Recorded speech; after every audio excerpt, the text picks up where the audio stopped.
some of the hottest cars New York has ever seen. From dropping some of the hottest verses rappers ever heard. From the ghost spot with the smoke, fleeing the murder scene, you know me well. From nightmares of a lonely cell, my only hell. But since when y'all brothers know me to fail? Heck no, we're all my brothers with the rubber grips for shots. And if you with me, mama, rub on your tits and whatnot. I'm from the school of the hard knocks. You must not let outsiders violate our box in my plot. Let's stick up the world and split it 50-50, Let's take the dough and stay real taking, And set the Chris and get pissy, flowing beneathly like the memory of my brother Biggie, baby. You know it's hell when I come through. The life and times of Sean Carter, brother, volume 2. Y'all brothers get ready. It's the hard knock life for us. It's the hard knock life for us. Instead of treated, we get tricked. Instead of kisses, we get kicked. It's the hard knock life. It's the hard knock life for us. It's the hard knock life for us. Instead of treated, we get tricked. Instead of kisses, we get kicked. It's the hard knock life.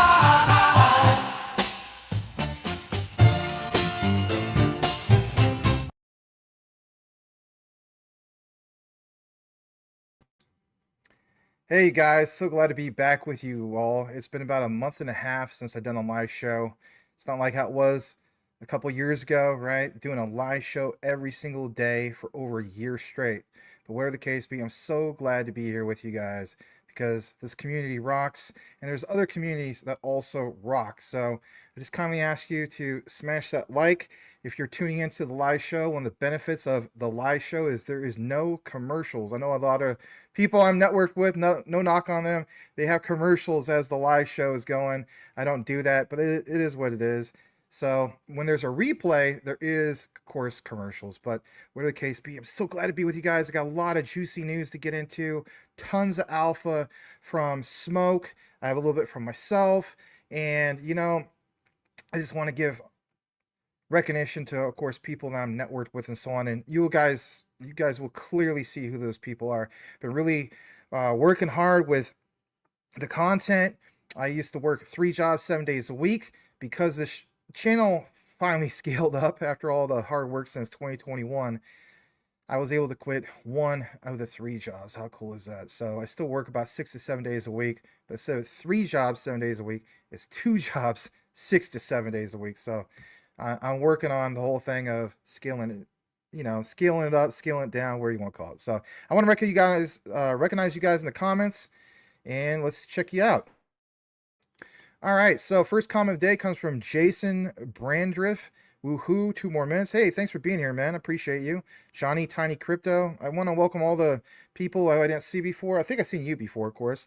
And there's Ference. Yes, Ference, good to see you, man. Big Mac pumping that Zoo York old school 70s. I am not a sandwich from McDonald's. I may look like I've been eating a few sandwiches from McDonald's since the last time you guys see me, all puffy in the face and so on, right? But nonetheless, you see what you're saying. Tim Shea, who sprays from far away. Good to see you, brother, hitting that DECK. Ference says, Big Macs. Okay, typo. You need that mix? Yeah, I can get you a mix. I might put one all together of all the ones I have. I have a new one for you guys here in a bit, just waiting for more people to filter in. And it is focused on XRP, but where the case be, you do have some XRP in your avatar. I know you're more bullish on Stronghold and Stellar, which is fine, but I do appreciate you, Ference. Good to see you. Tim Shea is a member for the last 16 months. He says, let's go. And of course, we're going to rapid fire and welcome some of you other guys like Blackwood in the house. Also, Mud Yuppie. Good to see you guys. And yeah, no problem, man. You need that decent commercial. Yeah. Well, there you go. Get yourself a decent wallet, right? Not your keys, not your crypto. It is in the description, as you guys know the drill. And on top of that, we also have a highlight later on. It's going to be ChainStats Pro. It's a, believe it or not, you guys are very familiar with Tokenizer, Encash, and so on. So I am part of that team. collaborative team for ChainStats Pro, believe it or not. So I'll do a brief intro in regards to that. And the cool thing, it's a real tool and it's built on XRP ledger. How cool is that? That's not me shilling you some garbage meme token. I'm so proud of this thing. It's very, very cool. All right. So with that said, we also have Chad Ross in the house. He says, Maximus, I've been a fan of yours since early 2021 when you were, oh God. Yeah, I made a bunch of money, then sold it. Yeah. Yeah, you know, I made a killing on that too until, of course, that Vegas thing, and it's just so sad. I think my Saitama, like $4,000 is worth like I don't even know, $15-20. It's so bad. Anyway, but Chad Ross, thanks for being a fan since then. You've seen the channel obviously grow from that to where it's at now. God bless you, man. For you to comment, I don't even know if you ever commented before, but thank you. I really appreciate that. Let's see here. Great Baloo in the house. Listen, man. I asked Will to text you. He might have forgot because it's Valentine's Day, so let's get him benefit of the doubt. I need to know, Greg, if you're on an iPhone or an Android. All right. If you're on an iPhone, contact Will. He's got some news about, you know, something, right? Something private for you. Okay. I just want to state that for you. All right. Let's see here. No. Oh, okay. Junior, QNT the Moon. All right. And we're going to welcome a few more of you guys. Pugile 80. Hello from Australia. Well, right on, man. Right on. Good to see some people from down under. Up and to the right. Hey, man. Just wanted to say hey to your channel. Appreciate that. Most informative. Thanks, man. Appreciate you guys. Mr. T up in the house. Welcome, welcome. Here's some dabs. We're going to get into the coverage here in a bit. Scottish Crypto, what up, Max? It's been a while. Last time I watched you were with Space Chick. Oh, man.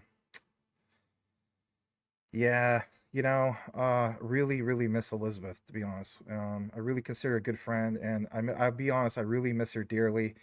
And, you know, obviously she's in a better place. If anything, she's met both my parents, right? So I really, really do miss Elizabeth. I was thinking about that. Yeah, a year ago, we did that live stream. That's right. It was February. So, oh man, you know, I hope I don't tear up over that, you know, but she was such an awesome person, such a lovely lady, beautiful inside and out. I mean, my goodness, like you know, the whole package as far as I'm concerned. So sad, so sad.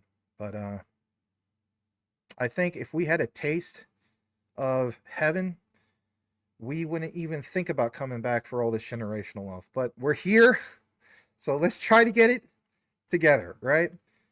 All right. So Kyle No says, dude, or should I say it like this? Dude, I opened a long on ETH at 2,790 for a guy I could trade over the weekend.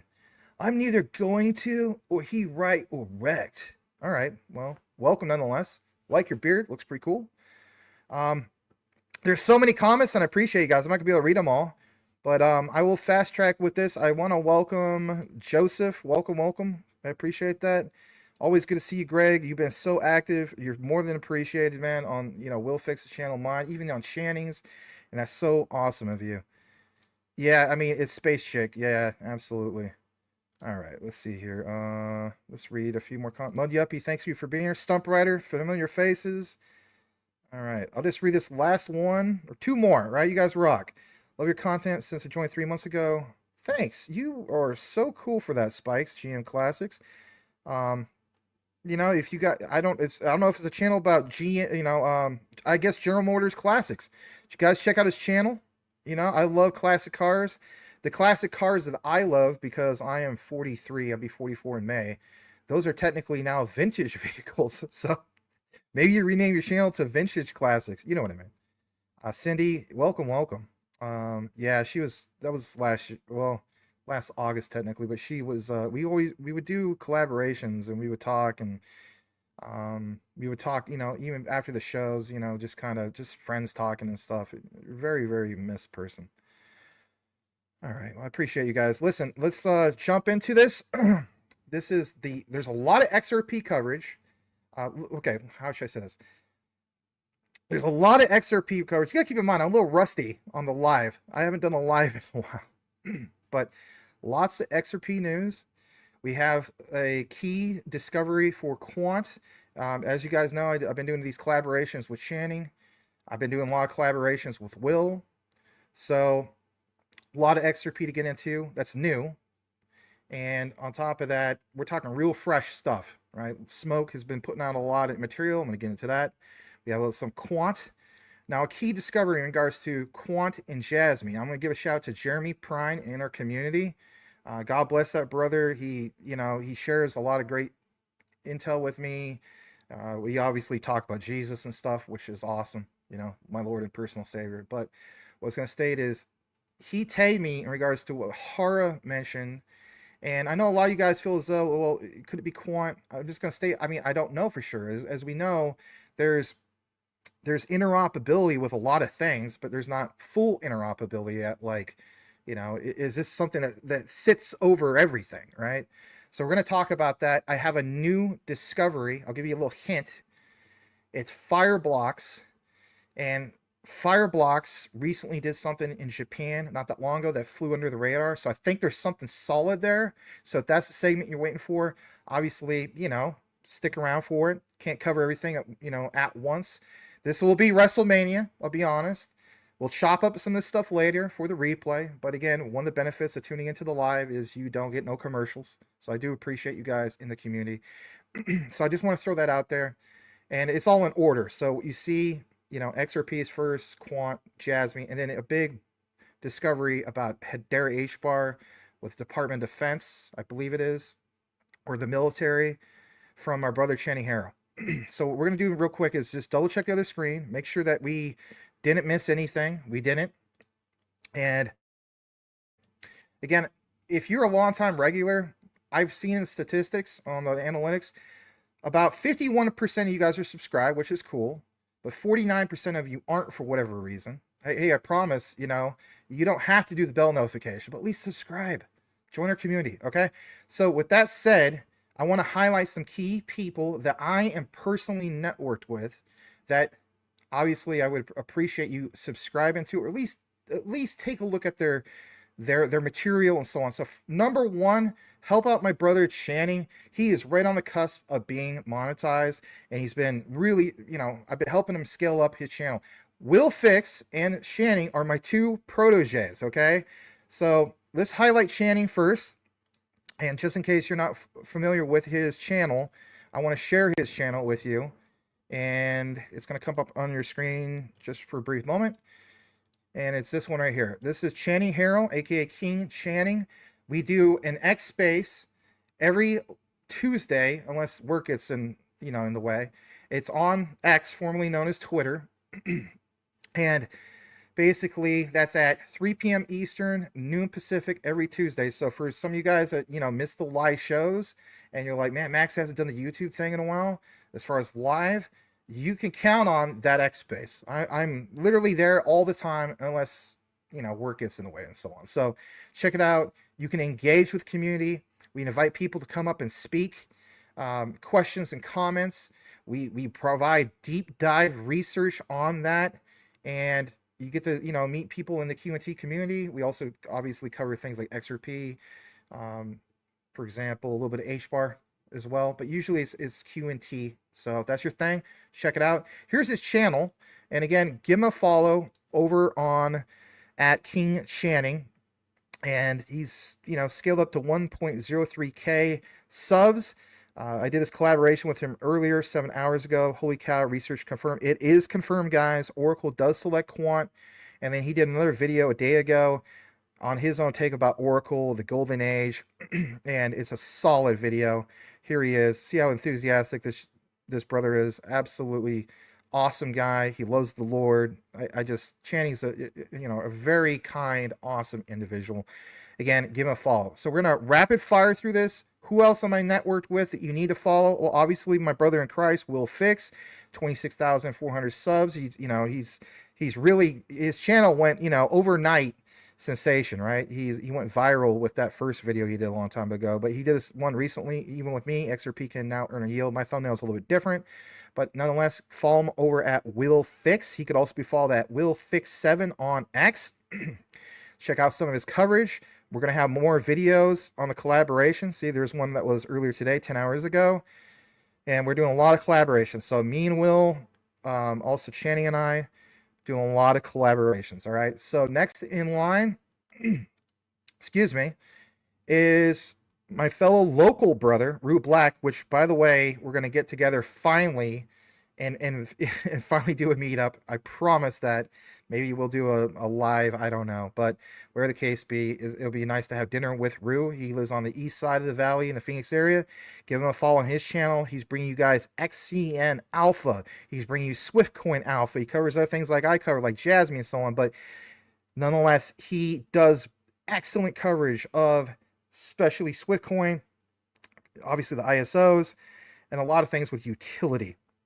Okay, so please give him a follow over at Black Rue, and even on X, it's also Black Rue. Awesome individual, just brings you similar type of research that I bring, like this type of format, deep dive research. Okay, on top of that, let's highlight our fellow brother, Underdog of the Underdog Research Channel. He's been killing it. He's up to 17,600 subs, and this guy, he's a real life forensics person. Okay, so who better to bring you amazing deep dive research, right? So he covers not just the utility, but he covers whatever's in demand. It could be memes and so on, but he's done an excellent job with his Swift coverage, and I want to highlight something for you.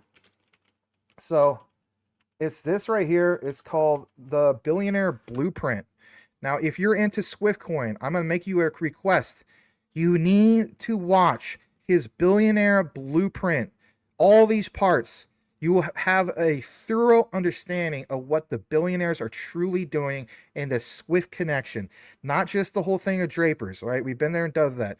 But it's all these key people that are part of, again, like, we're trying to become millionaires, right? What are the billionaires doing? So I wanted to point that out in regards to his channel. And again, just in case you missed it, it is at Underdog Research Channel. Okay, that's UDR Underdog. You let them know that Maximus sent you.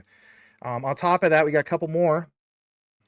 And who else do we also have?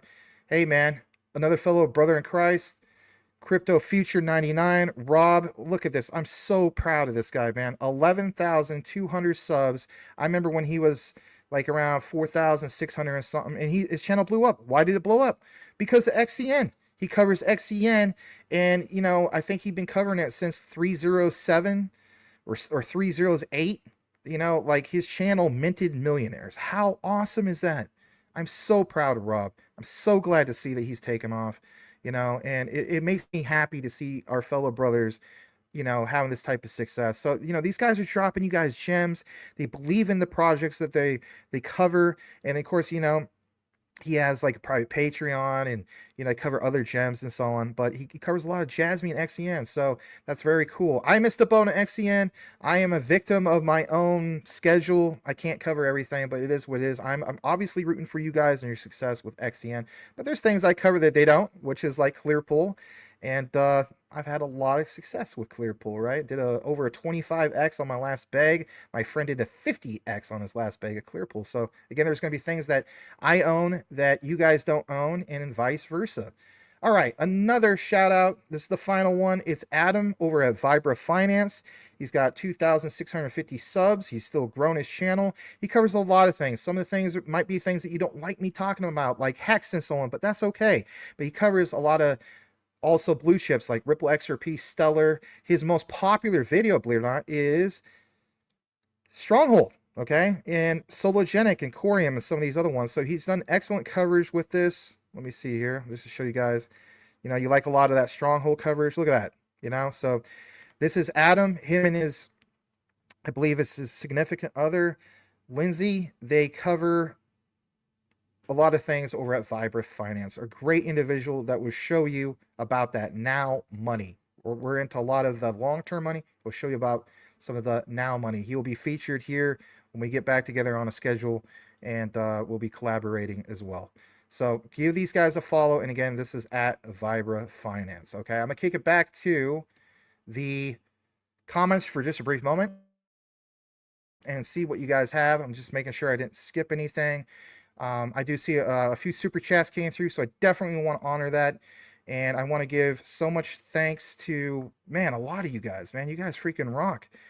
Will Davis had the first super chat. Let me go ahead and highlight that real quick because I really do appreciate you guys. And I first want to recognize Lord of the Realm, who has been a member for 13 months. Love you too, brother. Thank you so much for the support. It means a lot to be back with you guys. So thank you so very, very much.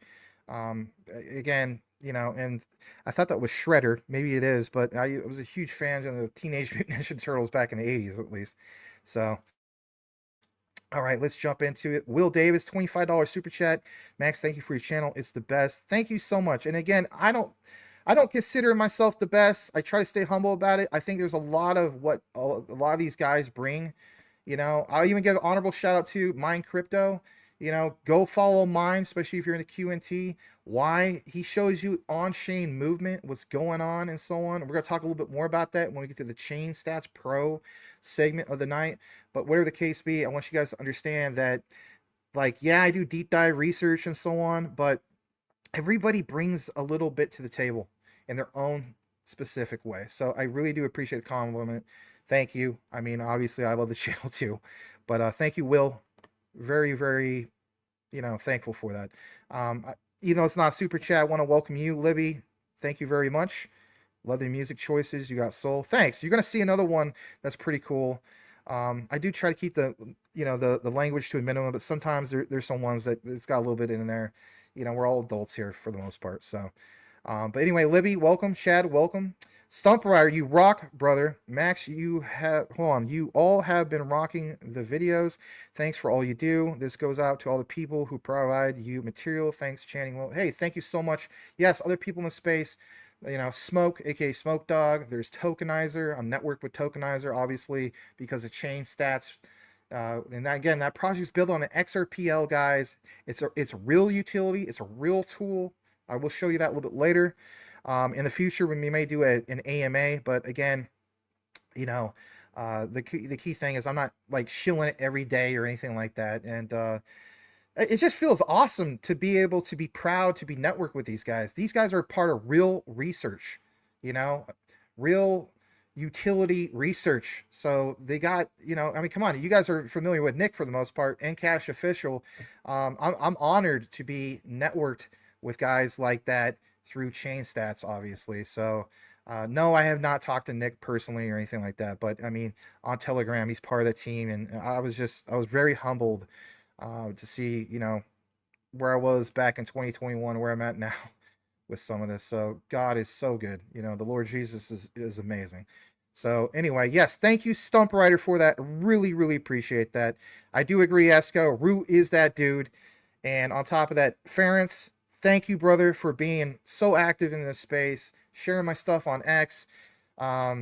Even in the comments, you know, you might be a little rough around the edges and so on, and you know, ruffle some feathers once in a while, but it's all good, brother. We do appreciate you. Thank you for being here. All right, so what we're gonna do now is just double check some comments. If I skipped over some, it's not obviously on purpose. There's so many comments. Let's see if we can scale up to 400 on the combined live. We're at 165 on YouTube, 226 on X. But guess what? Rue Black, man, the other day, he was like over 2,000. See what I'm saying? I'm so proud of these guys. I'm so happy for them. You know, why wouldn't I be happy for them? These guys rock. They provide you awesome material. Rob over his channel. I mean, all these guys. You know, if there's anybody left out, you know who you are. So, yeah. Yeah, Rob is the best. Denise, thank you so much. All right, so we're thanking all you guys. Yeah, man. I mean, Tim. You're probably more diversified than I am. I remember at one point I was in 60 different projects. Just give you a heads up, Tim. I condensed that to about roughly 40. Just give you guys a heads up. I did get more quant today. You're darn right. So I got, it's not all the quant in the world, but I picked up an extra 14. I topped up my XRP goal. I was so happy about that. About a week ago, I got more XDC. So if you're wondering what the ones I'm focusing on my DCA, I'm focusing on QNT big time moving forward. And then close number 2 is XDC. that doesn't mean that I'm less bullish on Stellar and some of these other ones. I'm just talking about, I'm looking at the price and I'm seeing where it's going, and there's an emphasis on that. Again, not financial advice, but some of you guys do ask me from time to time where I'm focusing some of what I'm allocating as far as my funds. That's what I'm doing. And of course, in light of especially the Oracle news, I was like, as much as I wanted to recognize the XDC is still undervalued below 10 cents, I said to myself, wow, QNT might just pop real soon because the shortage of the supply, the movement, especially with Coinbase and Binance, and these are supply shock mechanisms in place. Gilbert Verdian coming out of the woodwork, back on X, Quant back on X. You get the gist. Again, just going to double check some things, and okay, we're good. So we're now going to clear out some tabs real quick, and basically speaking, give you guys some hearts on your super chats and stuff like that. So yes, I saw somebody mention something about DAG. In the deep dive that myself and Channing did, we referenced Constellation DAG. There's key discovery in regards to that with Constellation DAG and Quant. You're not going to want to miss that. Or if you're the type of guy you just want to jump to the chapter is there in the description on the recent Quant video. But by all means, stick around with the community, and we're going to get into some of this. So, my goodness, it's so awesome to be back with you guys. All right, so I'm gonna again clear out some tabs, and in the process of doing so, yes, before we get into the XRP material, you guys like some of the tunes. Hopefully this is for you guys, and I won't get hit with a copyright or any of that nonsense. This was made with AI, and it's an XRP music video, if you want to call it that. And hopefully you appreciate it. You know, as you guys know, I'm a huge fan of 90s hip hop. You might not be a hip hop fan, but this is, if you're wanting to look this up, like you know, what was it, Ferris that said, I mean, I really like this stuff. You can go on YouTube and type into the comments, basically this, hip hop, but it's Motown. Okay. So that's what this is. Okay. So some of you guys that don't like rap / hip hop, maybe you'll like this because, you know, it is what it is. But it's just a fun thing, and then we'll jump into the material and what matters. All right, so let's get into it. And for the new people that are like, there's always a disgruntled guy. Oh, you went half an hour into the show and you didn't get into anything. Hey, guess what? It's a live show. I haven't been here for a while. We're having some fun. Friday Surprise with Max and the crew. You guys rock, right? So I'm gonna go ahead and present this.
You don't want none, hello down run.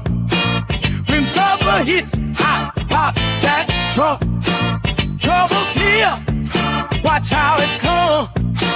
Jumping back, found me in slum, selling that one, put hand on my beats.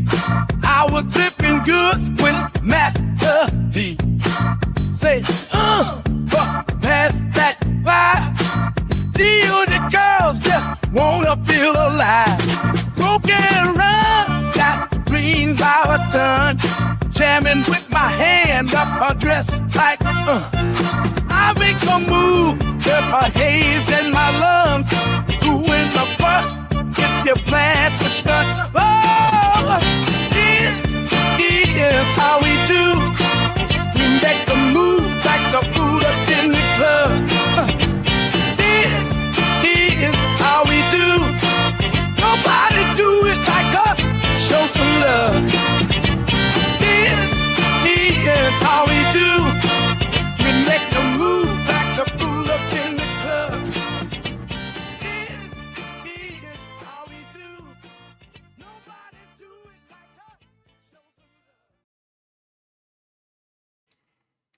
love. All right, glad to share that with you guys. I had to put that together, so you know, this is how we do this thing of Ripple XRP. So smash the like if you haven't done so already. Let's finally get into the XRP news. Lots of news. So let's jump over to Smoke. And what does Smoke have for us? Well, I'm going to pull up on your screen, and it's the whole concept basically of smart money. Let's go ahead and get into that. And he states here in his research, he states, smart money understands that XRP's true value far exceeds its current price. Their confidence is so strong that they openly state that they have no concerns about its future valuation. Like, is he 100% right on that? Well, he feels as though he is. Look at this quotation. Quote, we take a positive attitude towards XRP's future value increase after comparing it to other cryptocurrencies. Like, who's quoting this? Well, we're going to get into that. So very few, if any, cryptocurrencies have direct documented statements from financial institutions expressing this level of certainty about their future worth. That alone speaks volumes. I couldn't agree more. He says, read it twice, or he's read it twice. I'll state this. You know, in the past, there's other people out there, not just me, who covered the whole thing of like the World Bank referencing Stellar and also Ripple. I had a recent video deep dive I did about Quant not that long ago, I think a few days ago. In the citation, I share with you guys what World Bank and Quant networks. So impressive when you see the big conglomerates cite these specific ones, right? Moving forward, I want to share with you on the screen the discovery. This comes from the Atlantic Press, and basically speaking, here it is on the other screen, a little bit bigger. It says specifically, in the Advances in Economics, Business and Management Research, Volume 190 from the Atlantic Press, says, according to Swift, but Ripple payment mode is more inclusive. Advantages of Ripple, such as real-time, near zero cost, and wider coverage, may have a serious impact on Swift. Look what it says in regards to XRP's competitiveness from 3 perspectives. In section 3.1, it talks about promising price tendency. Among the famous cryptocurrencies, XRP is known for its reasonable price for both investment and cross-border transactions. And getting further into it, it states here on the top right, therefore, we've seen an overall steady state of XRP that is mature enough for people to invest. And it also goes on to mention, many treat XRP as an underlying asset to hold for future investment and even cross-border transactions, and is completely reasonable when considering the stable price and potential value in the future. To talk about the future potential value of XRP, we wouldn't worry so much about the decline of XRP price because it has a relatively stable price level even when there is a price shock. At the same time, we take a positive attitude towards XRP's future value increase after comparing it with other cryptocurrencies. This other highlight. Nowadays, the cryptocurrency market still has huge potential for growth as governments and corporations worldwide observed that the decentralized nature and blockchain tech could bring benefits. And this bottom part, from this perspective, as the cryptocurrency still has room to grow, we should expect the future growth of many cryptocurrencies and, like it says, including XRP. That's a great analysis. That's a quite the write-up, to say the least, from Atlantis Press in regards to advances in economics, business, and management research, volume 190. Now, everything you see here, I will bookmark and at least reshare it. On top of that, I want to get into this other part, because when we talk about smart money, well, what about the whole thing of Coinbase? Do they recognize the whole topic of just that, smart money? Well, basically speaking, I think the answer is yes. And on top of that, let's get into a little bit about this briefly. So we see here specifically also from Smoke that, quote, the SEC will drop crypto cases that don't involve fraud. Interesting. On top of that, Smoke states Coinbase, just a matter of time. Ripple, just a matter of time. So what does he have in that regard? Well, it's this from Cooley. Some of you guys are familiar with Cooley. My dad used to have the nickname of Cooley a long time ago when he used to dye his hair completely black. Anyway, don't celebrate just yet. Potential litigation risk under Trump administration. This was posted January 21st, 2025, literally not that long ago. But this bottom part here talks about Paul Atkins, and it states that he is a crypto-friendly former SEC commissioner who served as an advisor to the Digital Chamber of Commerce. Reports also suggest that the SEC is now drafting new, more supportive guidance and considering how to scale back or drop crypto cases that don't involve fraud. Wouldn't it make sense that Ripple XRP would be at the top of that list? I think so. And with anything, I mean, what about some other projects that have had the SEC under their particular magnifying glass? I mean, think about that in itself. As we get further into this, Smoke has a little bit more in that regard, because it states here that, according to recent intel, SEC signals path to ending the Coinbase lawsuit. Well, a lot of you guys feel as though that, will this thing ever end? How much longer do we have to talk about the Ripple SEC case? Will we have a full, not just 2/3 victory, but a full Ripple victory? I get it, guys. People get frustrated with some of these things. So does it end tonight on Valentine's Day? I don't know the case. And by the way, happy Thanksgiving. Happy Valentine's Day to each and every one of you out there who, happens to have a significant other and so on. I don't at the moment, and I'm glad about that. I don't need a toxic narcissist in my life anymore. Anyway, moving along, we also have this for you, and it's something else I want to get into.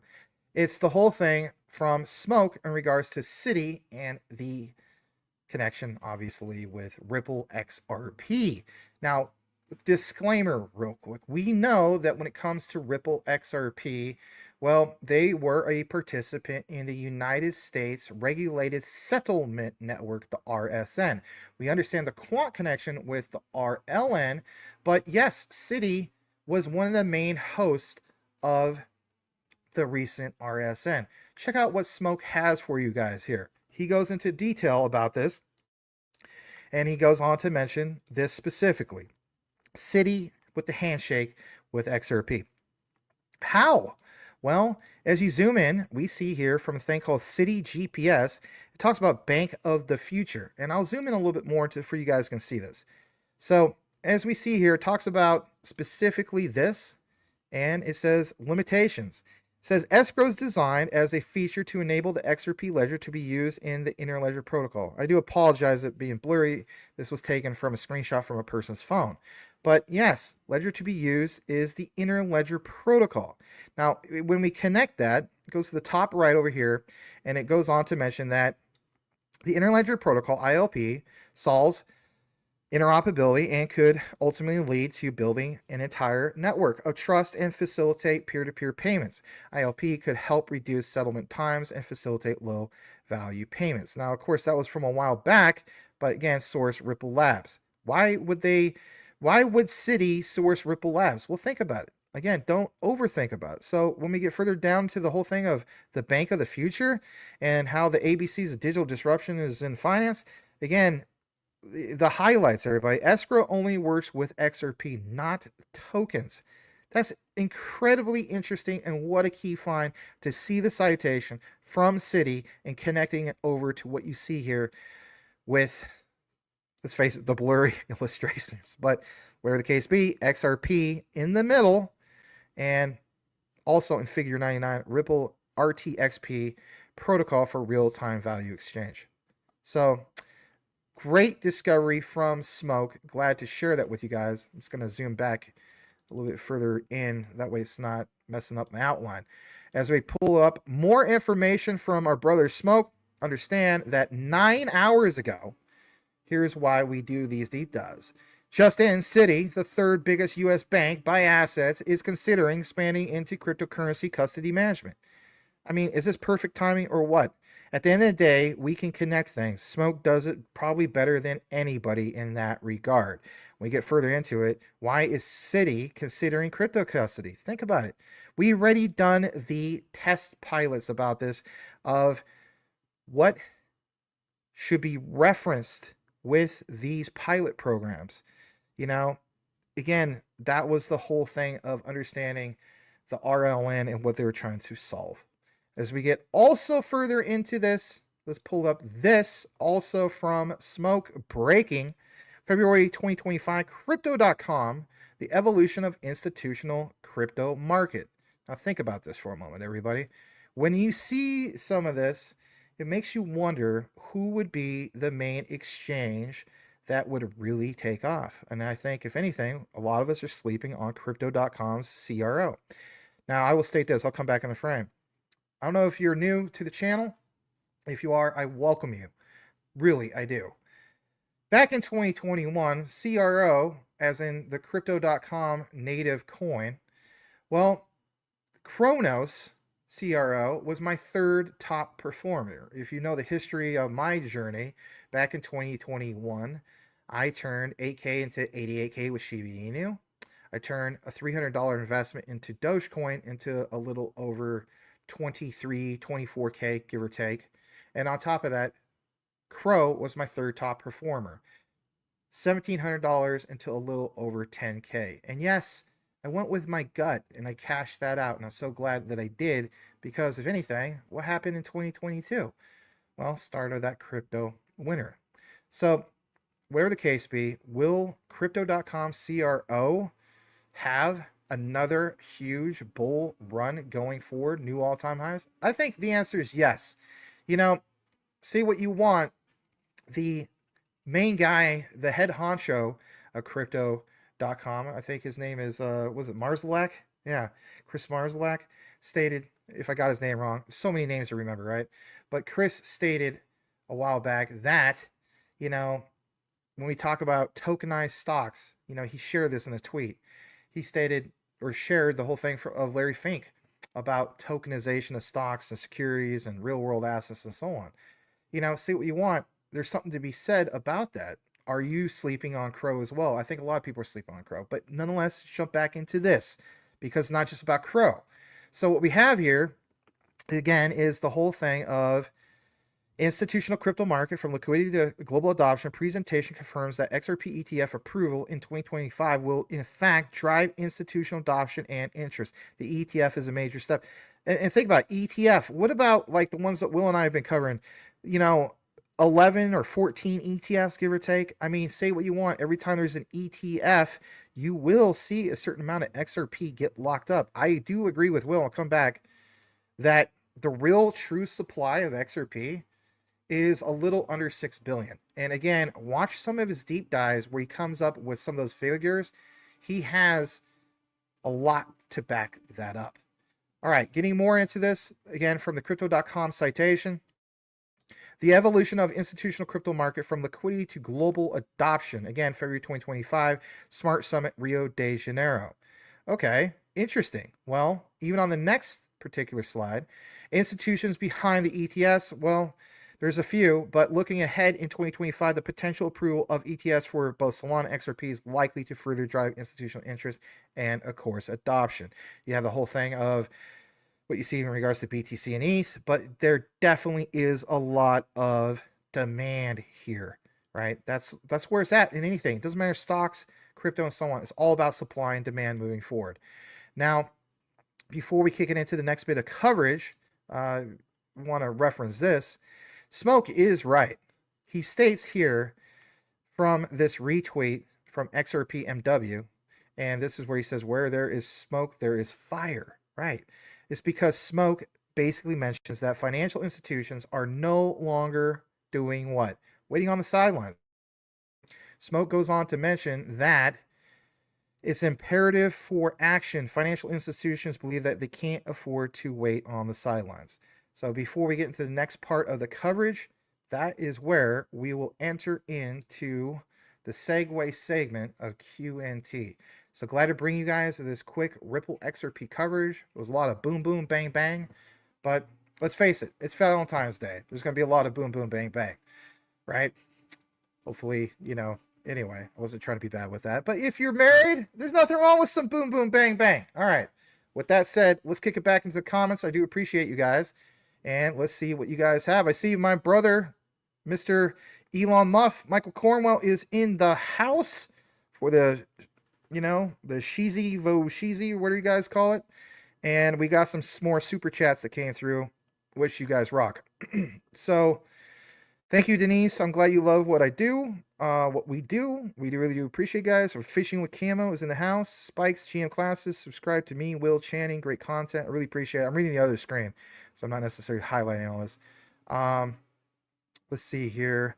I don't know if you got my DM on Oak Ridge National Lab about AI. I think I did. You gotta keep in mind, I got a lot of DMs, and I had a hell week. I won't get into the nitty gritty about that because it's Valentine's Day, but it was absolutely, like, it was one of the worst weeks of my life. Other than my parents passing. It was just a horrible, horrible week. Very toxic person, to say the least, came out of the woodwork, but it is what it is. But yes, I did get that, and I will respond to it. Again, just so many interruptions. I will catch up on a lot of it. But I do thank you. Mr. T says, you cannot comprehend in words how much value you bring to people. Thanks, man. You rock. I really do appreciate that. All right, let's see here. Jimmy Beggs in the house. He says, Maximus, are you not entertained? I know you said it in the past. Jimmy, thanks for being a longtime supporter of myself and Will. You know, we really do appreciate you, man. Also getting into a little bit more of what we have. Let me clear out some tabs real quick, actually. So let me see here. Let's see. Let's pull up the other screen. And we have people saying what's up to Jimmy. Farron says, Beat Down Magazine, my two good friends started in the 90s. That's amazing. I think you told me that a while back. That's awesome. Jimmy Bags, Curtis Mayfield, baby, right? Yep. Gaming 50 Cent. Yep, it is, but it's them meet Motown. I don't know. I just thought it was a cool mix. And it doesn't get flagged because it's an AI song. So if I see something that really stands out like that, I'll share it with you guys. I'll make a little crypto music video with it, right? So there you go. All right, so Hush Whisper, welcome. And Henry Brown, thank you for the super chat, brother. I'm gonna go ahead and highlight that real quick. Let's pull that up. If I skipped anybody's comments, again, I can't really read everything, but you know, I do try my best. Henry, good to see you, man. Thank you again for the $5 super chat, brother. Big shout out to Crypto Maximus, aka Maximus Crypto community, and Tim Dog representing Death Row Records. Oh man, I read an article. SEC case may take until the second and third quarter. Could very well be. I don't know. I don't know that for sure. But whatever you do, rock, Henry. Thank you so much, man. Really appreciate you, brother. All right. Henry Brown has gifted 1 Maximus Crypto membership. And MG, I'd like to welcome you as well. Kindness is free, so sprinkle that ish everywhere. Thanks, Jimmy. I appreciate you, brother. Yes, that's true. we'll have to see who won it. But Henry Brown, thank you again. 16 months rolling, working on that 24 months. Yes. Yes, yes, yes. Thank you for being a long-term member. We got the one and only. He's at the 50, the 40, the 30, the 20, the 10. He could go all the way. Touchdown. Boomer effort sooner. Boomer, when I was doing work with Mike, believe it or not, when we would have a sale, that was something I would send to Edward, and I would send it to Mike every single time. I'd be like, touchdown, Boomer effort sooner. So if your ears were ringing for no reason, from a span of, I want to say, I don't know, late 2023 to like, I don't know, maybe around this time, 2024, that was the reason why they were ringing for no reason, because we said a lot of Boomer sooner. All right, good to see you, Boomer. All right, we got Big Watch Dude in the house. Good to see you, man. Been a while. Big Watch, how you doing, man? All right. The gut is your friend. No, I don't know about the. Oh, I see what you're saying. I thought you were talking about. I thought, like the whole thing of you can keep the money. I want the baby. The gut is your friend. I'm gonna eat you. I'm gonna. My puffy cheeks gonna eat you. Anyway. You are. I am what I eat. Yes, that's true. All right.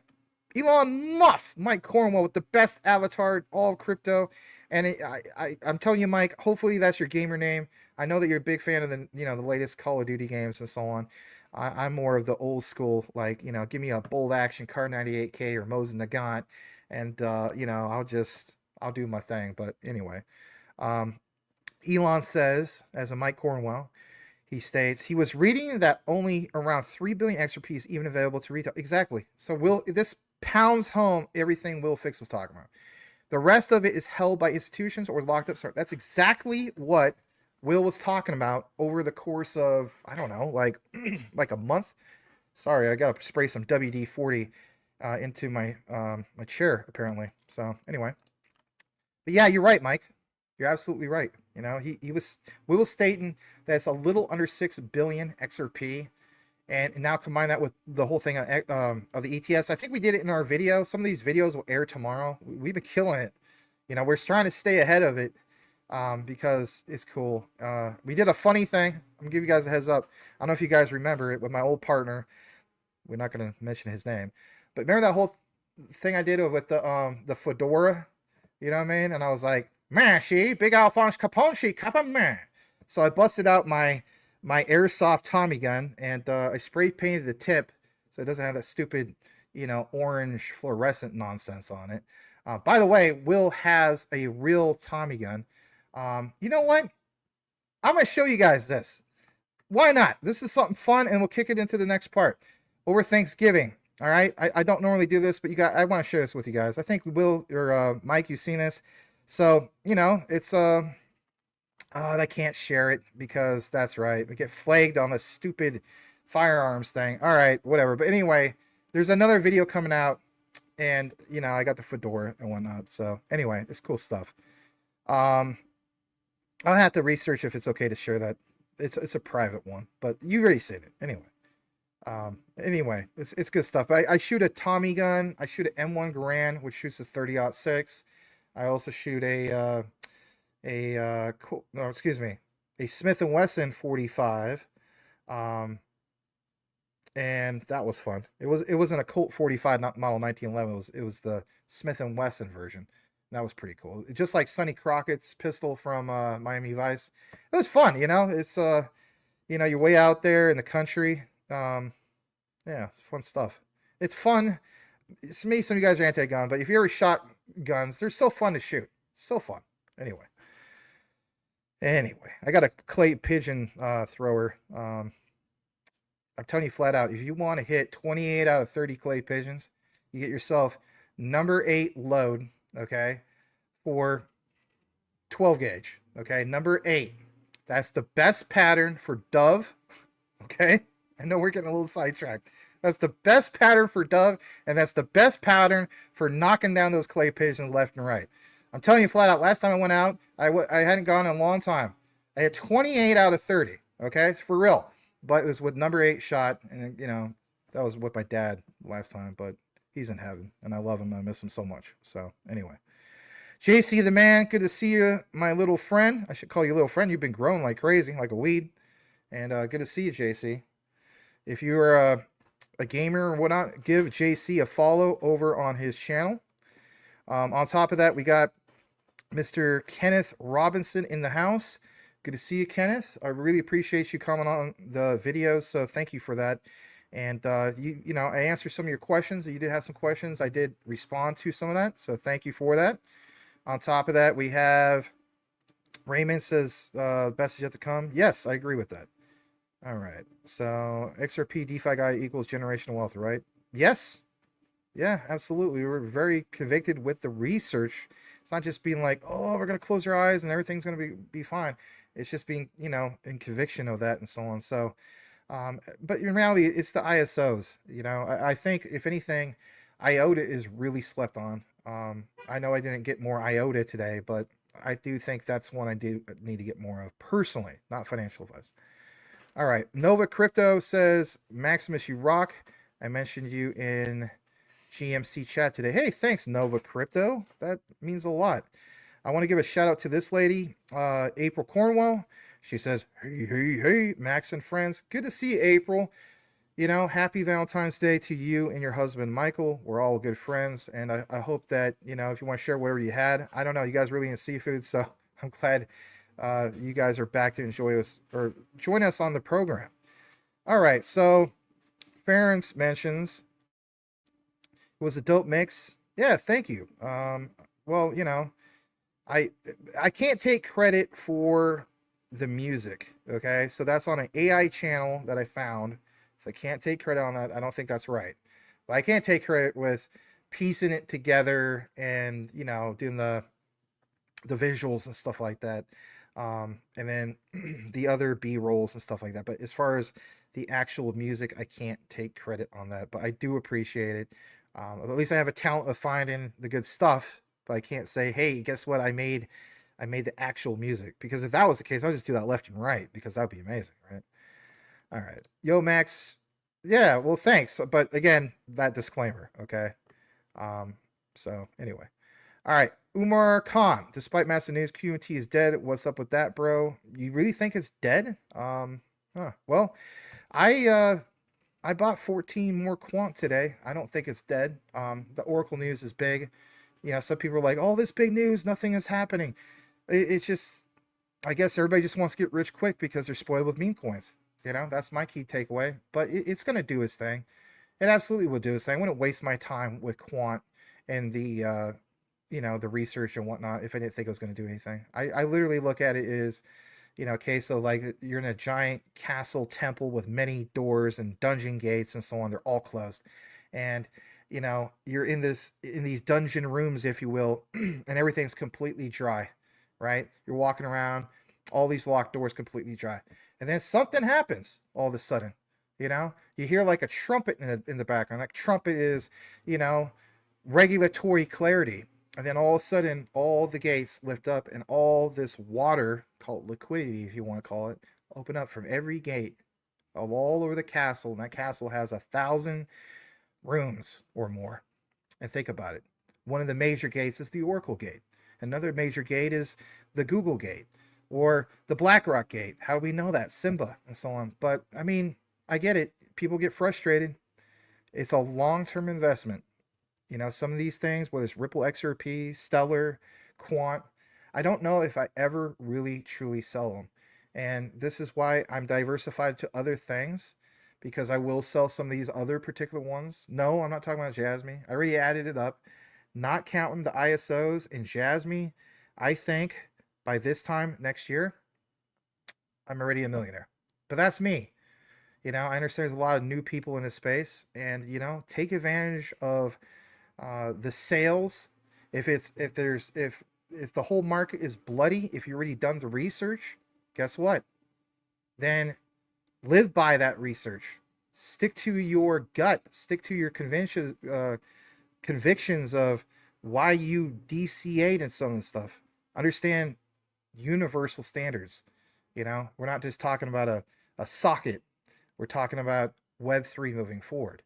That's definitely powered by, of course, the financial internet, the finternet is, we're going to the next level of that. Like Channing Harold pointed out, not www.quantnetwork.com, but the WWL, the Worldwide Ledger. What standards are part of that? And at the end of the day, if people don't get quant, that's okay. I just provide research. What people choose to do with it, that's on them. I don't get bent out of shape about somebody badmouths quant and stuff like that. Why get so emotionally attached? That's just my thing. But nonetheless, I welcome you. Balaclava Man. Hey, Max, just reminding about the mod. Hey, finally, there we go. Well, I'm glad you did remind me. Let's see if we can finally add you as a mod, my friend. Let's go ahead and do that.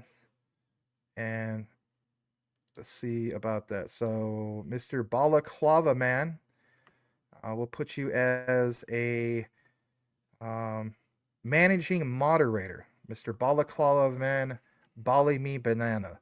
Daylight come in, you want to administer home. All right. Xvision Files, welcome. Thank you. And this new discovery from Henry Brown. Crypto policy now a priority in Washington. Been asking policy folks this week, are there too many cooks in the kitchen? May very well be. All right. Viber Finance, I gave you a shout out at the beginning. And go ahead and also, again, just in case you missed this, some of you guys just tuning in, he can be followed at Viber Finance. Support people I'm networked with, obviously. So he was one of the highlights of the many that I shared earlier. Good to see you, Adam. Really appreciate you. Breaking news from Sideline Reporter Henry Brown. Breaking. The New York Stock Exchange, ARCA, has officially proposed a rule change for Grayscale XRP Trust Spot ETF. Awesome fun.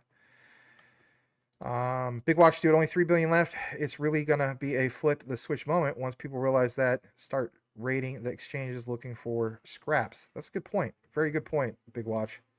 Keep doing what you're doing. Hey, thanks for posting from X. Always glad to see you. If you're sharing the material, I think sometimes you go to the X spaces and so on. All right, so what we're gonna do now is just kind of double check some other comments, and then we'll kick it into the quant segment. I want to welcome you, Igor. You read somewhere that March 10th for the Fed now going on, but I'm confused because the sudden news about ISO integration happening later this summer. Right. Well, the whole thing with US is March 10th, and then there's some other particular things. Like my big thing is November 22nd. I think that's the biggest enchilada. People call it, for example, multiple switches or one main switch, but whatever the case be, that's what's going on with that. On top of that, we are going to welcome Rodney. Thank you so much. Bryant Woods, I can't answer that. Maybe you split 50-50.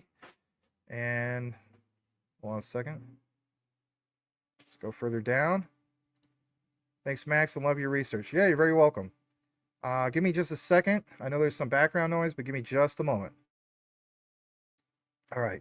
So with that said, let's kick it on over to double checking the other screen and seeing if we're good. I think we are. I think we're all caught up on everything. So what we're going to do now is get into that QNT segment. So I'm going to give that segue once again. And basically, here we go. Hold on just a moment.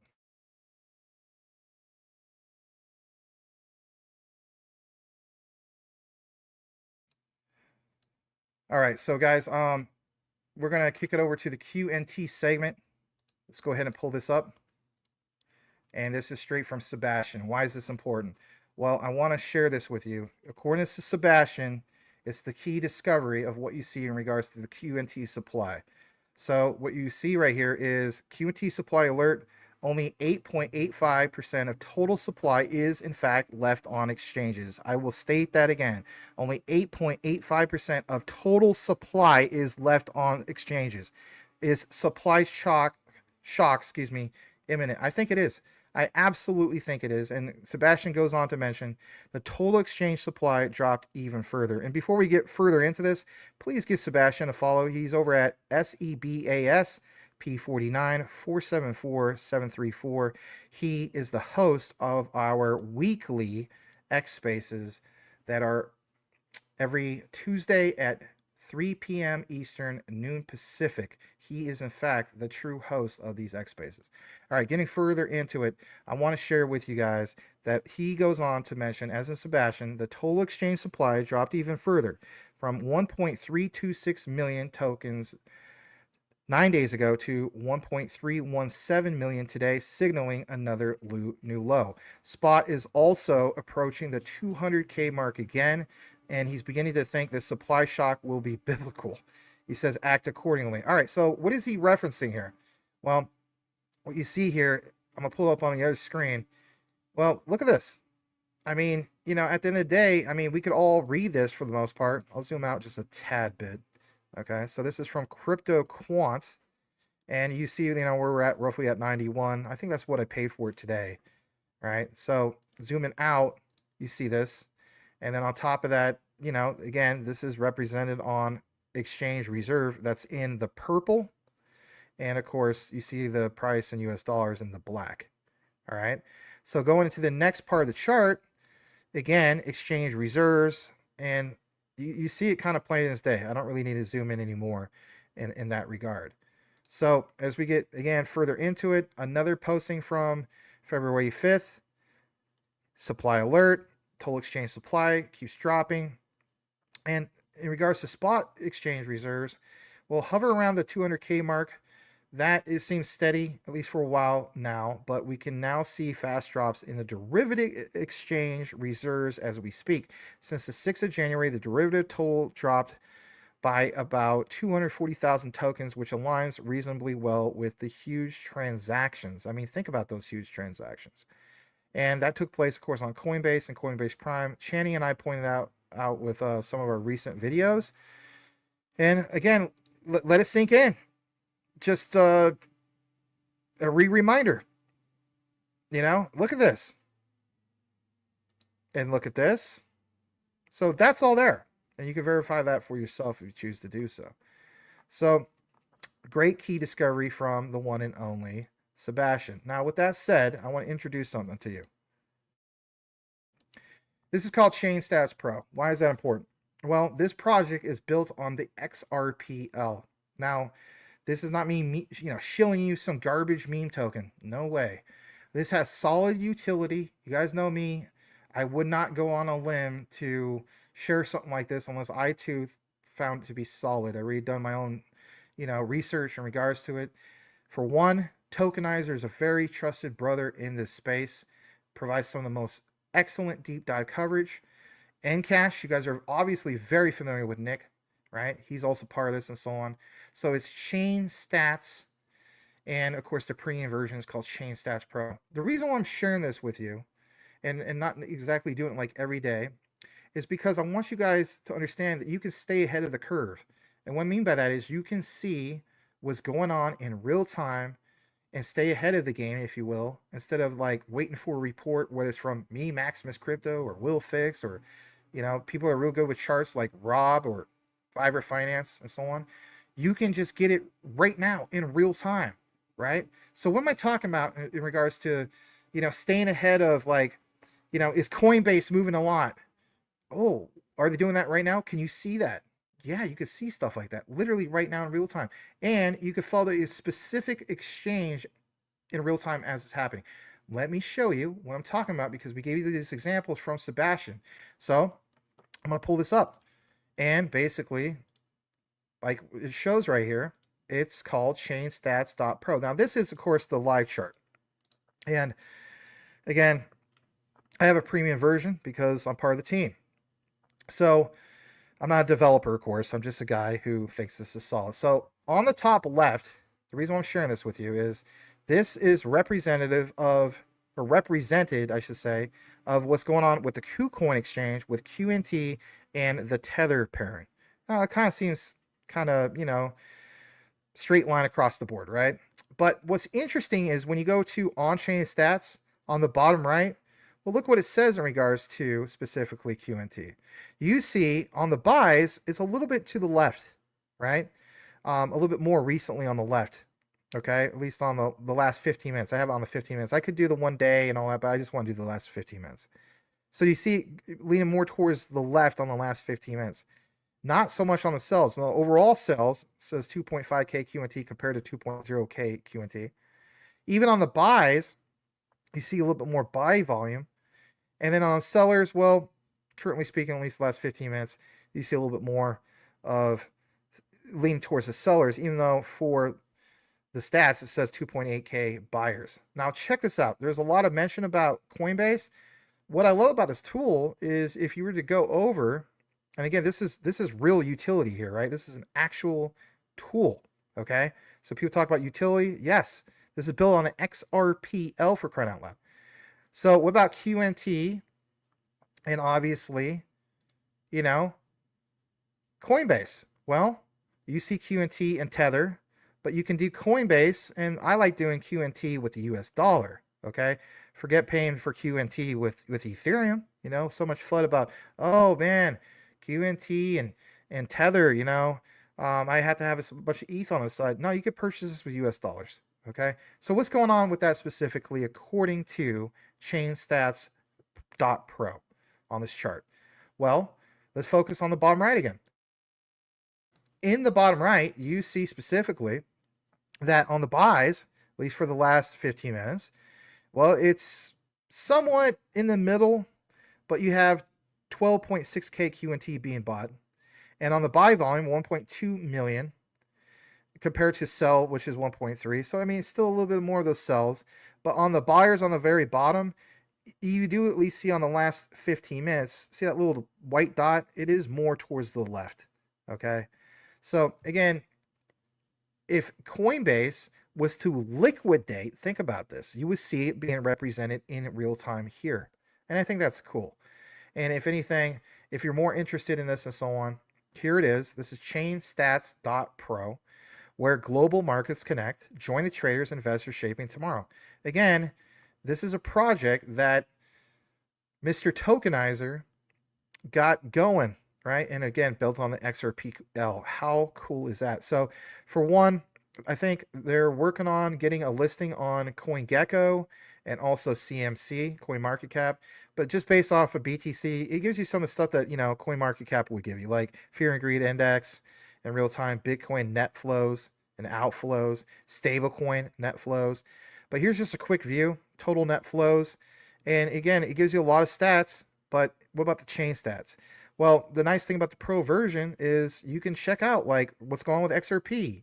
You can check out what's going on with QNT and some of the other ones, even the meme coins like, you know, Shiba Inu and so on. And the other thing that I thought was really cool, shout out to the Jasmy community, right? You know, for example, some of you guys might just want Jasmy. Well, do they have Jasmy? Well, the cool thing is the answer is yes. Check this out. They do have Jasmy. So that was so cool to see them add support for, of course, Jasmy, DeFi, hot pairs, and market caps. So what about the whole thing of pricing? Well, if you want the premium version of this, you can go over to, again, chainstats.pro, and basically, this is still very new. So for the first 1,000 users, they have a discount. It would be $39 a month. And believe it or not, their subscription model is very similar to Quant Overledger, with both, you know, fiat and, you know, the whole thing of, you know, paying with the, I guess apparently with the token. And of course, the token is called the Stats token. There's another one that's out there called Stats, which is with Ethereum, but it's not the same thing. I'm just giving you guys a heads up. So when we get more info about this, we might do an AMA, and again, build on an XRPL with trusted people in the space like Nick and Cash Official.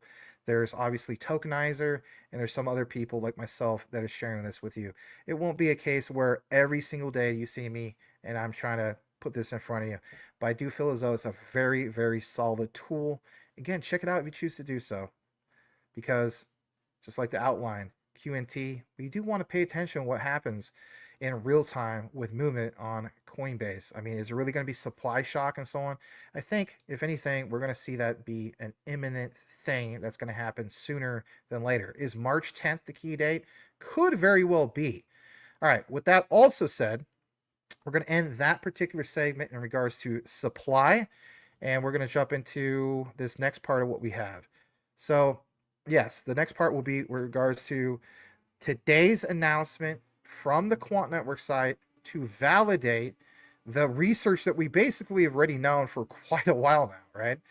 About Quant and Oracle. Okay, so if you haven't seen the deep dive collaboration with myself and Channing, we released that. It was called Holy Cow, Research Confirmed. Oracle selects or chooses Quant. That's a real thing. Do they mention Quant by name? Or is it just Maximus talking about, oh, ISO TC307? I've heard that till I'm blue in the face. Hey, guess what? That's your standard. But now it's just further validation of what we already know, which is really cool.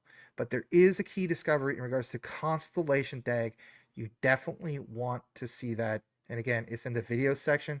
This is a live video. So when you go to the channel, there is, of course, Maximus Crypto, and there's live, and then there's videos. You want to click on the video section, and it's one of the latest videos. I'm going to kick it back to the comments. Really appreciate you guys. 630 total on the live stream.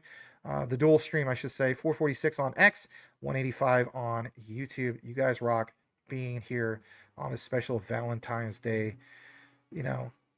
segment, which is Friday Surprise with Max, DYOR with Max. All right. Yes, Max is live. Scam! Very cool. All right, so let's go further down. Thank you, Balaclava Man, and I think you do have the wrench. Let me just double check.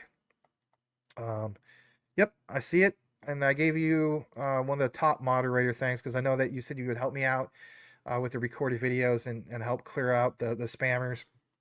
Guys, I'm telling you flat out, never interact with people in the comments on the recorded videos where it says, something like, hey, I'm Harry Ballistocrat, and here's my seed phrase or whatever.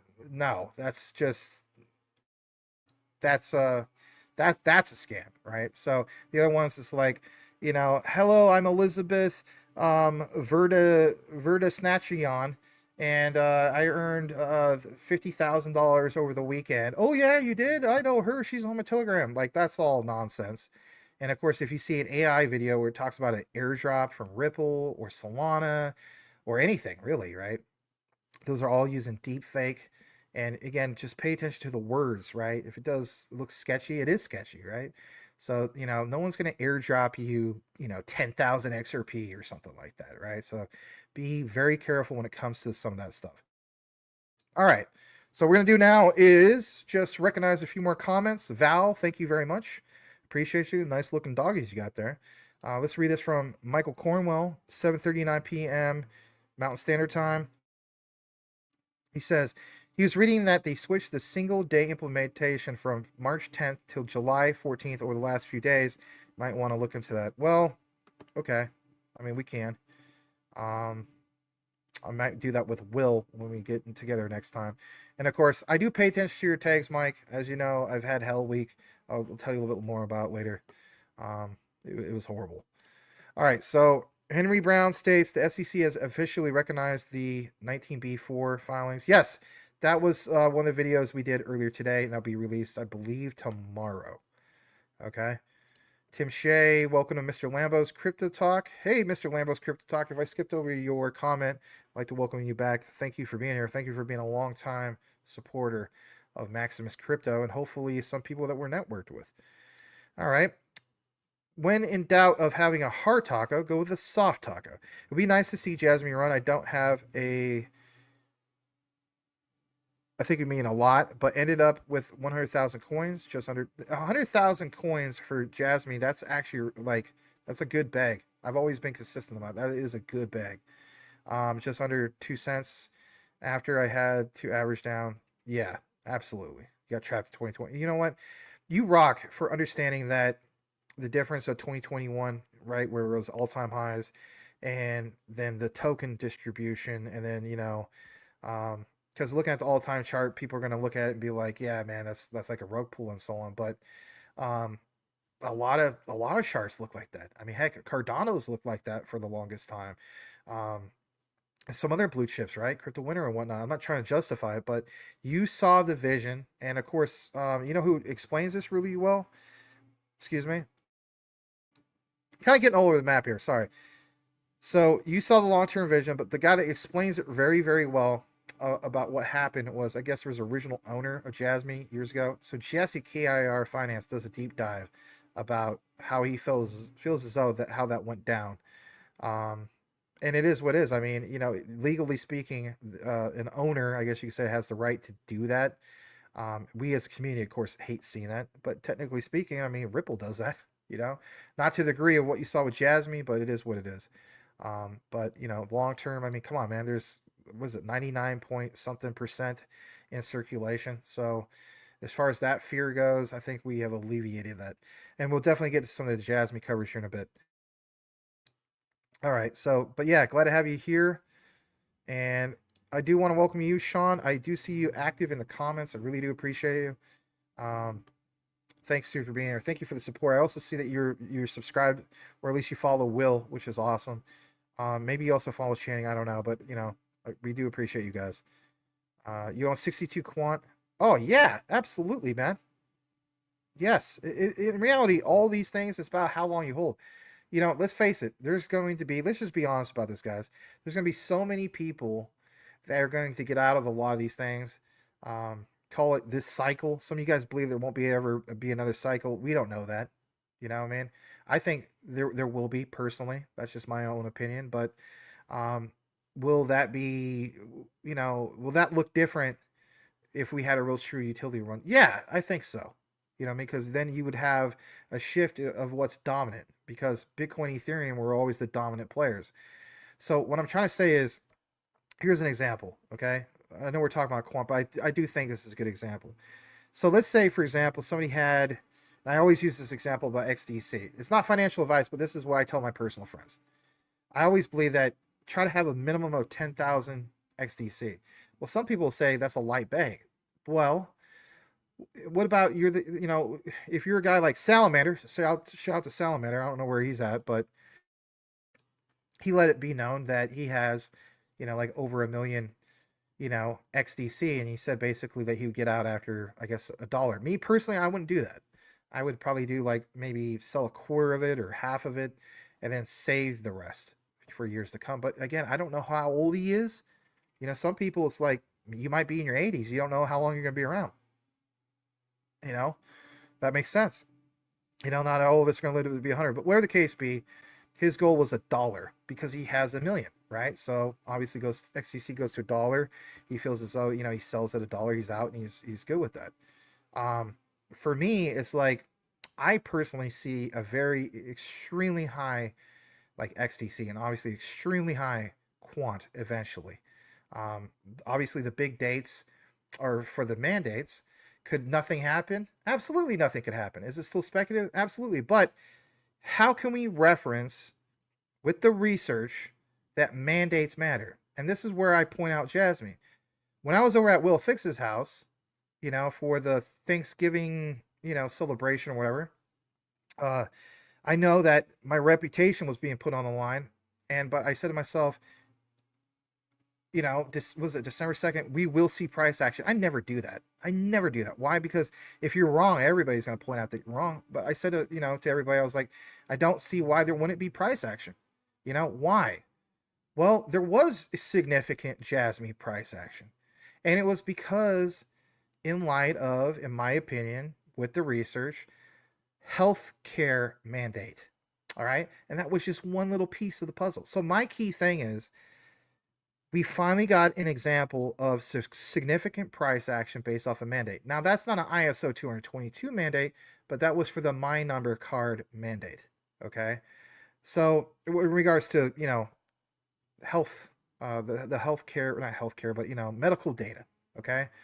So when we talk about the ISO 222 coins and tokens, it's just like, yeah, don't ever forget about the thing about Jasmy, because that was your example.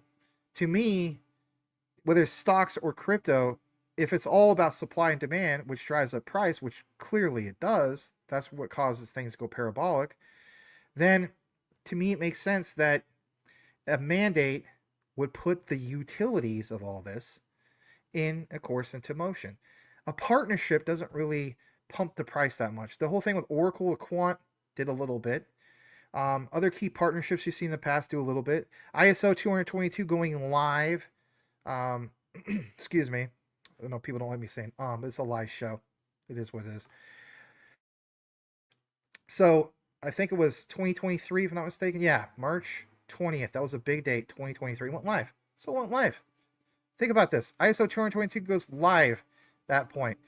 Put it in the layman's terms. You know, I used to teach. I still do part-time. Okay? Not all the time, but part-time.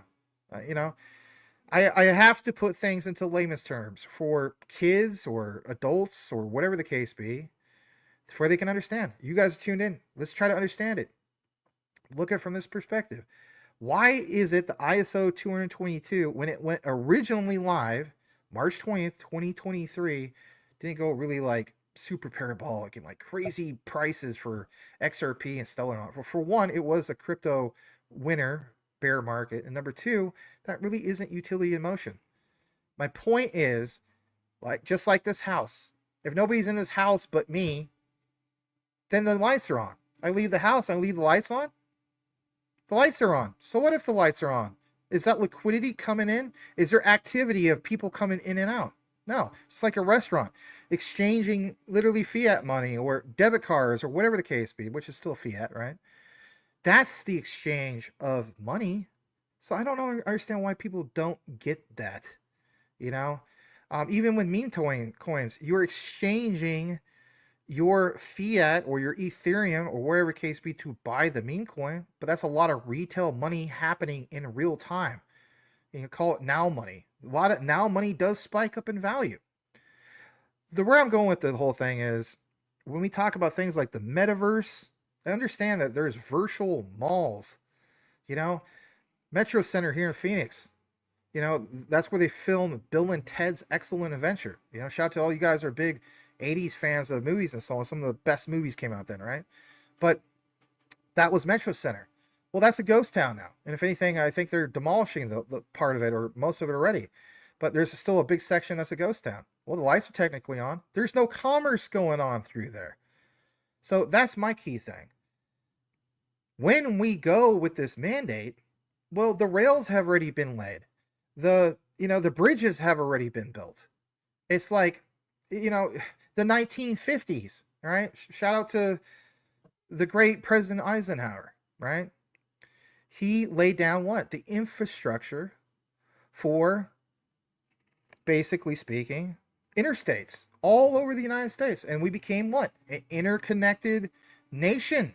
And as a result, man, I mean, everybody could afford to buy a house for the most part. I mean, the 50s, whether you're a fan of it or not, was a big thing. I think we're going into the next era of that, but digitally speaking, through virtual interconnected worlds and so on. I don't know. I'm giving you guys a little history lesson. Maybe you don't want that. I used to teach history, so that is still part of, you know, that's still in my core being of myself. But I'm just throwing out examples there. So when you say, is this a good amount?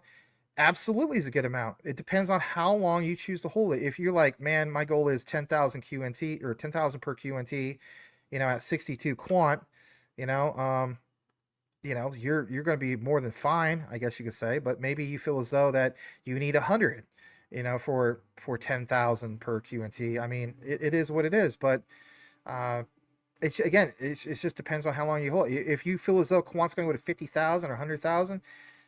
In my view, and I've been consistent about this, and I know I take criticism from some of the other YouTubers and so on. That's okay. I got thick skin, literally, right? I'm a fat dude who has thick skin. I will state this. If BTC, which in my opinion is still the most expensive meme token out there, yes, it has that trust layer, okay? But that has 21 million coins, not tokens, coins of BTC. QNT has 14.88 million tokens. Yeah, it's a token, not a coin. But somebody have a debate with me I'm just saying this is rhetorically speaking. Don't really, right? Like some of you guys want me to debate you know who, and I'm not going to do that. I already sent out the invitation long ago. God bless him. You know, I don't hate him. But whatever the case be, what I'm saying is, like, if BTC was able to go to over $110,000, whatever, with, I mean, virtually not much utility, right? Very, very slow. I mean, again, think about all the connections of Quant. Now I get it. We have to get to more of that adoption. But you see some things about it. Oracle in itself is worth over $400 billion in market cap and is currently ranked 80th overall of the Fortune 100 companies as we speak. And they chose Quant. All right. My God. We know about, for example, BlackRock and Simba. What about the Quant connection with that? Again, if you guys have never seen some of these deep dives, I've done them like well over a year ago. We talk about all of these key connections. Again, what is the enabler? It's regulations, that clarity, because then it is law. And by the way, Quant, as we speak, has legally binded smart contracts. Let that soak in or sink in. Can't say soak too much when Michael Cornwell and April Cornwell are around. They give me some crap about that. But anyway, let that sink in, and we'll go from there. Speaking of Michael Cornwell, he's in the comments. But we'll get further down into here. Spike's GM Classes says, Smoke said that the cycles are over, that they are not going to be the same this year and years to come. He might be right. I mean, he's been more right than wrong. Again, I would say to anybody, they don't 100% know that. Like, if it's for sure. I mean, if he did, think about it. If anybody did, whether it's me or him and so on, and now you guys know me, I have nothing but respect for Smoke. Love that brother. But he would buy, you know, you would mortgage or sell your house and just open in like the biggest long of all time, right? I mean, think about it, you know, or if the market was going to crash, you would open up like the craziest short. All right. Elon Muffin House, everyone here should have at least one. 62 Quant is a good bet. Yeah, I agree. You're trying to get to, I haven't hit that goal of 200 yet, but you know, I'm trying to get there. I have let a few people, my personal friends know this, and I don't care, I'll let you guys know this too. So my plan is, I still have a lot of SHIB. So I've seen some things about SHIB. I know that, you know, you're like, why are you talking about me? So hear me out. That was my top performer 2021. So I have over 1 billion SHIB, and that's not me trying to have a you-know-what measuring contest. But, you know, last bull market, I had that. This bull market, I was like, something about it bothers me. I saw recently in the news that the golden cross pattern that hasn't been referenced since last bull market, I guess that's a thing. So for me, if we were able to do some crazy things with SHIB, and old Maximus Crypto here was able to walk away with 500,000 SHIB, I really mean this. I will power swap that sucker to at least 250,000 Quant. That's how much I believe in Quant, for real. And how long do I choose this whole Quant? I don't know. I maybe I never sell it. I don't know. And just earn interest. Obviously, we know we got new information from Gilbert Verdian about that. I know a lot of you guys, like, you know, you want to know how to go about that. Hey, we're still trying to find more information about it. But that's just my own key takeaway. I'm not telling you what to do by any means. Everybody has a different reason to sell. You'll never hear me tell you, hey, sell now. I don't do any of that stuff. No. Anyway, but yes, I do agree. 200 Quant. That's a great goal. All right, John Gilisano or Gilisano. Tell me how to pronounce it. Hello, hello. Good to have you. Welcome, welcome. And I think that's more than, hold on, how many Jasmy you reckon will be worth $1 million next year? Worth $1 million? Like if you had $1 million Jasmy? Oh, how many to get to that? I don't know exactly how much. I mean, again, I'm not a. I think I answered your question on a recorded. I'm not a genie, but I do feel as though that still Japan will move first. And again, we're gonna get some of these things. I know this is kind of like a WrestleMania, so we have over 700 on the live. We just kind of need to get into the coverage. BB, thanks for being here. Yeah, it is kind of that. So we're gonna jump now into just double checking the other screen, making sure I didn't miss too many specific things, like if there's a super chat or something like that, because I don't like to do that. That's not me hitting for you to do super chat. If you guys do it, that's awesome. If you don't, that's fine too. Hey Gerald, good to see you, man. Been a long time support. Really appreciate you. But anyway, let's see further down. Bryant Woods. I think I already read your comment. Let's go further down. I'm just on the other screen reading it real quick. Hey, man. Brian Dowie's in the house. I'll at least highlight that. Brian Dowie, man. So good to see you. AKA Cheese in the house. Good to see you, man. All right. So what we're going to do is just, again, double check some things. Stump Riders in the house. I do appreciate you guys. So, all right. All right. We're going to kick it over to the coverage. And let's see what we have. Somebody says I've been eating good. Yeah, because I look heavier. Yeah, I guess if you want to call it that. It's all right. All right, so what do we have now in regards to Quant? We've been talking about Quant a lot, right? Check this out.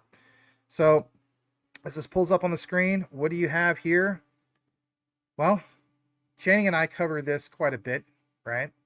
And basically speaking, Quant partners with Oracle to drive assets innovation. This is officially now also posted over on the Quant network. And it's not just, of course, what you saw from Oracle, but this is today, Valentine's Day. So happy Valentine's Day to you all. And as we get into it, Rachel Bowe posted this.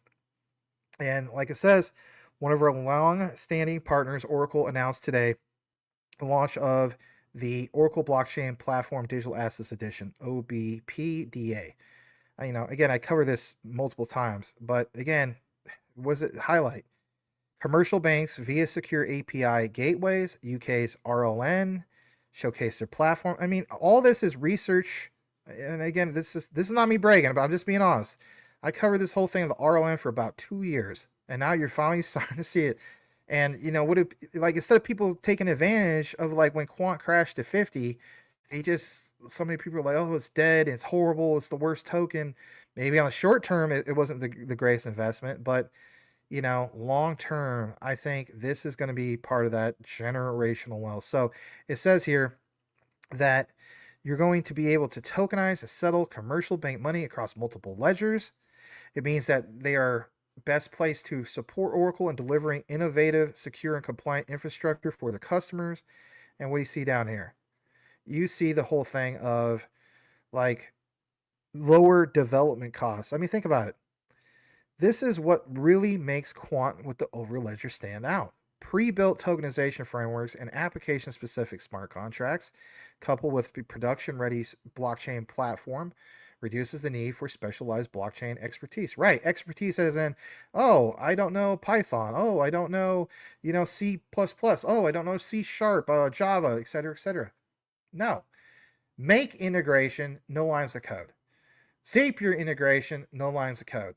If you are a dev, use Pipedream, and then you can just customize it. But for the most part, that's like 3 lines of code.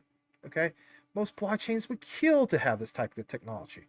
Getting further into this, I want to share something else with you guys, and that is, like I said, seamless interoperability. But does this align with Oracle's vision?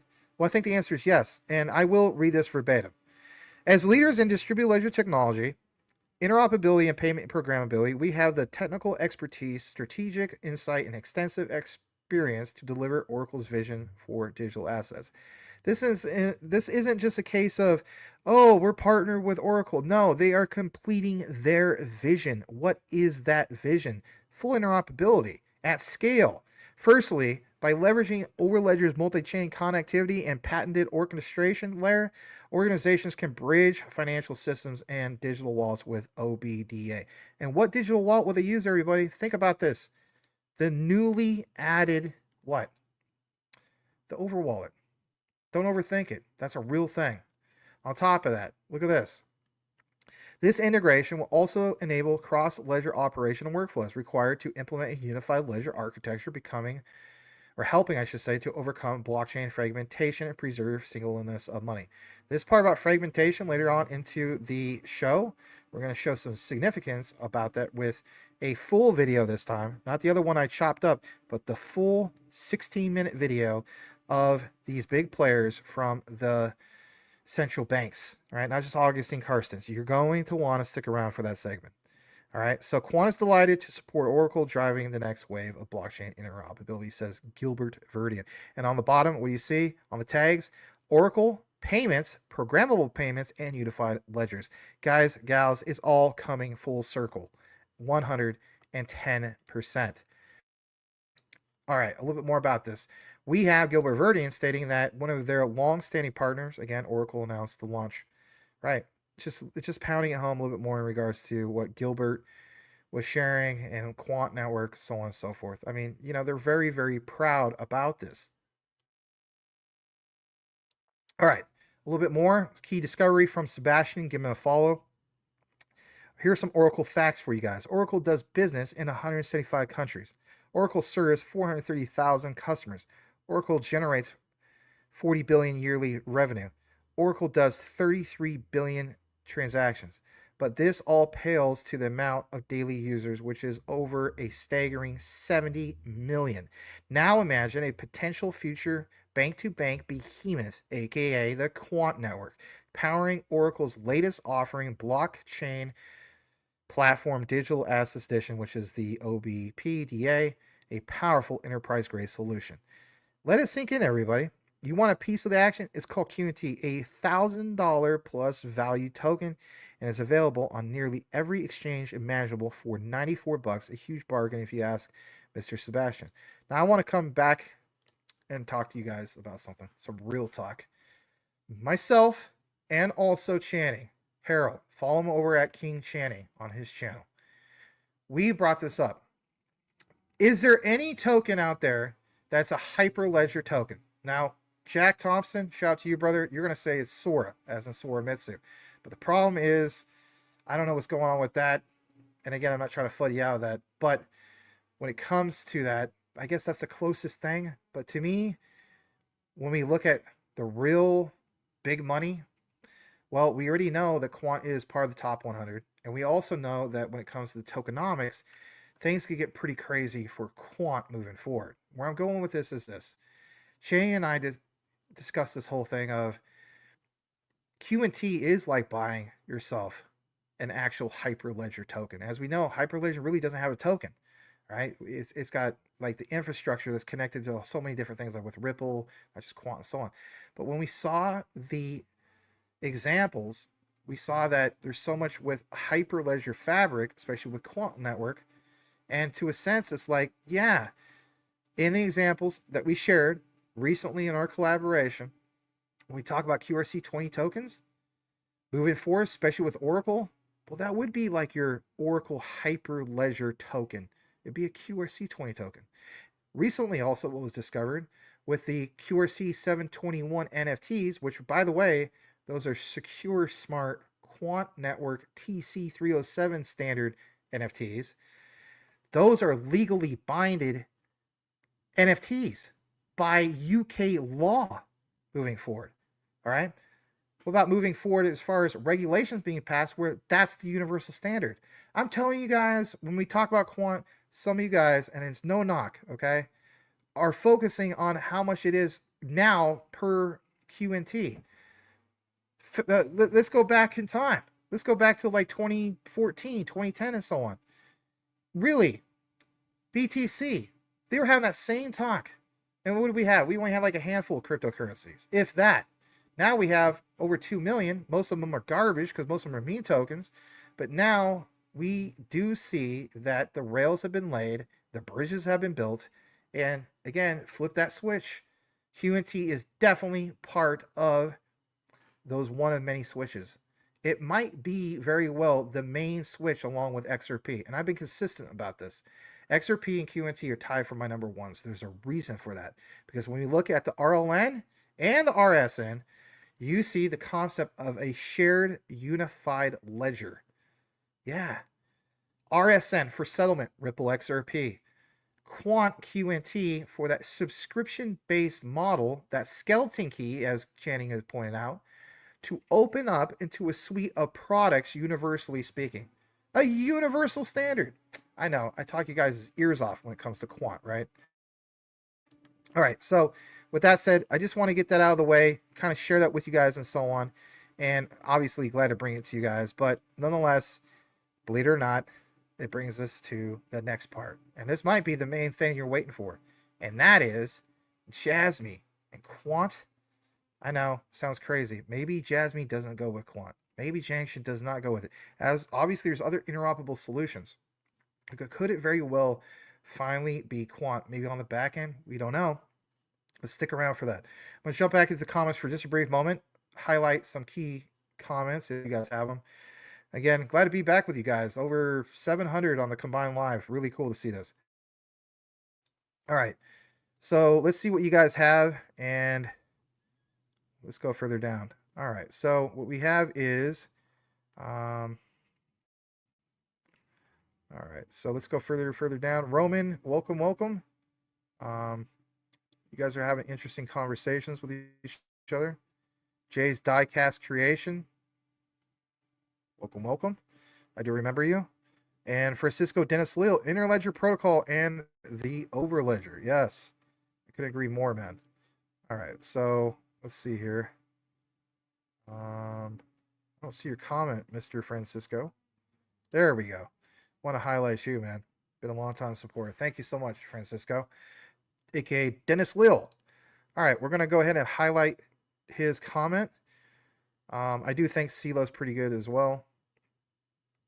And only ERC20 you hold is QNT. Oh, very cool. Well, thank you, Phoenix and Dragon. All right. So this discovery, all right, what do we really have and why does it matter? Well, if anything, let's pull up something for you guys that you maybe haven't seen in quite a while. And basically speaking, it is, I believe, I don't have it on the screen, so that's okay. You guys already seen it. All right, so let's get into it. Smash the like if you haven't done so already. Again, when it's chopped up, consider sticking to the end of the outline. There will be chapters later on, but whatever the case be, let's get into this. I want to give a shout out to our fellow brother in the space, Jeremy Prine, for his tag, trying to get my attention in regards to what Hara-san shared earlier. What do we have? Well, let's get into it. So it's this. What is this announcement? Well, basically speaking, some people do feel as though they could be Quant. Pump the brakes on this. It could be anything that has what is referred to as interoperable solution. So am I wasting your time? No. I do have a key discovery where I feel as though that it could very well allude to Quant moving forward. But again, all this is speculation, but I do have some research. So maybe, again, they still truly go with another quote-unquote interoperable solution. Maybe in the future, you know, if they want to go all out, it'd be with Quant. I don't have those answers, but I do have research, again, to back up my own hypothesis that I've talked about for quite some time in regards to how I feel as though, indirectly speaking, through standards, there is something solid about the possibility of Quant and Jasmy. Let's get into that. So Hara goes on to mention this. He says, today we are pleased to open our Janction Layer 2 testnet to the public. First of all, we are very happy to announce our product, which we have been preparing for a long time. We hope you will take a look and give us your honest opinion. Well, you know, the Flutters are definitely going to give their opinion. If no major problems arise, we will switch to the mainnet in no time. In addition, we have already established a partnership for the implementation of multi-chain interoperability. Now, when people see interoperability, I mean, you know, especially if you've been following me, like you immediately think Quant. But again, there's other things for interoperability. There's Cosmos, right? Atom. There's obviously Axelar. But could it very well be, you know, is Hara-san, like in the background, actually listen to Maximus Crypto? What, I think only one time he's ever reposted anything I've shared over the last few years. But once in a while, I do see that he hits the like on some of the stuff I post, which is cool. And I will state this. I'm sure you guys remember a while back when I posted and did a video, or a few of them, about how Jasmy can be an ISO standard, or be, you know, be compliant or get certified to be ISO 27001. And I came out with that, and then literally what, a month later, that happened. So I do think that some of these guys do listen, but it is what it is. I still consider myself like, you know, such a small fish, you know, in the bigger picture, right? So I don't want to pat myself on the back too much on that one, but I did find that to be kind of odd, right? So listen to this a little bit more, and I'm telling you flat out, not wasting your time on this, because there was a key discovery in regards to fire blocks. Okay, if you're familiar with fire blocks, this is called a bombshell. All right, so to be honest, it was one of the main reasons why I'm doing a live show. So Hara says decentralization will break the monopoly of existing platforms and cause price disruption. These words are the reason why we founded the Janction project and why we entered Web3 in the first place. Back in 2018, starting with the writing of Jasmy's white paper, we will continue to humbly strive to create high quality products with the best members who have passionate aspirations, as well as a calm understanding of the market through a continuous dialogue with the market. Huh. The best members. All right. Well, interesting. And then he cites this from the the PR Times. Okay. So what is this? Well, in the interpretation from Japanese to English, Janction completes seed round funding, also releases its own AI-focused blockchain testnet. GPU hosting nodes now on sale. You got to keep in mind, this is truly their own thing, but it's the technology that's part of it. As we know, they built this over Optimism, Sequoia, I think, if I'm not mistaken. And whatever the case be, we've kind of been there and done this with this, right? And here's the issue. We know that Jasmy is not going to get the job done with just, for example, Ethereum. Hence why they had to have a layer 2 solution, right? ERC20 in itself is just clearly not going to get that job done. Well, again, is Janction providing something that's going to solve scalability for Ethereum? Well, it's not that just Janction comes out of thin air. There's some kind of architecture, infrastructure being referenced. I have that news about that. So again, I'm not going to get into all of that right there, but what I will jump into is basically this right here. It is Jeremy Prine's, getting my attention. He states specifically, in addition, we have already established a partnership for the implementation of multi-chain interoperability, according to Hara. Jeremy says, Jasmy sounds like some quant to me. He tags me. Okay, well, I appreciate that. I mean, it is what it is, but where case be, this is where I want to share something with you guys. Okay, so it's this. Some of you guys, seeing is believing. Yes, you're seeing me on the screen again, but just in case you missed my deep dive video, well, it was a key discovery that will blow your mind. There was this thing called LoRaWAN that has everything to do with IoT and this whole thing of Sony LTRES. Does it cite the ISO TC307 standard? Well, the answer obviously is yes. But the key discovery is the Russian document. So if you haven't seen that, it's all right. You got a little treat. I'll go ahead and play this. Smash the like. Here we go. A Russian document? What? Check this out. This is just, it blew me away. And I'm going to take you right to there. Here is the document about to come up on your screen. And it is from computer-museum.ru. I know, sounds kind of spooky, right? But this is, of course, all in Russian. But interesting to see this. Because, I can't speak all this, or I can't speak Russian. But it doesn't mention LoRaWAN. It does mention ISO TC307. Now, you guys know that the ISO TC307 is the quant network standard. And I know sometimes people don't like me to mention or do a video about Jasmy and quant. So if anything, I didn't want to sell the farm, if you will, by giving you the answer first. But this is another example of that. Now, why is that a big deal?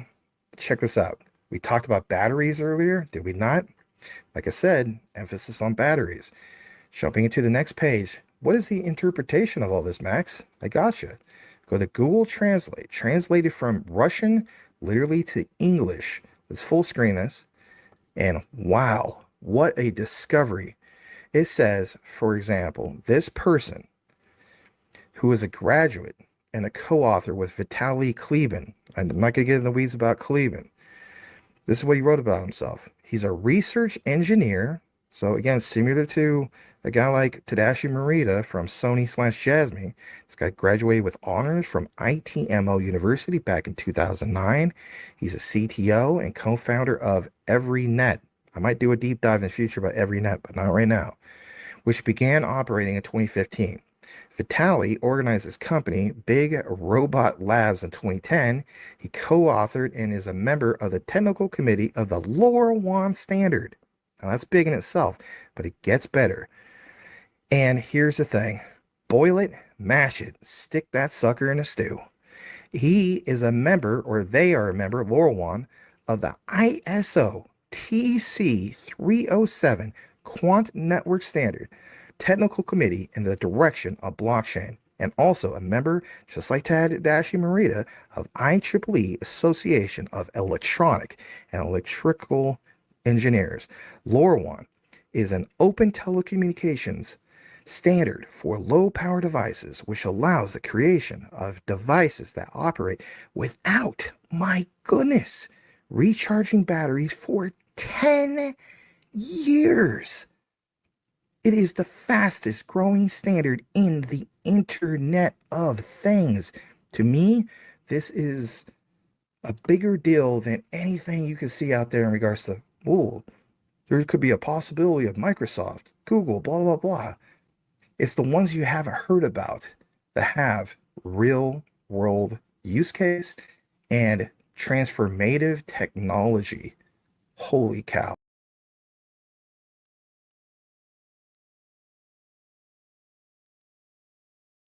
Okay, so, I gave you guys the answer on that little deep dive video. You're more than welcome to watch that, because there's some other things you're probably like, well, so what is standards? And the thing that was solid was Sony Eltress. Sony Eltress moving forward with the whole thing of IoT, and basically it was a big deal because of the Jasmy connection.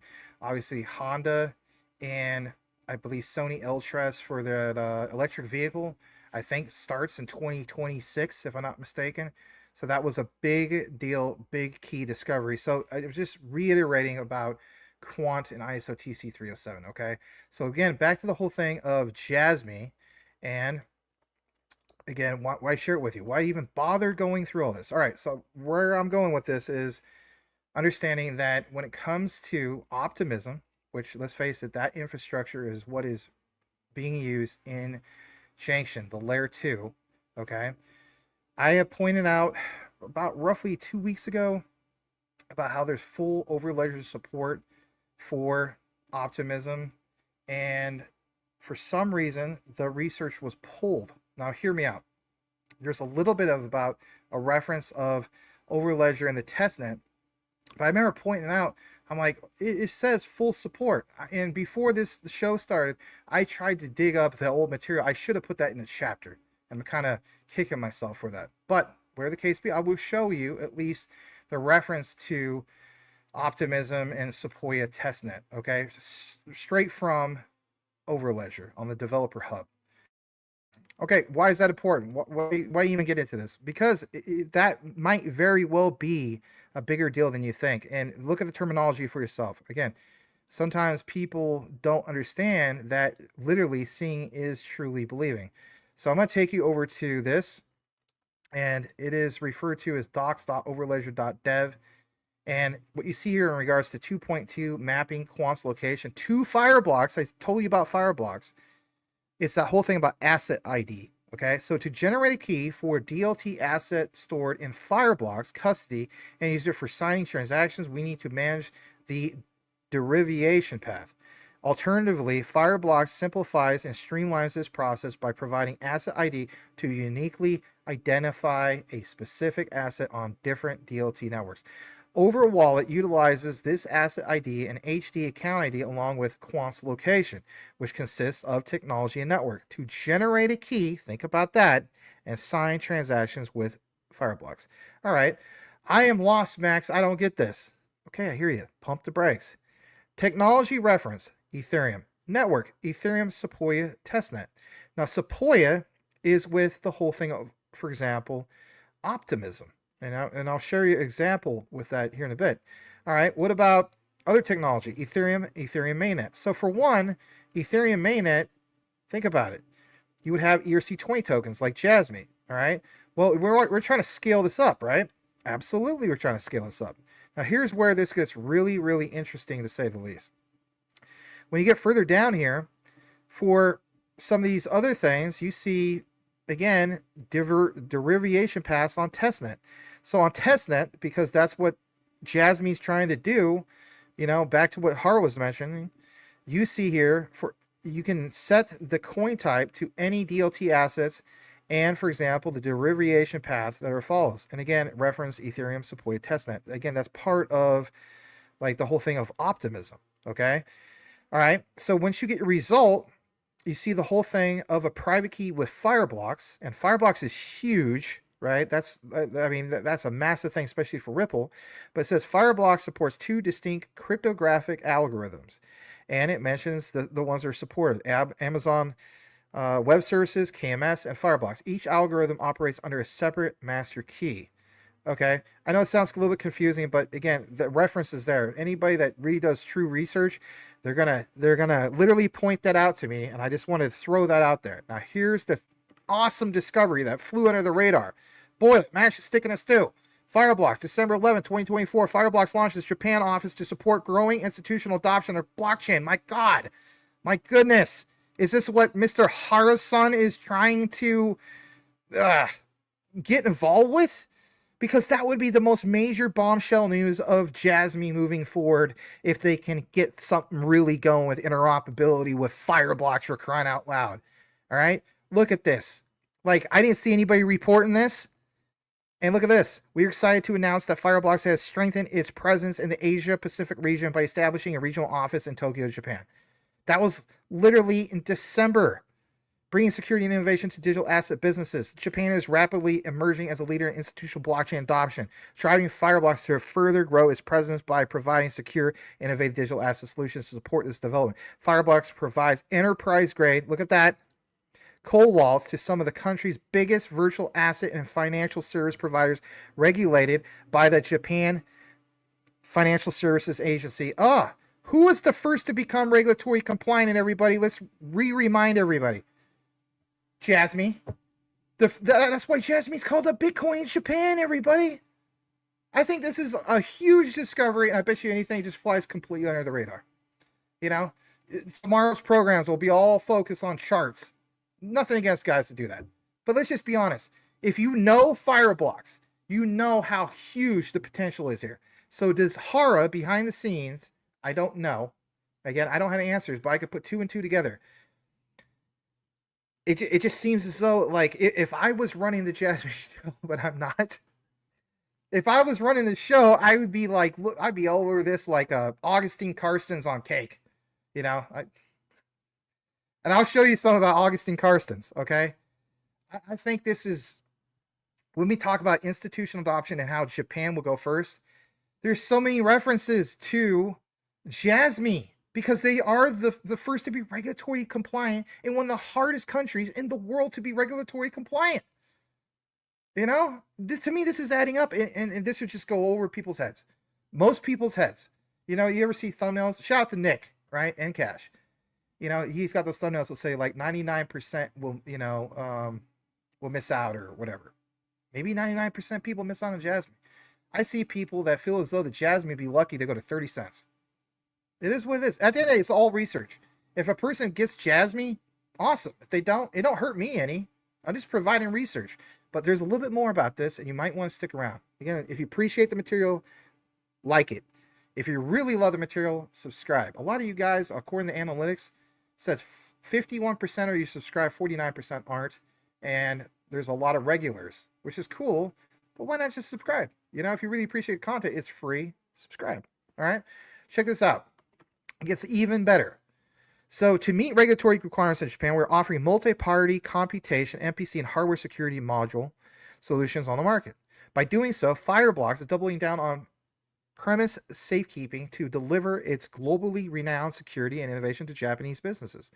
With Japan's cryptocurrency market projected to grow by 54% from 2024 to 2032, the establishment of Fireblocks Japan office positions the company to lead the next wave of digital transformation in Asia and capture the growth or growing appetite for digital assets. All right. I like the terminology also here because some of you guys just want me to focus on 2025, and I can't blame you, you know? So Powering the biggest Web3 players, Fireblocks will be bolstering its presence in Japan by hiring best-in-class sales professional services and product teams dedicated to delivering bespoke solutions for Japanese enterprises. Now think about that. There's currently a team on the ground with plans to hire more staff in 2025. Interesting. Who will ensure a seamless bilingual client experience, further underscoring Fireblocks' commitment to tailoring its offerings for the Japanese market. Okay. I mean, again, is Jasmy already on this? I don't have the answers for that. But again, there's more. In tandem with its office launch, Fireblocks is driving strategic collaborations, think about that keyword, with leading financial institutions, non-financial corporates, and Web3 innovators, including Web3 infrastructure, development firm Startail Labs, the company behind A-Star. I'm telling you flat out, for the A-Star community, they're like, yep, it's us. It's always been us. We're the ones with the true Sony connection. And I have nothing against A-Star, but, they do that. And then with all that Jasmy FUD that happened, when Binance US happened and it just tanked the price, and then where you have Michael Cornwell call me up at 5 a.m. Oh my gosh, Jasmy is at all-time lows. Buy now. Back up the freaking truck. And I did, and I was so glad I did. But I had to listen to all that FUD and all that negativity and like, you're out of your mind. This thing is a rug pull and all this stuff, right? And then the thing got freaking sent in 2024. And if anything, last December, it almost hit 6 cents. So my thing is this. Nothing against A-Star, right? I don't hold A-Star, but I would consider it. I do think it's solid. I'm rooting for everybody's success, even A-Star community. But that is something that they have done numerous times. Beating their chest. Yep, A-Star. Oh, it's us. We're the ones with the real Sony connection. I guess technically speaking, they could beat their chest right now with that too. But at the end of the day, what's the one that leapfrogged itself with way higher market cap? It was Jasmy. Okay? And again, that's not fun. I hope people don't take that the wrong way. All right? So let's say I'm Hara. What would I do? Well, news like this doesn't really get out there. All right, let's just be honest. Maybe somebody else covered it. If they did, hey, kudos to you. But Fireblocks, I think so far, that is huge deal moving forward. Now, check this out. I keep saying there's more, but I don't do live shows with you guys all the time like I used to. So, Web3 gaming platform. All right. What is Janction looking to do? I mean, come on, NVIDIA and all that. And they reference Web3. They talk about AI times DeepIn. I mean, at the end of the day, I mean, yeah, is this coincidence? It could be. It could be the biggest coincidence ever. Now, how many times have we seen coincidence comes into fruition? How long did I cover, and other people, not just me, cover like, yeah, guys, guess what? There's a real thing about Panasonic and Jasmy. Oh, no. Then there was an announcement. Oh no, I gotta see it on Panasonic's site. And then, who's a little bid man? He's like, oh, well, fine. And he pulls up the article from literally Panasonic Japan website. It's like, oh, okay. I mean, stand by the research, right? So look at this. It goes on to mention that Japan has a deep legacy of innovation. I mean, even the terminology. Who starts off their white paper like this? Jasmy. You know what I mean? Deep roots in Sony, and that's how they start things off. I'm just throwing this out there again. I understand that it could just be a big nothing burger, but man, Fireblocks is not a nothing burger. Okay, a little bit more about this. Deep legacy of innovation driven by its culture, excellence, technological prowess, commitment to quality, which is why it comes as no surprise that also is at the forefront of Web3 adoption, says Michael Shalov, CEO and co-founder of Fireblocks. Establishing an office, according to quotation, in Japan allows us to hone in on the specific requirements of the market and ensure Japanese enterprises harness the full potential of blockchain technology in a secure and scalable way. Think about scalable way. And what is Janction trying to do? They're trying to scale up. So to me, moving forward, like I said, join the largest institutional players running their businesses with Fireblocks. Say what you want. I'm telling you guys flat out, listen to me, please. You might be talking about Carolina pogo sticks still after all this time, right? But you got to keep in mind, there's a reason why you got into Jasmy. And if you're new, you might be thinking, I don't know, am I late to Jasmy? Are you? That's up to you to decide. But I'm telling you flat out, when it comes to institutional adoption, the biggest players are going to recognize the one that was first to market to be regulatory compliant in Japan. Now think about how hard that was. We went from, in the past, the whole thing of Mount Gox, right? And that set Japan and let's face it, Bitcoin, the whole industry, well, way behind. You know, some people say that that was a big blemish, for Jed McCaleb. In reality, it wasn't his fault, but that's going to be referenced. Whatever the case be, Japan missed the boat of Web 2. They do not want to miss the boat of Web 3. You could bet your sweet tutu that if I had to bet on it, I would say Fireblocks is more than aware of Jasmy. And they're more than aware that Sony is part of what, everybody? Let's go back into it just real quick, just in case you missed it. They're fully aware of this right here, that Japan has a deep legacy of innovation. Sony has a deep legacy of innovation driven by its culture and excellence and technological prowess, everybody. Don't ever forget that, because that's a real thing, and nobody can ever take that away from Jasmy. I don't care what community it is, because you do, in fact, have real former upper management CEOs, whatever you want to call it, that were part of Sony. That's rooted, that's enshrined into their culture. They are so proud about that. And it's not like you just have one person, right? With Kunitake Ando. No, you have Sato-san. You have the world-renowned, highly revered Tadashi Morita. And so it's like, yeah, there really is something there. And then you even have Hagawara-san, So that's like, what, like 4 people from Sony? So when I see references like this, it says to me, how do you say Jasmy without saying Jasmy? And again, I could be completely wrong here, and that's okay. It's just research, But at the end of the day, I thought I'd bring that to you. Now, here's where we connect some of the things even that much more to Quant. As I pull this up for you guys, we go over the Quant network. Why is this important? Well, you see here that if we type in Sequoia, you have 3 search results. That's it. But it's the second one of where Quant adds support to the Sequoia network. Again, I want you guys to understand why this is important. Because at the end of the day, when you do a basic search about some of this stuff, well, is Maximus making this all up? Why would I do that? I don't do that. But what is Optimism Sequoia? Well, Optimism Sequoia is a test network or test net for Optimism. Does this match up with what Hara-san was talking about? Yes. 7 days ago on the right side, it says bridging native cross-chain ETH transfers, relaying interoperable message. Yeah. Optimism. That's in the documents. And now we get this news from Hara. I'm just saying, maybe I get too hyped up over nothing, and that's a possibility. Okay. But whatever the case be, Sequoia is a testnet for Optimism, a layer 2 scaling solution for Ethereum. Janction is also a layer 2 scaling solution for Ethereum. Enables developers, I should say, to test smart contracts and dApps in a risk-free environment, testing ETH. Okay, I got to share a little bit more about this with you guys. What is it?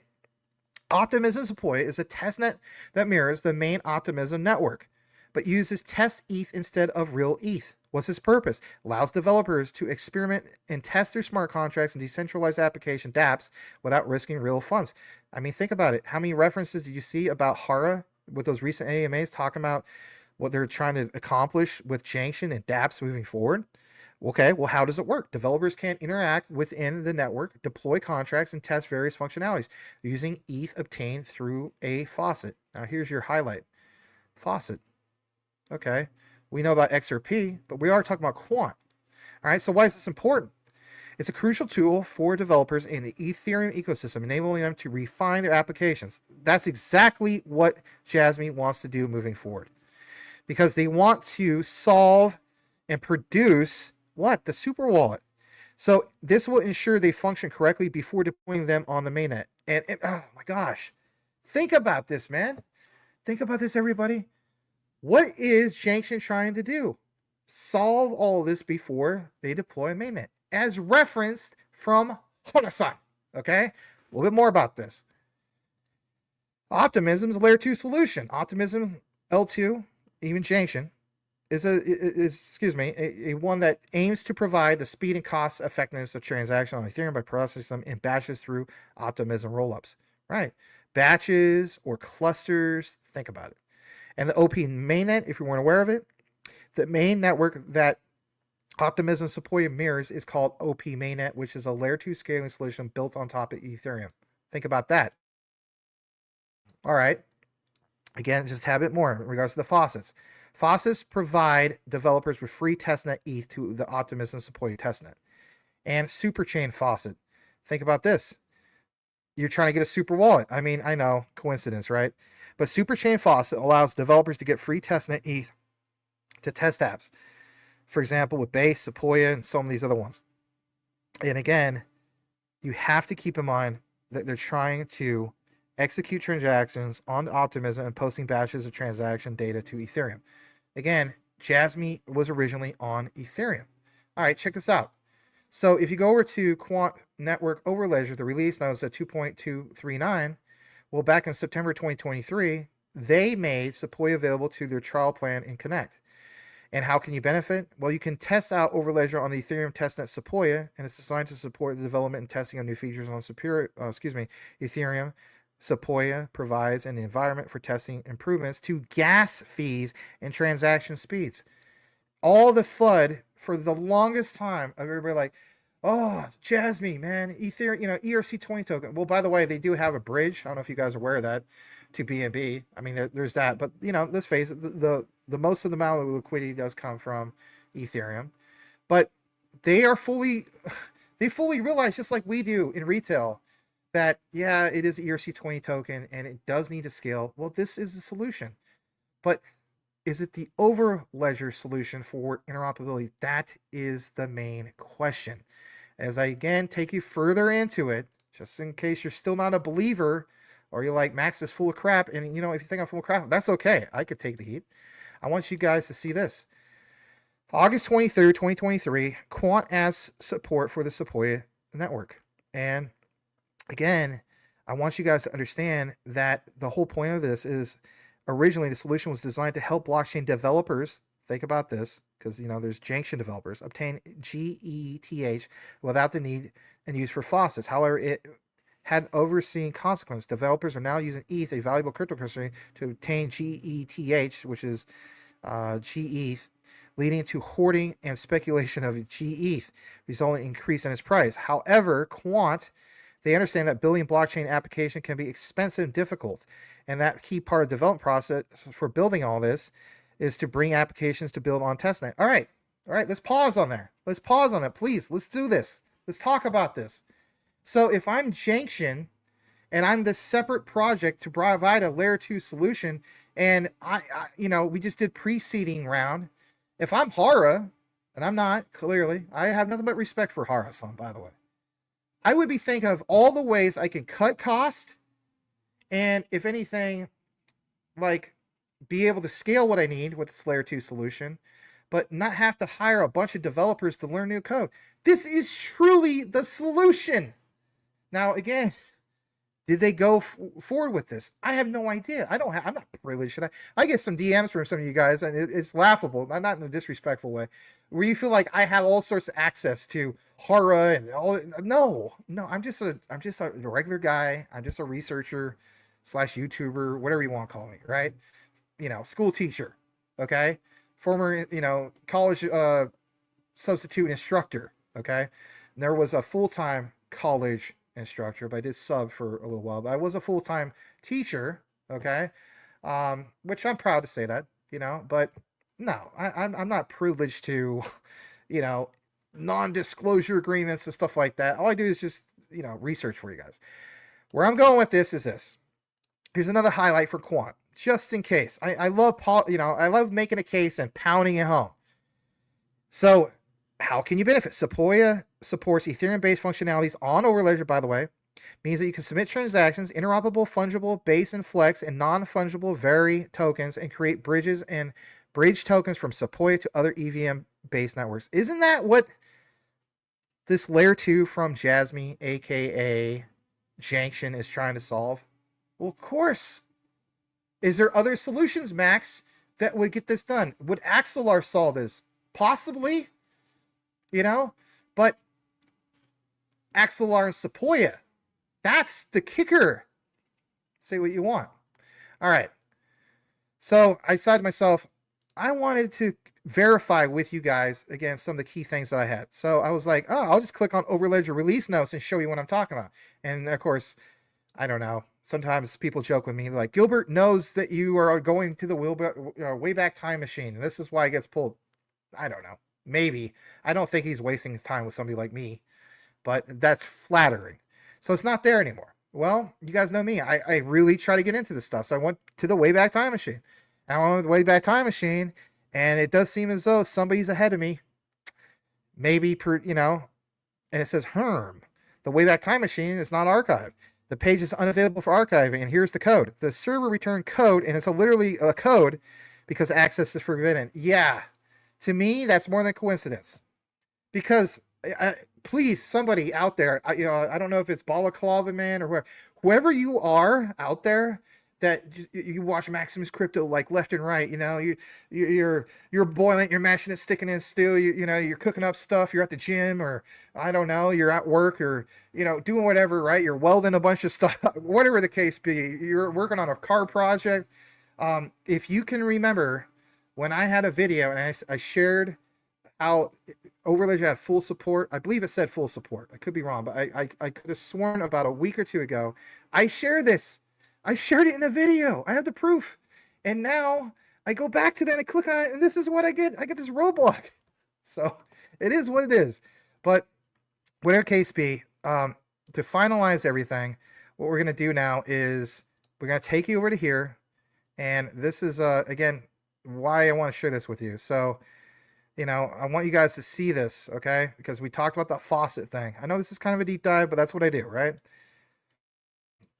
So we referenced the whole thing of faucets.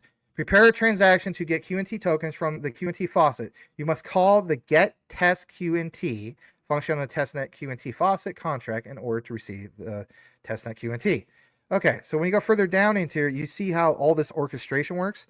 You see the technology, Ethereum, and then network Ethereum supported testnet. So there's the proof that that's what would happen. It would require a little bit of, obviously, QNT. For here, it says test QNT. But for example, you see technology, Ethereum supported testnet. And again, trying to solve the thing of gas. So what about signing a transaction? Well, it's not going to use QNT. Price don't move much. Well, there it says QNT. And then when you get further down into this, it references all of this stuff. And it's basically there. Execute transaction supported testnet. All right, so this is what Hara, he wants an answer. All right, the third setup submits the signed payload to the blockchain using the requested ID return in the prepare step. Make a call execution endpoint. I mean, if I'm Jasmy in Janction or whatever, I'd be like, are you kidding me? This is already coded. Well, why don't we just get a hold of Quant and not have to hire, like, I don't know, 10 to 100 developers? I mean, in reality, it's probably not going to be that much, right?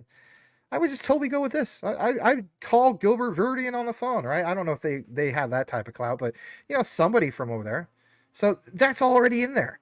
So you're trying to tell me that maybe with like Make integration or Zapier or something like that, we could just, you could just have what you need for your smart contract with this? The answer is yes.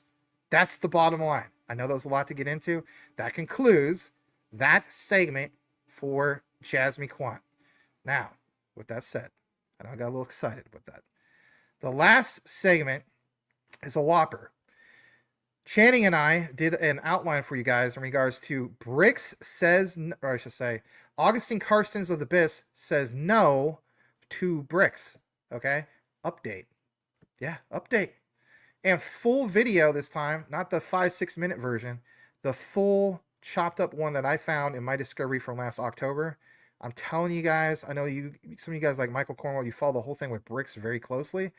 I have a major update about that.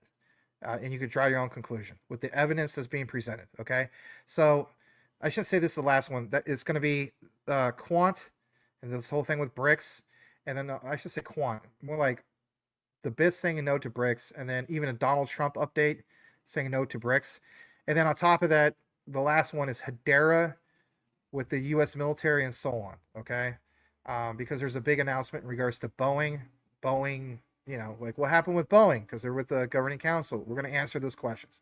Smash the like if you haven't done so already. Consider, you know, sticking around still. Glad to bring WrestleMania to you guys. That's something that we used to do all the time back in the day, right? But you know, real life got in the way. So anyway, I'm gonna jump back into the comments. I do appreciate you guys. I think you see you guys laughing about when I said, you know, Caroline and pogo sticks. So anyway, Caroline Ellison is what we're talking about. So let's see here. Umar Khan, thanks for all the hard work, bro. All right, thank you, Umar, if I'm pronouncing your name right. Phoenix Dragon, I didn't know you. Oh, okay. Well, thanks. I do appreciate that.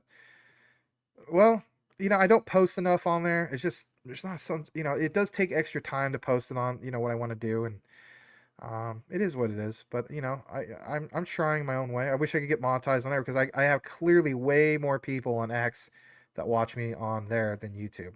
637 on X and on YouTube 165, and not to be monetized on X. It's just like, ugh, it is kind of frustrating. I mean, yeah, you can get tipped on there, but it is what it is. All right, let's go further down. You want to home some of that Jasmy? What if I'm wrong? Yeah, I already talked about that. Yep, never claimed to be fortunate. Yep, good point. Thank you. Appreciate that. I am looking into that. I'm trying to watch more of the research from Rue. You know, the way I look at it, these guys were right on XCN. I don't want to miss the boat on ZBCN. And from what I gathered, Tim, it seems like I can get like 100,000 coins or whatever for about $100 or something like that. Is it my second chance at something like XCN? Then that sounds extremely interesting to me, to say the least. So, Tim, you're awesome, man. Thank you so much for, you know, supporting obviously this channel, other people in this space. You are literally the mayor of crypto, the crypto commissioner, represent the 589th district of the XRP Army, fellow constituents. Guys, if you don't know Tim Shea, you haven't been in this space. You know, he is on so many channels, very active. I would say maybe you, Selma, and a few other people. Shout out to brother Selma Flood, but you guys are so active. Like, you know, it could be degen stuff, it could be memes, it could be whatever, right? You just are always supporting people in the space. You're super active, and you're very knowledgeable. Like you tell me about all sorts of use cases and new projects, old projects. Tim, you rock, man. I just want you to know that you're so appreciated. Okay, like thank you so much, brother, for all the thick and thin, good times and bad. Right? It's about a journey. Yeah, huge. All right, Tate Williams. Ish takes time. The longer the adoption, the bigger the impact on chain. Yes, that's right. You can make a rhyme out of that. It's all the same, you know. On chain, it's all the same. Get in your lane, it's all the same. Why am I rapping? I don't know. All right, something many don't know. ISO 9001 standard CELOs. Just I pointed that out, by the way. Actually, I do know that. I pointed out in one of my Stellar. It was called Stellar Cache videos, and in the thumbnail it mentions Quant and CELO, and I did point that out. So I do want to mention that. But you're right. Hey man, you're paying attention. Like not to me, but you know that you guys have done your research. And what are these shows called? DYOR with Max, right? So anyway, over crypto. Yeah, most of them don't. That's no knock on them, but it is what it is. They're still DCing. Cool. All right, the future is bright. She says 100%. Man, Brian Dowie, I remember back in the day, you told me, I don't know if you're still here, you might be gone, but you told me that your focus was Ripple XRP, Stellar XLM, and maybe some other ones, but you weren't quite a maxi, but you put heavily into those. So when I remember saying this to myself, you know, we all kind of talk in our subconscious to a degree, right?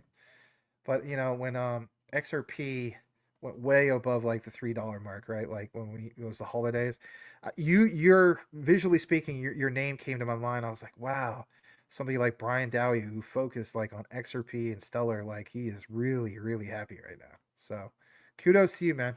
XRP Army, baby. Stellar, ISOs. River, good to see you, man. It's such a pleasure to see you. Really happy to see you. We support ETH to okay, awesome. And shout out to, you know, our brother across the pond, Mr. 2-Bit Crypto. I like 2-Bit. Tell him I said hello. I don't get to necessarily tune in around that time because of work. Sometimes I could, but normally during that time also, if it's on a Tuesday, that's when we're doing the X Space. So I can't really be at two places at once. So you guys can. You guys rock when it comes to that. Hey, HTTR all day. He said, "What up, the Boomer? Good to see you. You're so active in the comments. I do appreciate that." I think Tell. I'll be honest. Tell is on my list. I know Will Fix told me recently he got into it. Um, Again, if you look at previous bull run or 2021 Telcoin, I mean, I think it was like Underdog and a few other people. Oh man, I mean, like they made it off of Tell. There's a guy in the Jasmy community. I forgot specifically who he is. I think it's Jesus or somebody else. But anyway, um, he's a Christian guy, which I love seeing that. He mentioned that I think in one of the X Spaces, it was one of our first X Spaces where the community, was transitioning from the old channel to this new one. Well, this is the original channel, but you know what I mean. You guys showed up really big for the X Space, and it was such an awesome community X Space. Like I really appreciate it. I'll never forget that one. That was the first one, and we had a guy from the Jasmy community. He pointed out that he came into Telcoin, I guess, like at bottom, and it basically caused him to be a millionaire. And yeah, there's something to be said about that. And of course, over this last few years, crypto winter and where we're at now, it didn't do a whole lot. But the main thing is, they're one of the few projects out there that is going to do, I guess, a legitimate digital bank, if I'm not mistaken, guys. Was it Nebraska? So to see news like that, again, that's supply and demand, moving forward. So I think there's something solid there. Um, that was one I considered just opening up a bag of, but then I said to myself, nah, man, you need to stack more of what you have. But again, this is on my short list of ones that I don't have to possibly get into. So I'll let you guys know if I do get into it. And if I do get into it, you better believe I would cover it probably somewhat on a regular basis. It depends. Some projects have virtually hardly any news, like Swiftcoin. It wasn't until recently we saw like a lot of news, because usually when Swiftcoin or Swift blockchain, and again, a disclaimer, Swift blockchain has nothing to do with the Society for Worldwide Interconnected Financial Telecommunication, whatever that abbreviation is, right? It's not the traditional Swift. It has nothing to do with that. But anyway, you know, um, some projects just don't get a lot of news. So there's recent news. So I mean, does Telcoin have a lot of recent news? Maybe, I don't know, but I don't want to guarantee I cover it all the time. But if I did personally invest into it, yeah, that would be one I would totally consider uh, bringing to my lineup. And as you guys know, I cover about roughly 12, 13 coins. Some of them have more emphasis depending on what's trending, like if it's XRP or Stellar or Quant, Jasmy or whatever. All right, so getting further into it, I don't know that. I mean, he was a nice dog. It's not his. It's not. It's not the dog's fault. Who his owner is. All right. All right. All right. Boomer F is sooner. Yeah, he probably is. I mean, I went there for the Mike Tyson fight, not where who was, but you want to. How we joke around? We're like, scam. That Mike Tyson fight with Jake Paul was scam, big time. I mean, and when it happened, I was just like, yep, this reminds me of old school Mike Tyson. He is still doing his thuggish, ruggish ways, right? But it is what it is. That's no knock on Mike Tyson, but anyway, I did feel a little scammed on that one. Yeah, still kind of not over that. I wanted to see a good fight, but it is what it is. I understand he had that thing at the ankle, but I mean, come on, that whole fight was. You want to talk about a rigged fight? I mean, that was blatantly a rigged fight. They both agreed that they weren't going to do nothing to each other. So anyway, thanks, Hush. I appreciate that. All right, Sean of Iowa, 78, which might be the year you're born for all I know. They will have to shut down the whole website. I don't know. I mean, I've done some of these things, like my discovery of a Neo blockchain. I'll tell you guys, like, you got to see that video. It's I don't know. If I do another show with you guys, I'll just point it out, because I mean, I realize that we're approaching almost 3 hours, and some of you guys might get burned out. But I do appreciate that you love listening to me. I do appreciate that big time. All right, Jay's Diecast, man, you have been on it, Max. Really, life getting in the way is life, my friend. It is, I know, but I'm a guy who just wants to, just like anybody, I'm fighting for my peace. I'm never gonna give up, man. And it's just something to be said about when you're a kind person and people take advantage of your of being what do you call it, like take advantage of your generosity to the degree where they're just using you and just sucking the life out of you, being like a parasite. And I just don't want to get on this new. It's Valentine's Day. I should talk that way, but it is what it is. It was one of the worst weeks ever. But I'm hoping to turn this all around and just it was just so bad. So bad. I'll just put it this way. For a week straight, you know that song by Jay-Z, 99 Problems? That was my theme song for a week. We'll just leave it at that. We'll leave it at that. It was so bad. Anyway. Ty, generation wealth is inevitable for long-term visionaries like us. Yes, yes. Dennis Lill, everyone in crypto also forgets that the patents, Quant, Ripple, and Jasmy. That was one of the things we covered, me and Will, earlier today, and that will probably come out next couple days because it's non-time sensitive stuff. So we do reference Smoke. Smoke has a new key discovery recently about Ripple and the interledger, and on the grocery list you see in the patents, hold on a second, you saw was it JP Morgan, Amazon, there's a few others, but like, okay, so the patent expired and it shows for at least the US. No, it's not. It's active till 2035. So you might have already seen it, but yeah, Quant, Ripple, Jasmy, absolutely. When the money gets serious, that's when the patent lawyers get involved. True. And how about this, especially when it comes to Quant? Legally binding smart contracts. Well, what about XTC? Okay, electronic bills of lading, a digital certification that represents that. All right, well, what about moving collateral? Use the ISO 222 smart contract and use XTC as collateral. All right, we need to scale up BTC. Nobody thought this in a million years, right?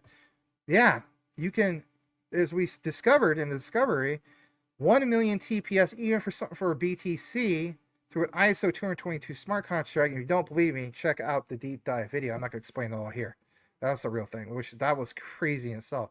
People are like, well, that's just a wrap version of Bitcoin. Okay, and that wrap version is still represented, like the value that mirrors the asset. There is exceptions to the rule. I get it, like wrapped Luna. It does not match Luna Classic. True. But in regards to wrapped Bitcoin, go check it out.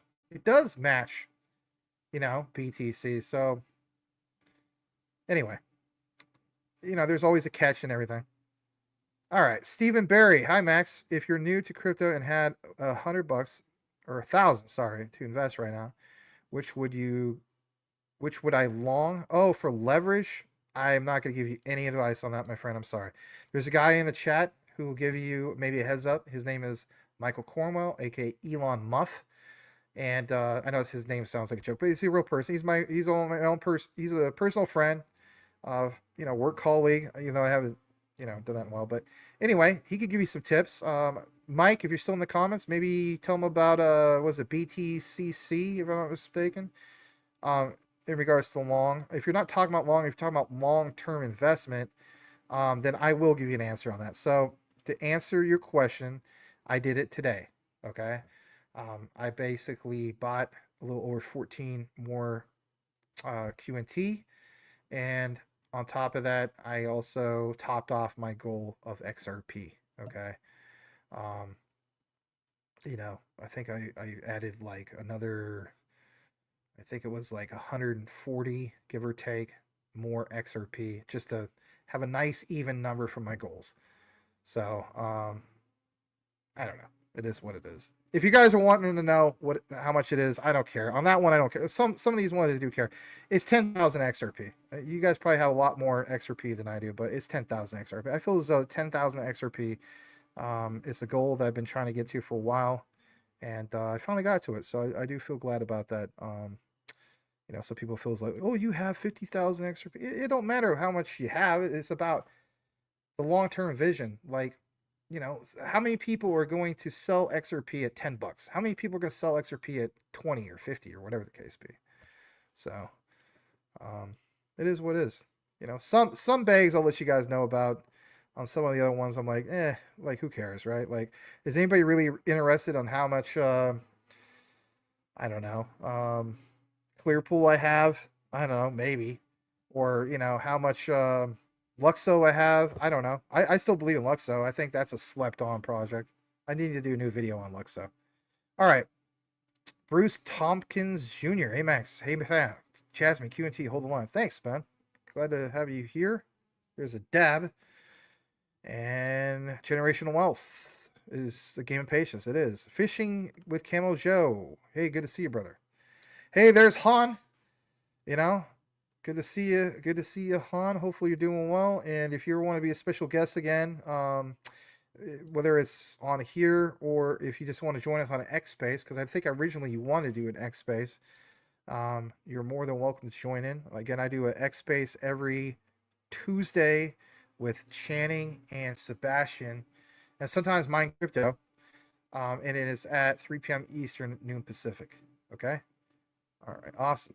Conviction through understanding. Absolutely. All right, Blackwood says, good to see you, Blackwood. Blackwood, always up to no good, even Hollywood, right? What's that from?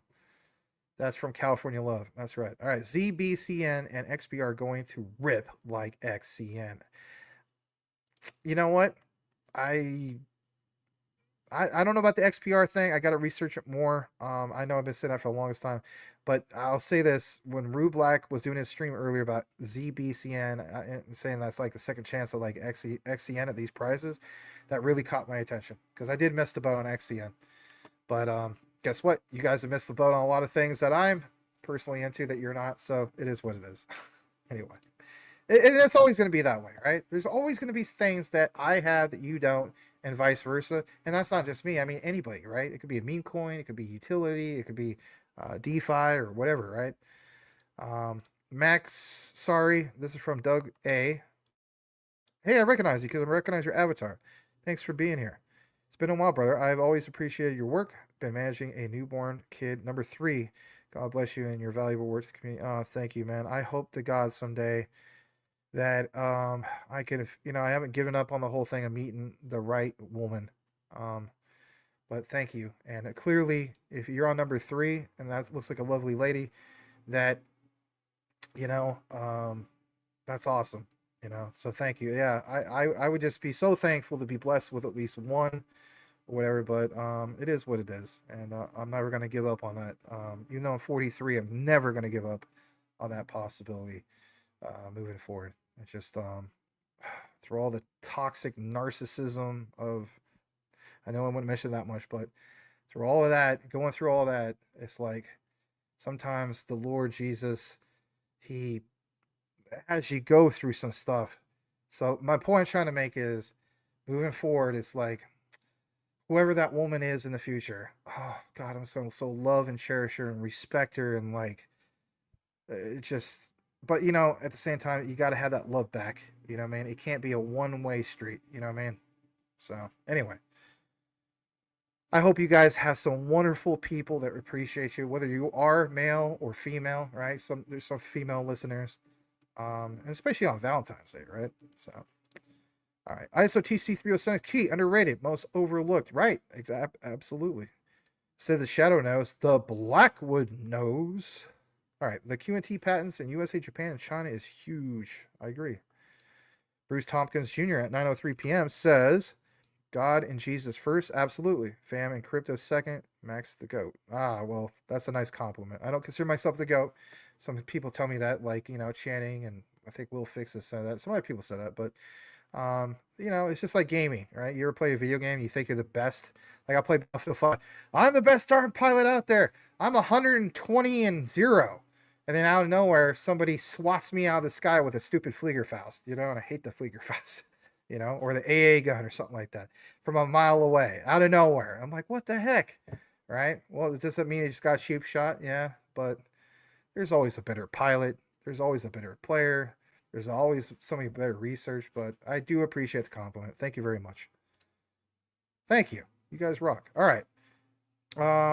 The Mike Tyson fight. We'll get back into the segment here. We're having some fun, right? We're at 850 people on the combined live. You guys are awesome. Blackwood says he saw I guess we'll say it in a Mike Tyson voice. I saw Tyson train 2 weeks ago before the fight. It was just the fact that he wasn't as fast as he ever was. Also saw Jake Paul train, and he's a sloth comparison. The fight was rigged. I'm trying to do the older Mike Tyson, but I could do the young one, right? Anyway. Spike says he never got tired of watching my videos and live show. Did you ever see where I threw in there's a Jasmy video? I wish I could pull it up for you guys, where I'm talking about personal data locker and like this Japanese guy is interviewing Mike Tyson, and I dub over Mike Tyson. I wish I had that saying. I'll play it for you guys. You know, and you know, Mike is all talking about, let me tell you about the Jasmy personal data locker. You know, when I go over to my homies in Catskill, New York, you know, they're always trying to steal my data. So I float like a butterfly, sting like a bee, and I punch them in the face and tell them, yo, listen to the DPG Maximus and his show where he brings a personal data locker. And, you know, you comb it through your fro. I don't know. I'm not even rhyming. I sound like a weirdo right now, but whatever. Anyway, Crypto Info, DYOR, good to see you, man. Biz to the moon, live for the metaverse. Give this guy a follow if you like, especially like metaverse or, you know, that type of content or anything about the metaverse, or just crypto. You know, help him scale up his channel. They take your kindness and weakness for weakness. That's true. And then the point I was trying to make earlier was, you know, like a dove is a symbol of peace, but a dove can become the most violent, you know, when it's being attacked and so on. That doesn't mean I'm violent. That's a bad analogy. But anyway, yeah, people do that. People take advantage. It's horrible. Chase Diecast. Sorry, dude. No problem, man. All right, let's see here. Tate Williams. I don't know what that's about, but that's okay. All right, shill my Twitter. I can get them a BTCC link. Okay, yeah. All right, hold on a second. So let's highlight Mike real quick. This is community engagement because Mike rocks. You know, you do, brother. You freaking rock. Okay, I want you to know that. All right, so let's pull this up. All right, so what do we got? We got GF Burke with some good looking, I don't know, was that chicken pot pie or something? I don't know. Looks pretty good. All right, let's see here. Michael Cornwell. Let's type in Muff. Elon Muff. There we go.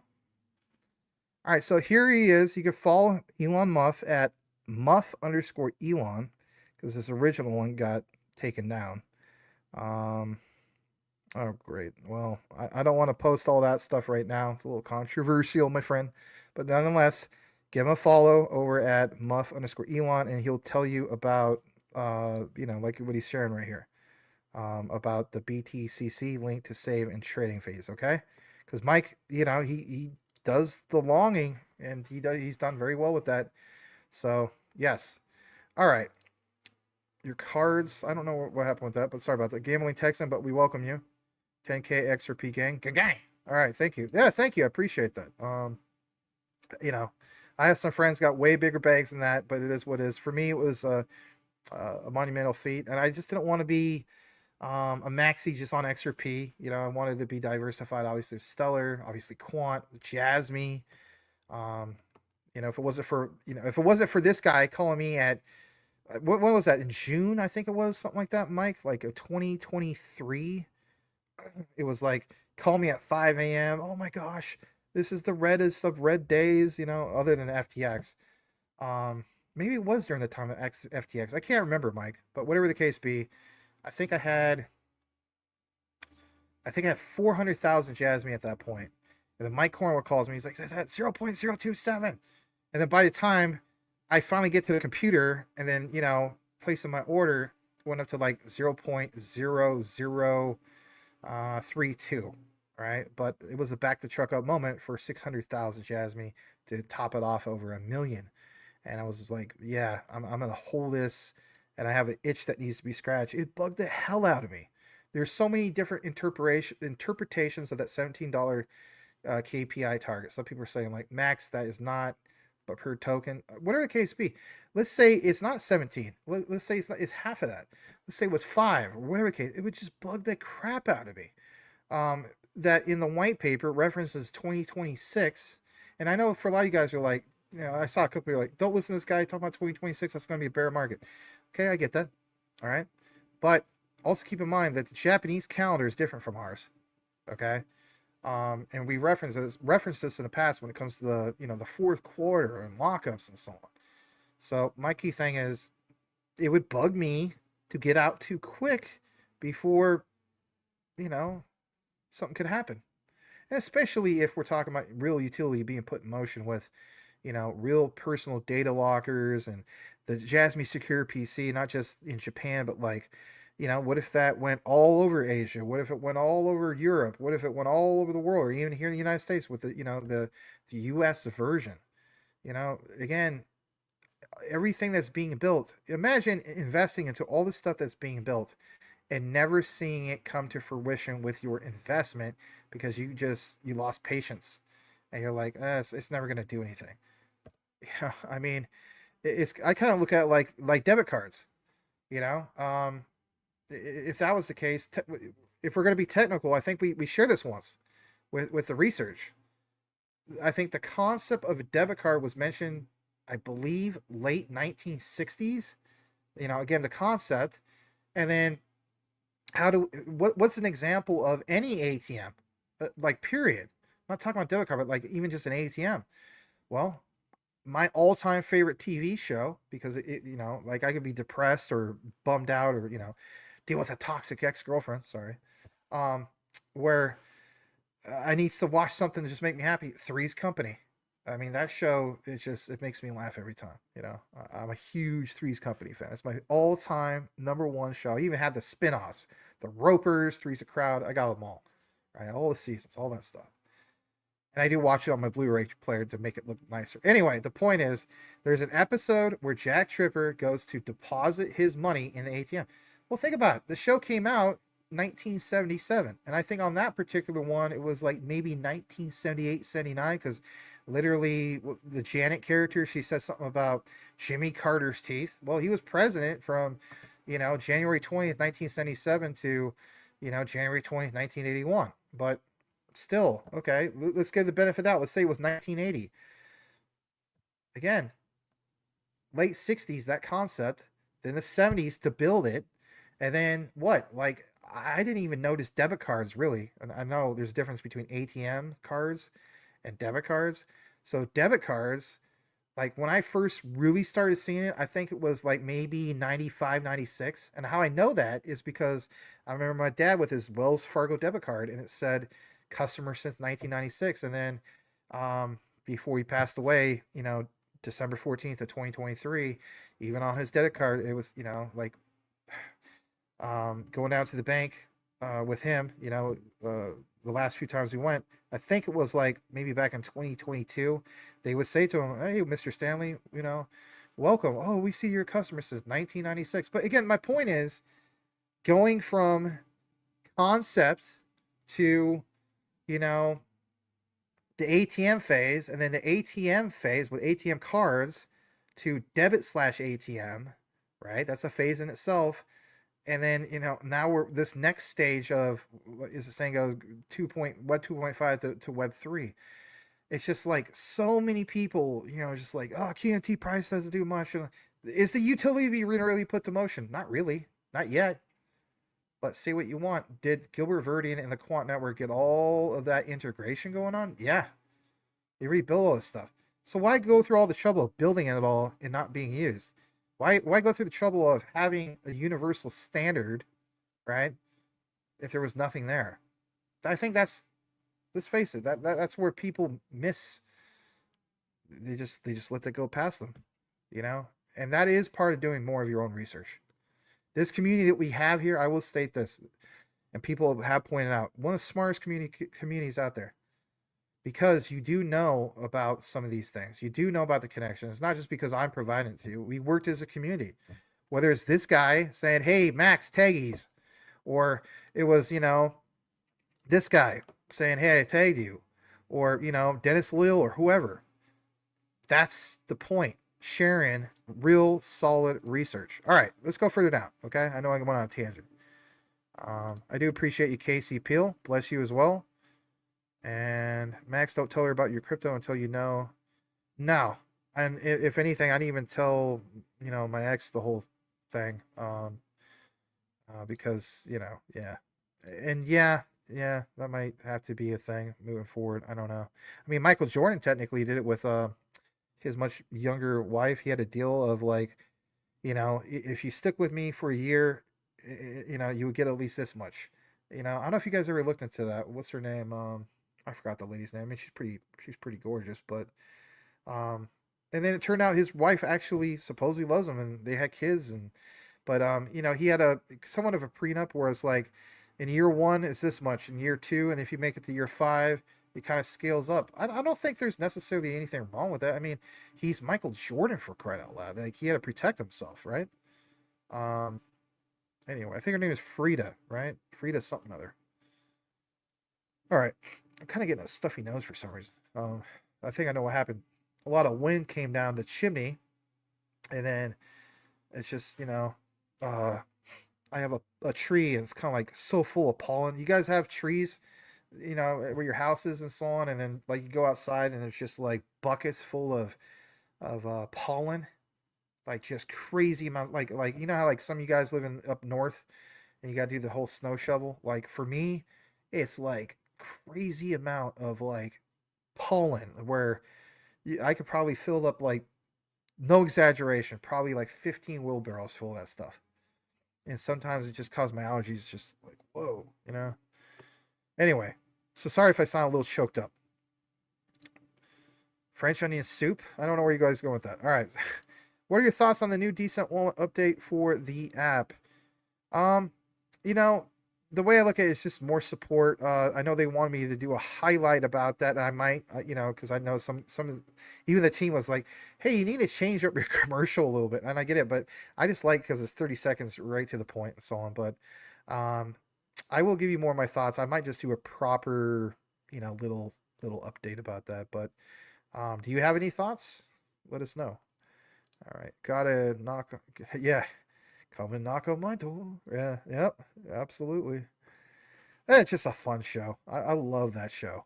I never get tired of that show. I mean, it's been a few years since I watched it, but I think I'm gonna start it back up because I mean, with all the BS I had to go through for this last week, that is a show I could just come home from work and be like, let's flip this on. I usually work remotely, but sometimes I have to go to the other side of the valley to, for whatever. But I could come home, flip that on my Sony PlayStation 3, right? Still have that. And I put the DVD in, and it's like then you can even stretch the screen to make it full screen, and then it has a thing called scaling for the resolution. So it looks way better than how it first aired. Like, it looks like it's an HD. Like, it just looks great. Like, I love that the like a Blu-ray player or PS3 can do that. But yeah, I mean, man, that show is just, there's a few episodes that are just darn right hilarious. I think one of my favorite episodes is Jack Tripper. He has to go to like this pie baking special. I don't know if you guys ever seen that one. It's when the Ropers were still on the show, and then it ends up being like a slapstick pie throwing contest. I mean, it's like Suzanne Summers, Chrissy character. She's throwing a pie, and then everybody gets a pie, and then Jack Tripper, John Ritter's character, he thinks he's not getting a pie, and then everybody just throws a pie right in his face. I don't know. It was just hilarious. It was good stuff.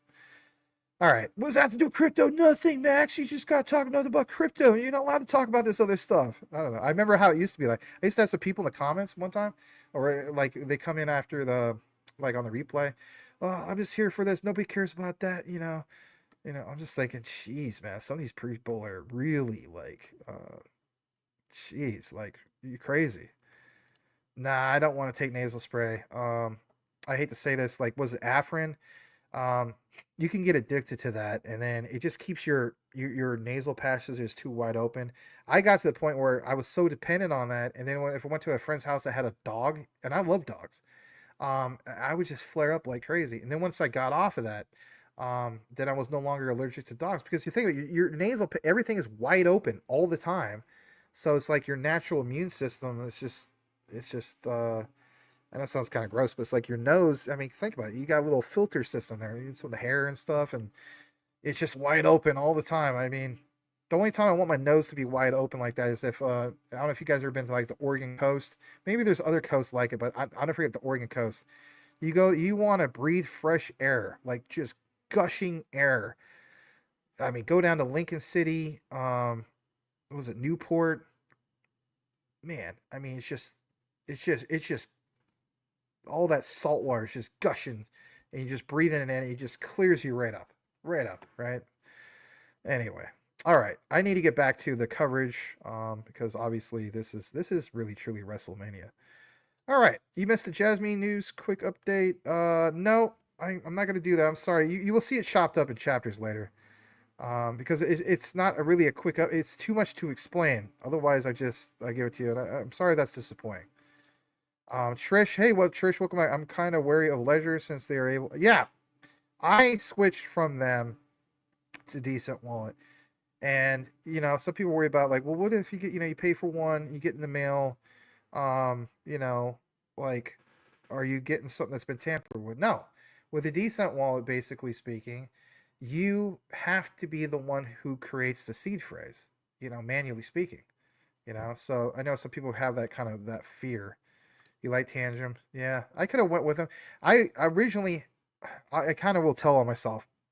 I originally had them reach out to me, and they sent me one free, and basically I was like, oh, okay. And when I looked more into it, I was like, well, there's nothing really that separates itself from like the Decent Wallet. Where I'm going with this, here's was what my hope was going to be. My hope was that the Tangent Wallet would have BSV support, because then when I do a BSV video, I could be like, hey, guess what? Cold storage with Tangent for BSV. Well, that wasn't the case. So it was like, here I am promoting two wallets and basically somewhat similar. I know some people like some of the features a little bit more Tangent, but it is what it is. So anyway, I hooked up my good bro, and I'll tell him Michael Cornwell with it. Why wouldn't I? You know what I mean? I mean, we're real good friends. So, you should have done a giveaway scam. Well, maybe in the future. Anyway, Tangent is the better option. Well, cool. All right, Joshua Joseph, really enjoy the channel and the deep dives you do. You really helped me learn a wealth of knowledge about the space. Took a while to find a channel that does info other than price predictions and charts. Yeah, a lot of channels do that. I mean, some are good at it. I mean, some people call it kind of fluff. I mean, I don't know. Some people say I never do fluff, but we're all human. We all bring what we bring, Anyway, I do have an excellent air filter system. It's the chimney. Maybe I gotta get a filter on the chimney. I don't know, but it's Phoenix. You gotta keep in mind it's like a freaking dusty city. We have these things. They're called haboobs. Literally, that's what they're called. I don't know if you've ever seen that. Look up Phoenix Haboob. HABOOB. It is Valentine's Day, so there is going to be a lot of boobs going on, right? Sorry. Anyway, look it up, and look up a video where it shows like a helicopter in the distance recording the Haboob. It's crazy. I mean, it's like it's like a tsunami dust, dust wall. It's freaking insane. I remember having to pull over. Like one time I was out towards Apache Junction, which is way out east, like 2 hours ago. I used to date a woman. Her name was Dominique. Back in the day, and this is when I was like 19, 20, or actually it was 18. I forgot about that. I was 18 and she was 29. Yeah, don't shoot the messenger on that one, right?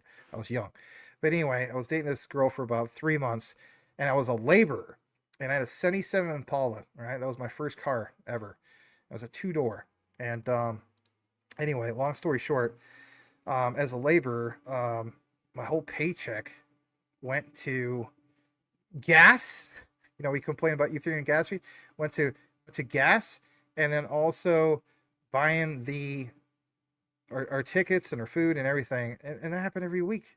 I mean, I got paid every week, but my whole paycheck went to that. And so it's just like 2 hours there and 2 hours back off of a car that would get like, I don't know, 12 miles a gallon or something like that. I mean, it was horrible gas mileage. But anyway, out in Apache Junction, yeah, you have to pull over when there's a big dust storm, because if you don't, you just can't see anything.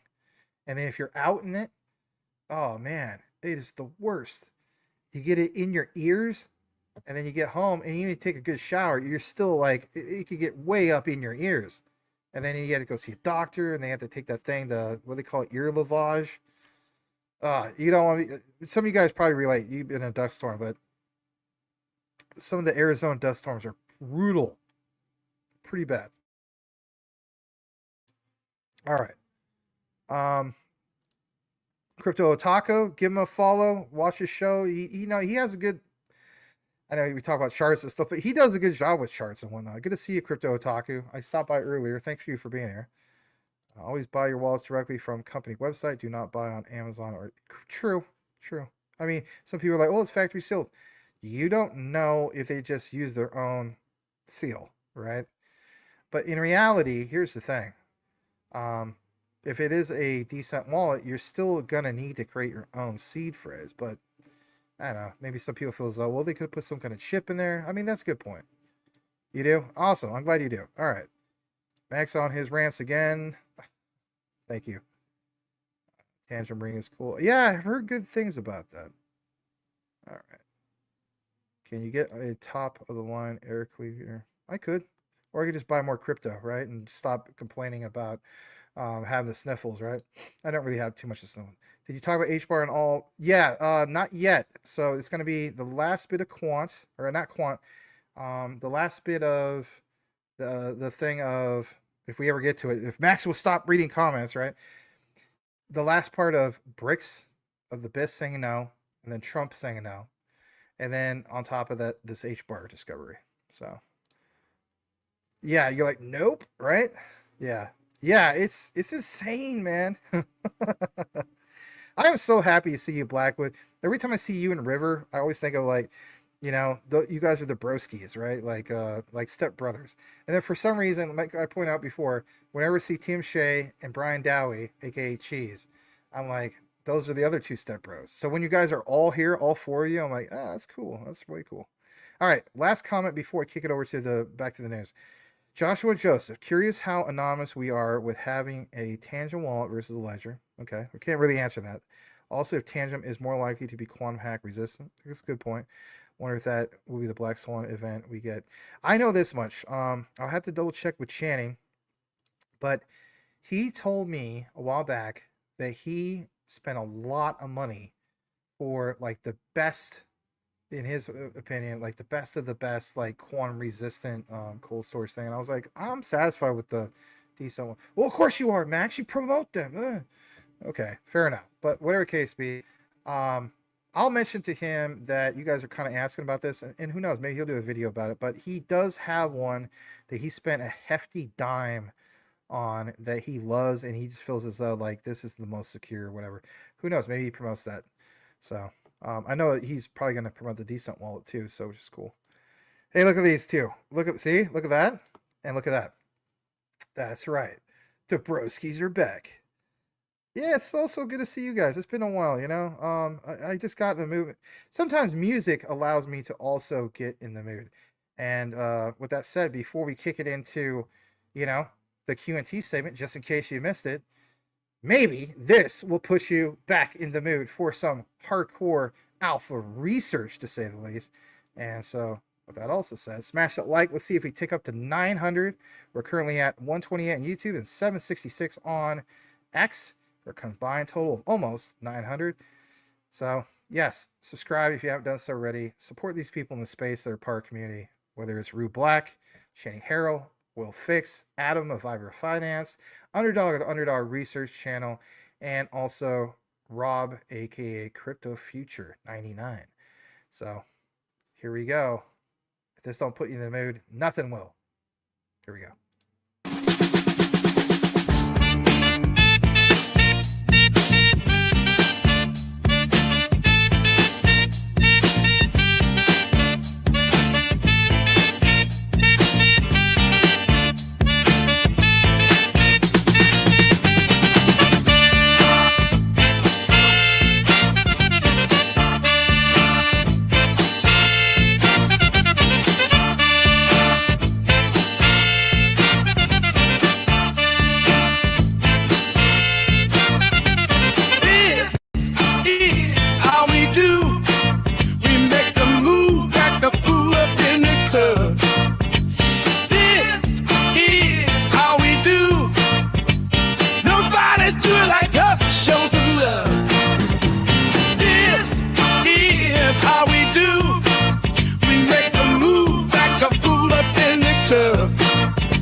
trouble's here. Watch how it comes. Come by, bound me to strong. Selling that one hand on my piece. I was flipping goods with Master D. Say, but pass that by. Gee, you the girls just wanna feel alive. Broken run, got green by a ton. Jamming with my hand up her dress like, I make a move, there's a haze in my lungs. Doing the butt if you plan to stunt. Oh, this is how we do. We make a move like the food up in the club. This is how we do. Nobody do it like us. Show some love. This is how we do. We make the move like the fool up in the club. This is how we do. Nobody do it like us. Show some love. All right. No, that was me. That wasn't me playing that for you guys to leave. No, not yet. So what we have is, yeah, I'm not going anywhere. Right. Yeah, I'm not going anywhere. Yeah, I know what that quote is. Yeah, you know, The Wolf of Wall Street. I love that movie. All right. So, yes, let's get into the last couple things that we have. And then after the words, we'll wrap it up. So what do we have? Well, a little bit of some things, you know, let's face it, like, you know, Michael Cornwell always covers, you know, or sharing the whole thing of BRICS, right? So I'm going to get into this. And a disclaimer, you know, some of you guys are fans of Alex Jones, some of you aren't. I'm just sharing like the clip that he has. So, you know, don't shoot the messenger. It is what it is.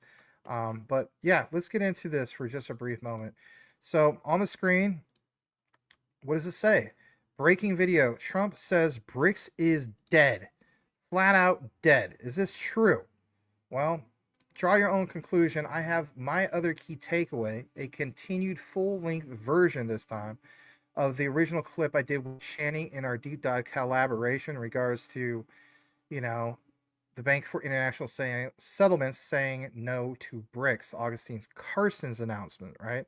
So I'll play a little bit longer one about that here in a bit, but whatever the case be, quote, they don't have us over a barrel. We have them over a barrel. All right, listen to this. I'll just play the segment of what he's referring to, not the whole thing. Nonetheless, this is pretty good. It's pretty interesting, to say the least, to hear President Trump mention this. Here we go. I don't care, but BRICS was put there for a bad purpose. And most of those people they don't even want to talk about it now. They're afraid to talk about it because I told them if they want to play games with the dollar, then they're going to be hit with a 100% tariff the day they mention that they want to do it. And they will come back and say, we beg you not to do this. BRICS is dead since I mentioned that. BRICS died the minute I mentioned that. And I remember when Obama and Biden in particular, I guess he said that, they have us over a barrel. They don't have us over a barrel. We have them over a barrel. Okay, so I just want to share that quick clip. Now, where I'm going with this is to share another key thing here, and basically it's a YouTube channel. Let's face it, there's institutional YouTube channels. You guys, I don't even know if you're aware of it. Like, there's not a lot of views on some of these. Like, there's Future of Finance with Dominic Hobson, but there's also like ones where, you know, anybody can make a YouTube channel, right? So in the discovery from late October, I found some material about Augustine Carson specifically saying no to the BRICS. Now, keep in mind, this originally came from late October. Granted, before this whole thing of what Donald Trump is mentioning. It is important because, you know, there's a lot of speculation about would, you know, BRICS choose something like Ripple XRP or, for all we know, through interoperability, something like Quant. Well, maybe, possibly, you know, but whatever the case be, there's supply and demand forces that a lot of people aren't aware of. And, you know, could the BRICS nations use something that was quote unquote interoperable to kind of get around the whole threat of sanctions. So I want you guys to hear this time around. It won't be just the clip I played with Channing in regards to Augustine Karsten's announcement. It will be what you're about to see here. So I'm going to go ahead and basically add this. Give me a second. I clicked on the wrong thing. A little bit rusty, right? Anyway, let's click a stop screen on that. All right. So I have this in my archive.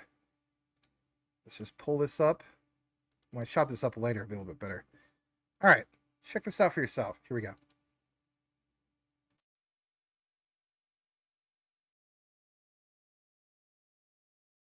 So kept in mind. Very good. Excellent. Okay, we'll take two more questions. I'll start with Brunello here, and then Stefan Ingves. Actually, we'll take three. Brunello, Stefan, and Piyush Gupta. Brunello has a book just out on this subject, so there you go.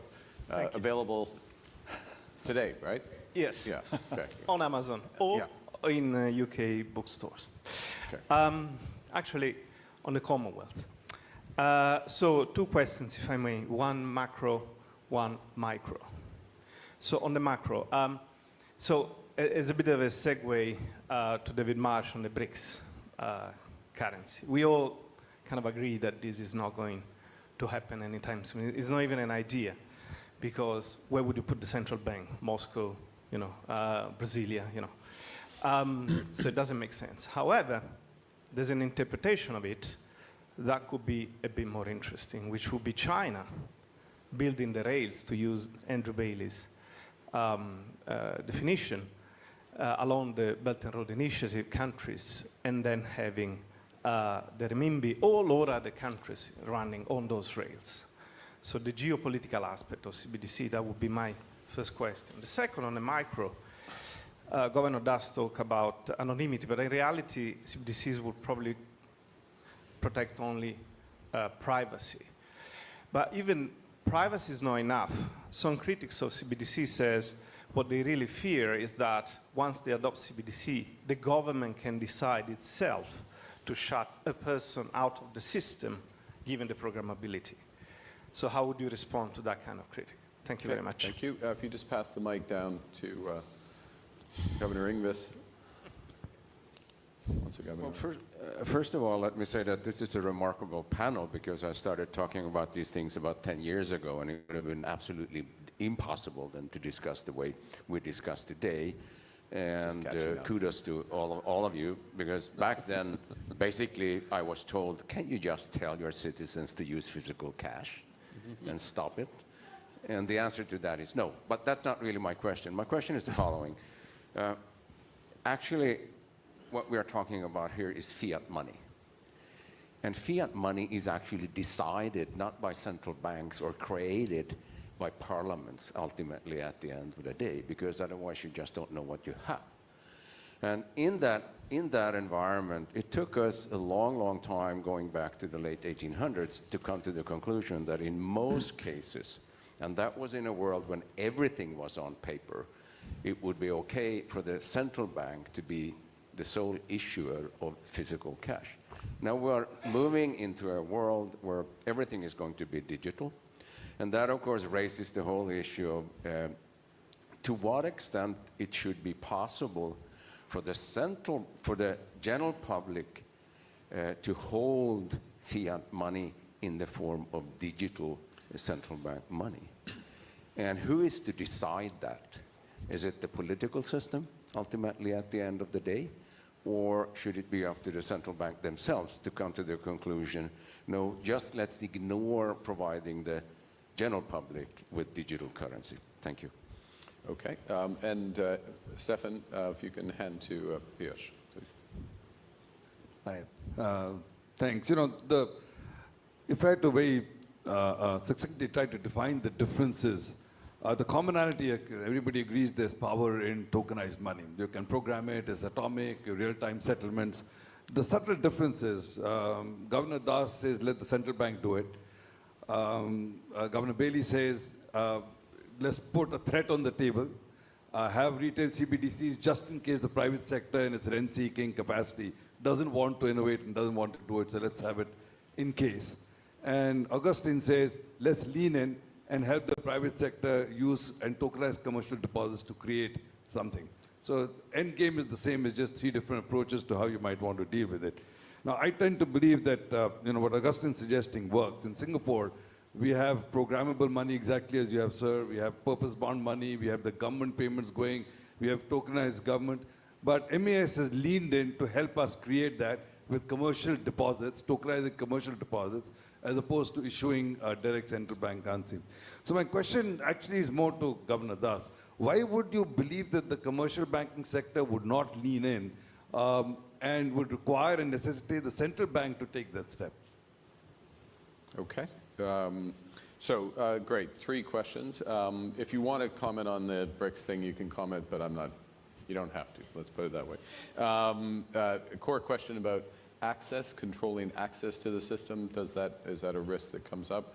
Secondly, in effect around who decides the limits to access to retail central CBDC, and are there limits on it? Governor Das, specific to you from Piyush. Do you want to start? Why don't you start? Yeah. So I think broadly 3 questions I have noted down, and I hope I have understood them right. With regard to the privacy question that was mentioned, I would like to, you mentioned that government can shut off somebody from the system. Now, why should that impression come? The way I look at it, so far as India is concerned, the Reserve Bank of India Act has been amended by the government, where the Parliament has delegated that responsibility of issuing notes, bank notes, by the central bank. All that has been done is that it is mentioned that the Reserve Bank is competent to issue bank notes, including digital currency. So therefore, already it has been legalized. And we see CBDC as a replacement of the paper currency. So if you have an apprehension that the government can shut off somebody, the government can do it also for deny somebody to avail paper currency. Now that doesn't happen. It will never happen.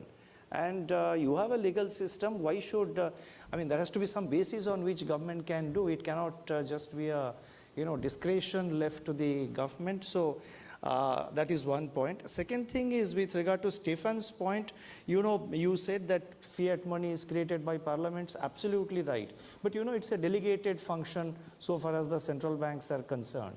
The government has delegated this responsibility. I'm talking about India in particular. The government has delegated, the Reserve Bank of India has authorized the Reserve Bank of India to sort of issue currency notes and operate the monetary system on its behalf. So it's a, Reserve Bank derives that responsibility, derives that function from the parliament, from the sovereign. The third point with regard to Piyush's point that, why not commercial bank? Now, I'm just talking of paper currency vis-a-vis digital currency. In our system, in India, the paper currency, the notes are printed by the Reserve Bank of India. Then it is supplied by the Reserve Bank of India to various commercial banks, and they then dispense it, they distribute, they give it to their account holders and others. Here the same system remains. The Reserve Bank creates the digital currency. It remains a liability on the books of the Reserve Bank. The commercial banks draw that money and they dispense it to the public, to the members of the public, to their account holders. So it is not in no way different, and it does not in any manner sort of dilute the function of commercial banks. It does not take away anything from the commercial banks with regard to what they are doing today. Excellent. Andrew, please. Well, let me say 2 things. On the first question, on the geopolitical question, I think it's a very, very good question and a powerful question. First of all, I don't think there is any good reason to want to fragment the rails in cross-border payments. And I'll be blunter than that. I think those who do want to fragment the rails probably are doing it for very much the wrong reasons. I mean, if you think you can avoid sanctions by fragmenting the rails, then A, that's a bad reason, but B, we should be very alert to it. But I think the best way to, frankly, avoid a fragmentation of the rails is to innovate and make sure that the rails are actually, modernized and up to speed. Otherwise, there is, of course, an economic case for fragmenting. You know, that's the issue. So, you know, I think the geopolitical question is frankly as a reminder that we need to frankly keep the rails, you know, the rails need to be modern, efficient and operating. We go to Stefan's question. It's a really good question and a really hard question. You know, I do think Stefan's right about fiat money. Of course, it does have its central bank money, but the origin, you know, is in parliamentary authority.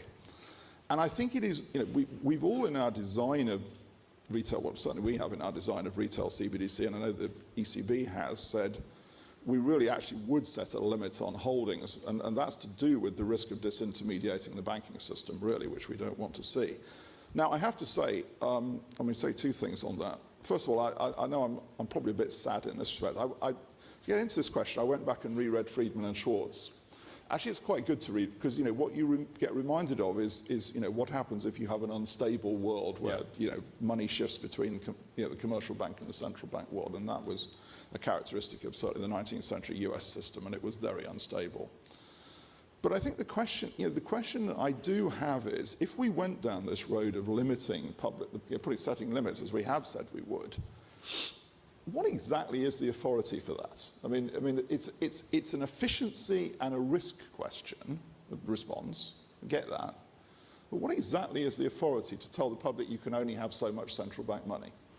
You know, it's a difficult, you know, Stefan's nodding, it's a very, I think it's a difficult question at root. Yeah. It's a very difficult question. Yeah. It's the kind of question that's you can have an intuitive answer to. It's easy to say, but then you really need to, really need to think through. On the Augustine, please. Yeah, on the first question, I fully second what Andrew said. And let me add just two points. One, technology will not define if a currency is more coveted for others. I think the real issue is what gives value to the money and the usability. And I tend to agree with Andrew that if it's being fragmented and others, payment systems are being developed for the wrong reasons. We at the BIS are working on many of these projects, but none is designed for the BRICS. And as a matter of fact, we cannot directly support any project for the BRICS because we cannot operate with countries that are subject to sanctions. So I just want to be very clear about that. The question of Stefan, I think it's a great question. I fully agree. Now, for me, I think what we should ask from the parliaments is to preserve the options that today population has. And the option that today the population and society has is to be able to have a retail direct liability of the central bank.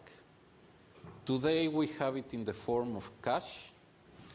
Now, why, given the technological development, we could not give access to society in the technological representation that society demands?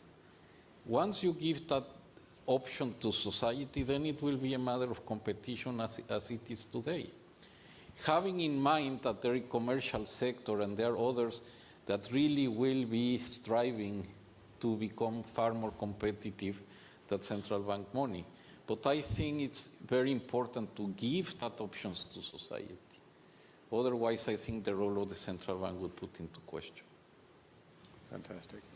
I think that's a perfect way to end this panel, and with ending this panel, end this 39th meeting, International Banking Seminar. Let me, I'll just conclude by noting, and this is not a summary, but a common theme. In the end, with money, with all the innovation, the central bank is at the core. Has to be at the core, and the linkage between various forms of money to have that finality of settlement, the speed of settlement, something that would be new, but this singularity, this singleness of money there. And the question is where to set the boundary as you move out towards the user. And one of the things, many things striking about the discussion, but this core point of being user-centric. Ultimately, it's about people using the money, and how do we make that, and this potential that exists to be much more inclusive in a much broader sense, not just individuals, but at this point, you started with Shakanta, a broader range of transactions and exposure, and Andrew and others brought it up. So where does the boundary struck?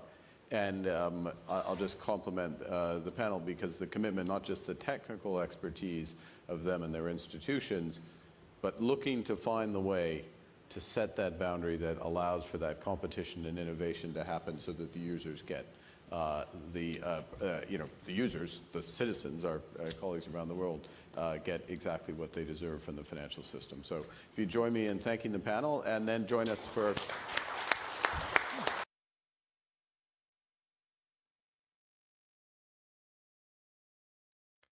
All right, so that is the long version of it. The other one I did on a video with Channing is the more condensed version. But I said to myself, when I heard that thing, or that announcement from Trump about saying no to BRICS, I was like, oh, okay, interesting. Because again, this was from this panel all the way back in October. So all of this is just, it's coming full circle, right? The other thing we're gonna get into for you guys before we wrap things up is this key discovery. Shout out to Channing Harrell. We followed over at King Channing on his channel. And that is this big announcement that was just a few hours ago from Hedera. Now, in the comments, you see this comment from Francisco Dennis Lil. He says, the truth is that country with the most powerful navy is also got this thing going on with the world reserve currency. With addition of flight and air power, it's clear that the country with the most powerful, military, right? So he's mentioning military. Let's get into the weeds about military. Hedera, big announcement. So again, smash the like if you haven't done so already. Let's get into what matters. We have here straight from this guy. His name is QNT for Freedom. He mentions, again, some key things. What does he have? Well, for one, this is breaking. Maybe not this minute, but at least a few hours ago. The United States Department of Defense will employ the Hedera network for its drones, used in defense and national security applications to ensure post-quantum cybersecurity. And, for example, you see some of this. As he gets to the second part of his thread, in a recent report by SEALS O Corp, which is, if you're not aware of it, providing quantum-resistant, secure microcontrollers and trust services to implement certified digital security to connected devices and systems. I mean, at the end of the day, that sounds like IoT for the military, right? Well, if you're not aware of it, SEALS Q Corp published a collab, and it was between AG Eagle, which is a drone manufacturer, and SEAL SQ. They were selected as a solution by the Department of Defense after increasing pressure from regulatory bodies such as NIST and the United States government for quantum-resistant encryption. Now, I'm not going to always do this for you guys, but, I've mentioned this numerous times. If you follow me closely, you know that we already established Quant network with NIST. How so? It's ISO TC 307, the Quant network standard. So there's something to be said in regards to that. On top of that, to not take away anything from Hedera, he has a little bit more in regards to this big announcement of Hedera, and obviously what you see here with some of these particular organizations. Part 3 of 4, SEAL SQ secure element has been integrated into AG Eagle's drones. SEAL SQ is widely known to use the Hedera HBAR network for quantum secure communication between endpoints. And as we pull this up, you see, for example, that they integrate a SEAL SQ secure element compliant with NIST, and this cryptographic security architecture ensures tamper-resistant hardware security, protection against unauthorized access, hacking attempts, and software manipulation. It's unique, it's trusted, and it, of course, has identity. And it uses cryptographic embedded identities for secure ground control system GCS pairing and authentication. That's a major big deal. As we get to the last point that he has, Well, it's his source, and I like it when people provide a source other than just, making a post.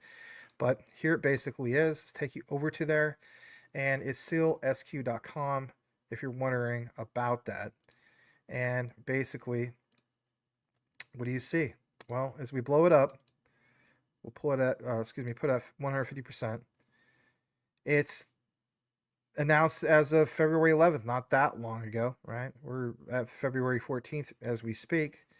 But regulatory bodies such as National Institute of Standards, I can't highlight it for some reason, NIST, and the U.S. government for a push of quantum-resistant encryption. SEAL-SQ is at the forefront of protecting mission-critical drone operations against next-generation cyber threats. And of course, there's a ton of information here and constant references, of course, to NIST. Let's see how many times. Well, for one, that one I just mentioned. Number 2 is secure compliant NIST FIPS 142 level 3. Again, cryptographic security architecture. And again, it's just like, man, the shift to post-quantum security. Bodies such as NIST have been introduced with the first set of post-quantum cryptographic algorithms. This was finalized last summer of August 2024, and it's the establishment of new standard for cybersecurity resilience. Think about that, standard.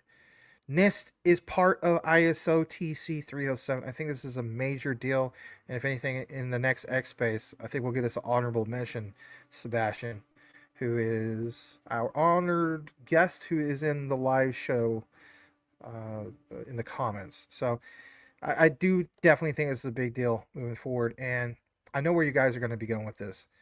It's basically what we're going to bring up on your screen right here. I am with you. I say to myself, military. Well, we're not talking about Constellation DAG this time, but it's the understanding that while there is no Hedera Constellation DAG partnership, well, we do know about NIST and ISO TC 307, Quant Network Standard.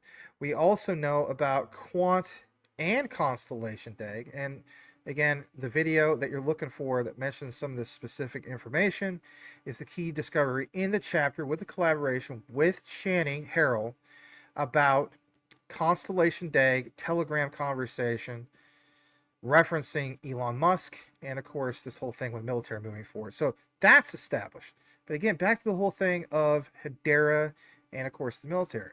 Because just mentioning it right on the surface, let's face it, 99% of all content creators and researchers are going to reference, yeah, that's right, Boeing is part of the Hedera Governing Council. Well, breaking news, again, what do we have here? Well, it says here, as of February 14th, today, Valentine's Day, Boeing will conclude its tenure on the Hedera Council after more than 4 years. They extend their sincere appreciation for their valuable industry insights and contributions to the Hedera network governance. Thank you for your council service. Interesting to see this. And then, of course, they have this other post from 8 hours ago. This transition reflects the evolving leadership of the Hedera Council. We look forward to welcoming new members who will shape Hedera's future. Stay tuned. Now, I also found it interesting in my own personal research this. And again, I'm not 100% saying it's the same Hedera, but it's interesting to see the terminology. I'm convinced it is, but I understand that sometimes there's some things with similar names, right? So what do we have? Well, basically from hertzsystems.com, it's about Hedera Soldier Combat Compatibility Monitoring System. Why is it important? Well, they post the whole thing of effective coordination on the combat theater translates into military success, but also the safety of soldiers. Information on the vital parameters and combat compatibility of soldiers is invaluable.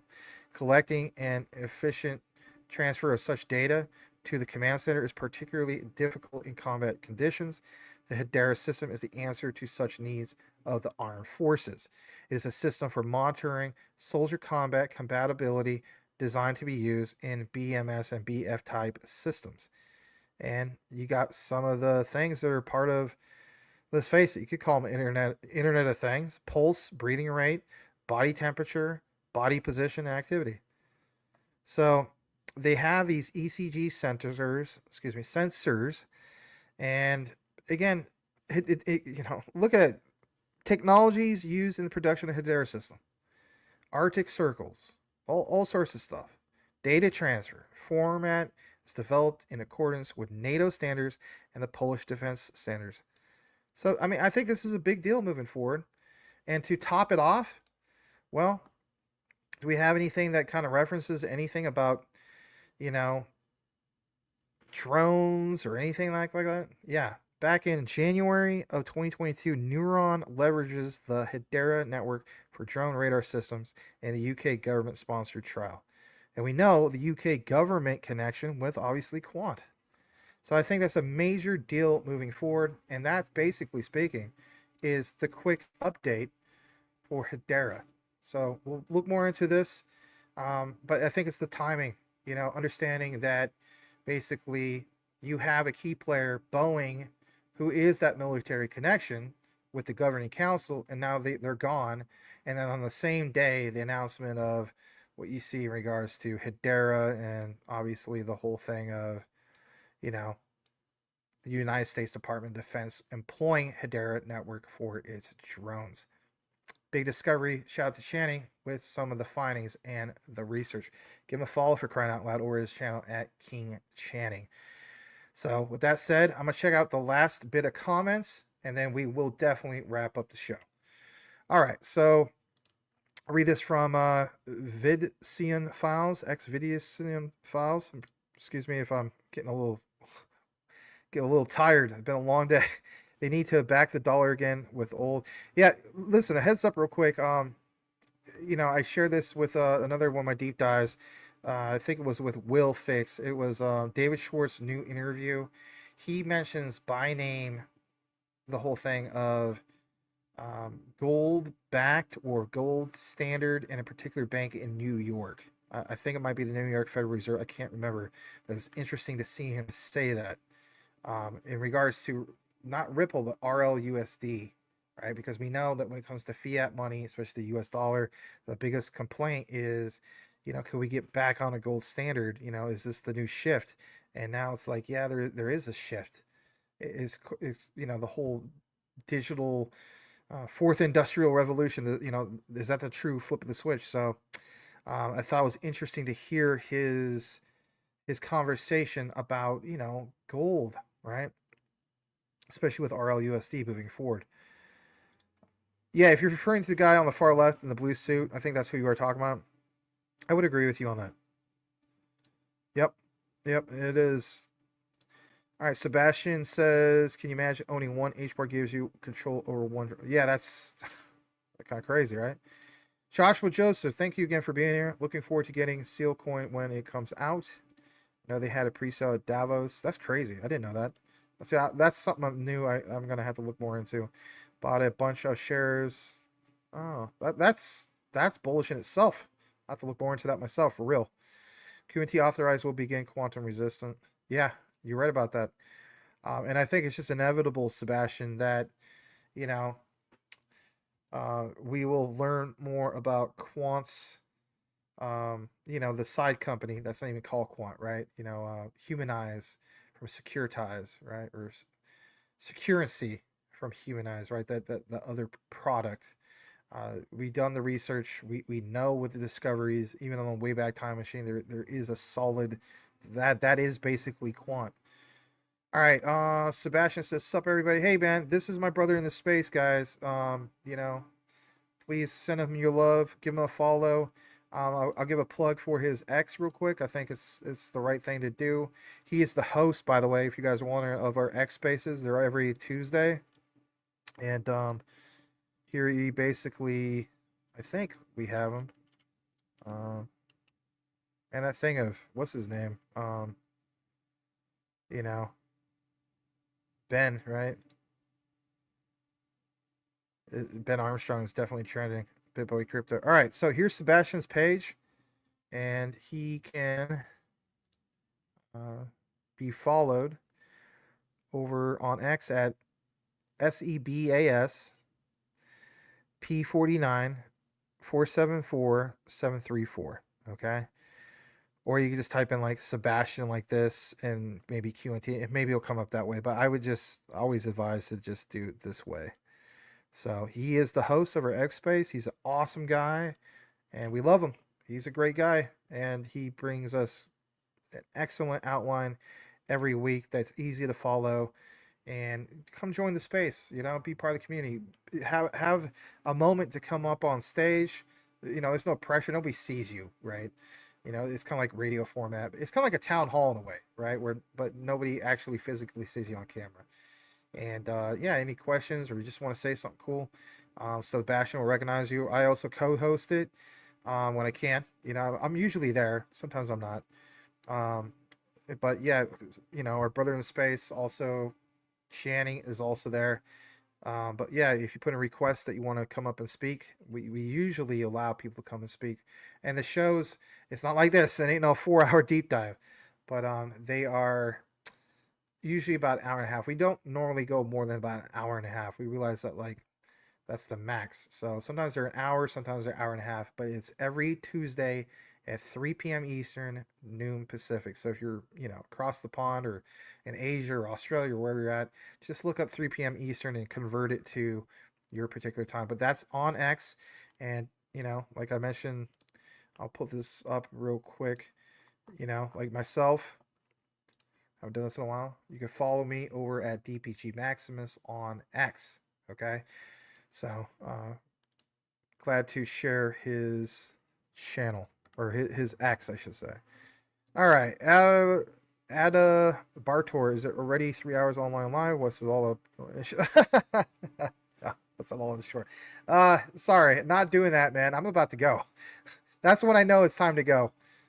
When somebody just wants the short version. No offense. I do appreciate you coming. Digital Aviation Records Systems, DARS. There's a mention of Boeing working on a digital aviation records system, leveraging Hedera's self-sovereign identity functions for all things. For all we know, maybe Boeing looks at like we came, we saw, we conquered, we helped out with Hedera, and now we're done, right? Who also does that, right, Sebastian? Gilbert Verdian, right? Like he joins how many different things in the past with his resume. He comes and he does his thing. And then once it's time to go, he leaves, but he leaves on a good note. Yeah, maintenance. Let's read this other one from Sebastian. Network participation. Boeing operated a node on the Hedera network, contributing its decentralization consensus mechanism. This involvement helps in the decentralized governance and operation of the network. Better buy QNT or HBAR. I'm gonna go with QNT, especially under $100. But I mean, HBAR is still undervalued. But in reality, man, I mean, the time to have loaded up HBAR was when it went from 5 cents to way over 25, right?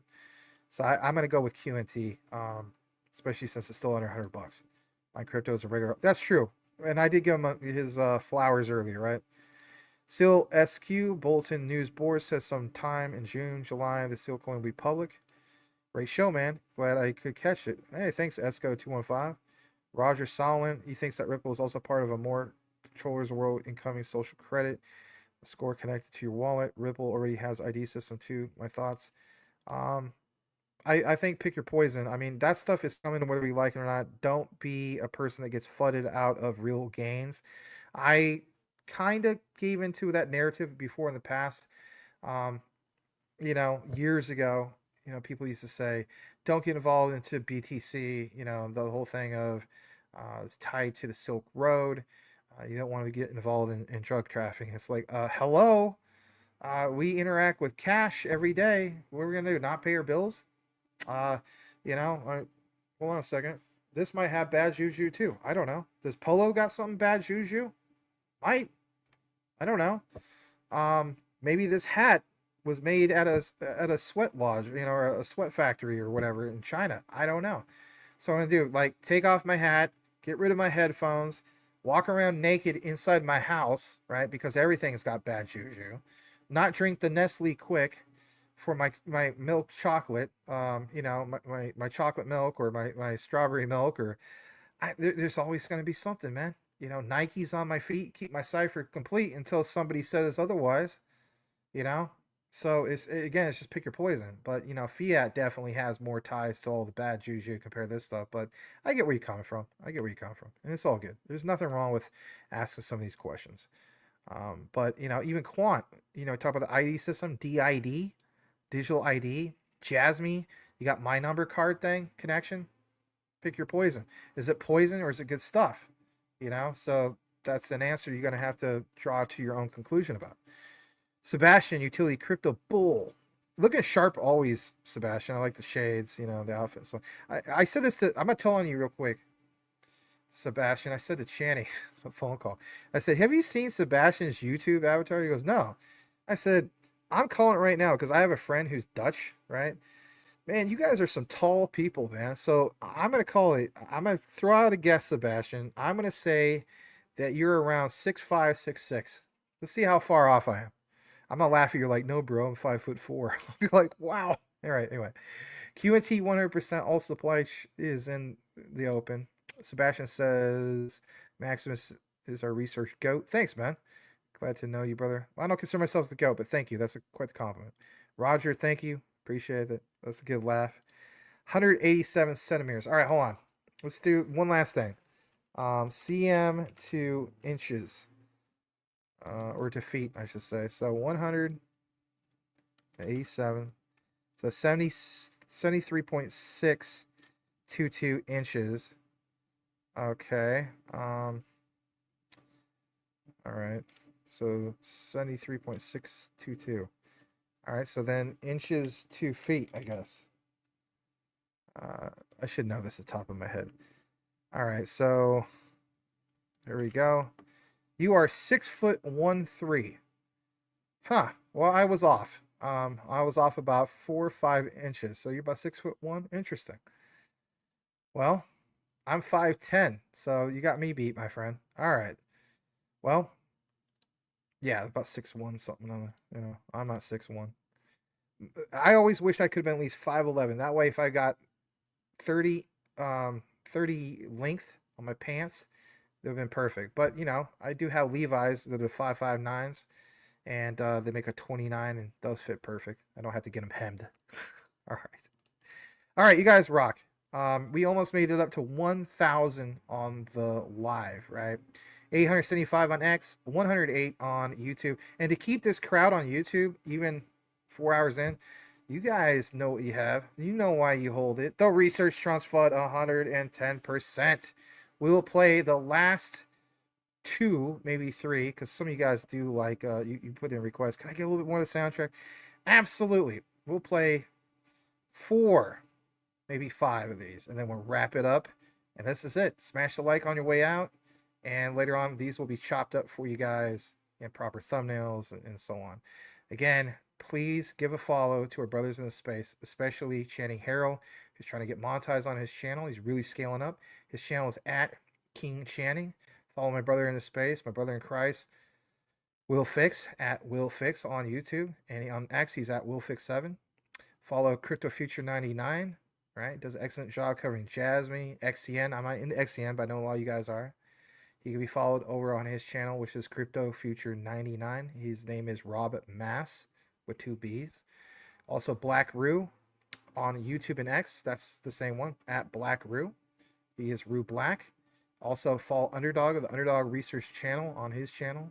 And then last but not least, Adam of Vibra Finance. And an honorable mention to Shook Focus. I forgot to mention Shook. So follow these guys in the space. They provide solid content. They're passionate about what they do. I'm going to read this last couple of comments. Funny as, you know what? Thanks, Sebastian. Here, you know, I'll give you a dab because I can't shake your hand over this thing. Joshua Joseph says, thank you for all the work you do. Ah, man, that means a lot to get a super chat on the way out. I really appreciate it. We did get quite a few earlier, which was really cool, and some gifted memberships. So, again, I do appreciate you too, or you as well, Joseph and Joshua Joseph. And we're going to play the closing videos. Hopefully, maybe you enjoy it. If you don't like this type of music, that's okay, cool. But it's not copyright. That's the cool thing about it. It was all made with AI. AI is getting really crazy, right? So anyway, we're gonna go ahead and play some of these. So let's play this one more time. Yeah, no problem. Life's Pillars. We'll see you guys. All right, here we go.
still take drugs.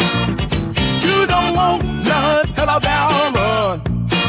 When trouble hits, I pop that trunk. Trouble's here, watch how it comes. Something bad about me is strong. Selling that one hand on one piece.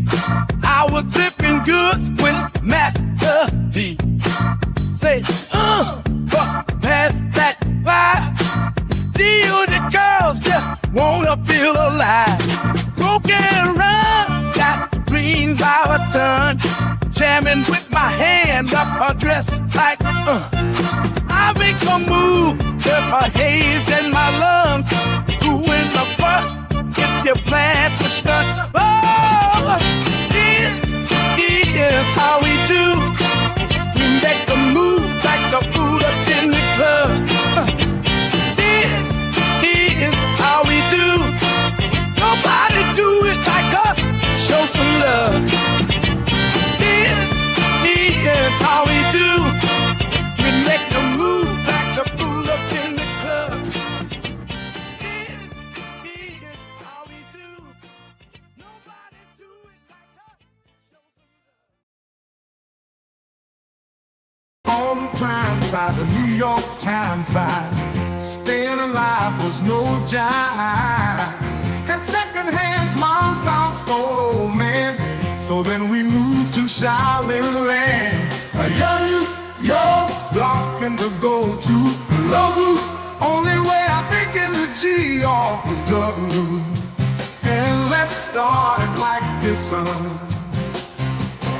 Rolling with this one and that one, pulling out gas for fun. But it was just a dream for the team. Who was a fiend? Started smoking moolies at 16 and running up any dates and doing hits for house days, making my way on fire escapes. No question I was deep for cracks and weed. The combination made my eyes bleed. No question I would go up and try to get the dough, sticking up white boys and ball courts. My life got no better, same damn low sweater. Times is rough and tough like leather. Figured I went the wrong route, so I got wheels and gold click and went all out. Catching keys from cross seas, rolling in MPVs. Every week we made 40 G's. Your brother respect mine. On here go the Tech 9. Check, check, pow. Who from the gate now? Cash rules everything around me. Screen RPAM. Get the money, dollar, dollar bill, y'all. Cash rules everything around me. Screen RPAM. Get the money, dollar, dollar bill, y'all. Cash rules everything around me. Screen RPAM. Get the money, dollar, dollar bill, y'all. Cash rules.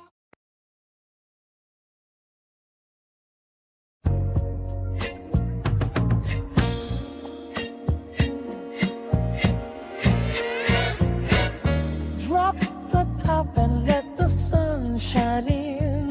With the wood grain, let the Twinkies spin. Get you a glass, mix the Coke and the hen. It's quite alright with the draw in the wind, with the draw in the wind.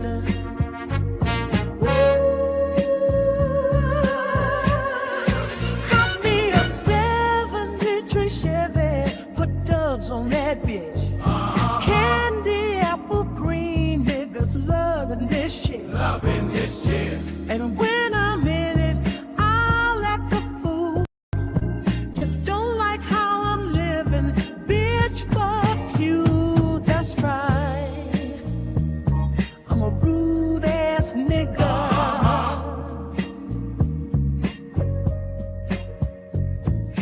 Quick to do you, cut a fool ass nigga.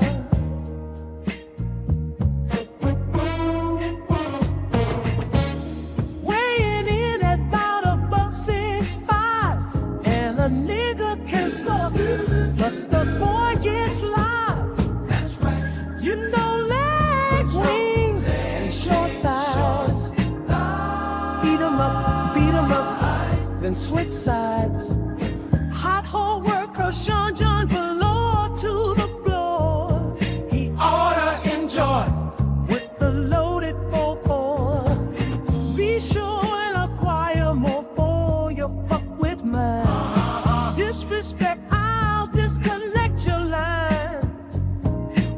SWAT. When shit's hot, you get shot. The fire, the fury, you fuck with it not. You're stopping the grace, get out my space and my face. For me and my ace to lay down the whole place. Recognize, this is the verbalized surprise. Fucking with me. Wrong way to wise, nigga. Hoes, hoes, show those goals. Big old bank rolls, that's all the nigga knows. Throw your elbows, I'm sicker than I suppose. Hoes them chose, cause my jury froze. You know how it goes, these young niggas don't want it like this. Go off and get your get to silence the chit-chat blast. So pass, outlast, bout cash. More sicky, talk tricky, to the trick like trash. Glorilla, a gorilla flow for most thriller. Come clean, looking mean, but you ain't no killer.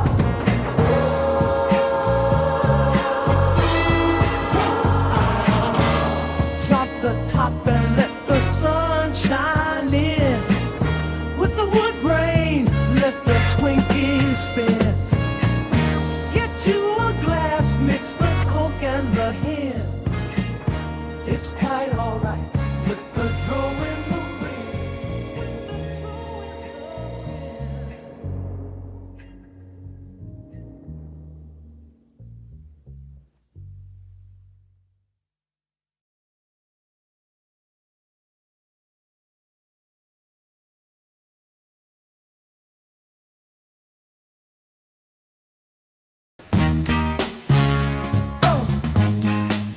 Just waking up in the morning, gotta thank God.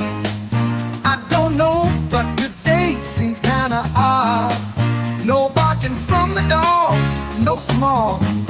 And mama cooked the breakfast with no haul. I got my grub on, but didn't dig out. Finally got a call from a girl I wanna dig out.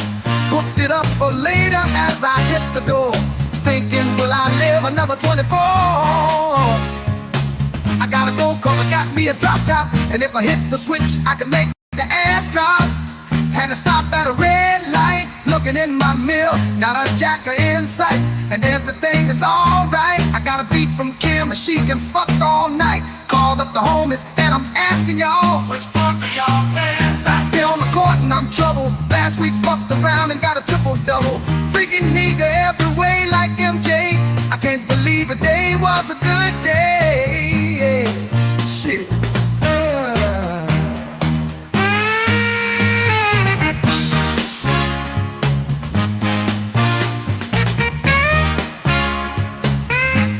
I can't believe today was a good day.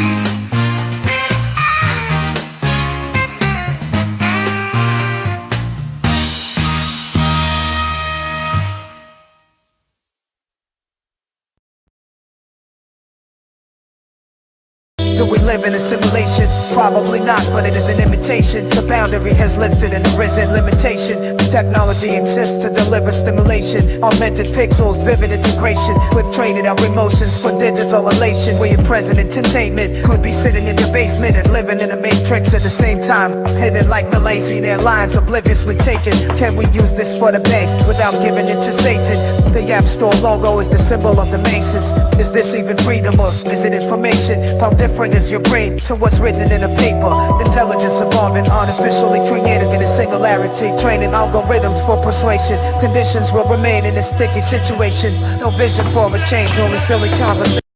Political debates while they fiddle with your data. Then you pity me a fake, phony missionary statements. When a Christian, a pagan, or Hinduism is your favorite. Religion is a way of belittling a nation. And this is just the basics. Is it a conspiracy to state the president's a snake? Or a lizard with a face and any minute he could shapeshift? It's difficult to say, but there's unlimited mistakes. And I'm a little bit sick of it today. So I'm sitting here awake inside the pressures in society's depression with anxieties. They messing with your mind, it's the stress and no variety. A devil in disguise, you see the redness in your eyes while your head is in the skies. You've never been a liar, but they questioning your life like you've never been alive.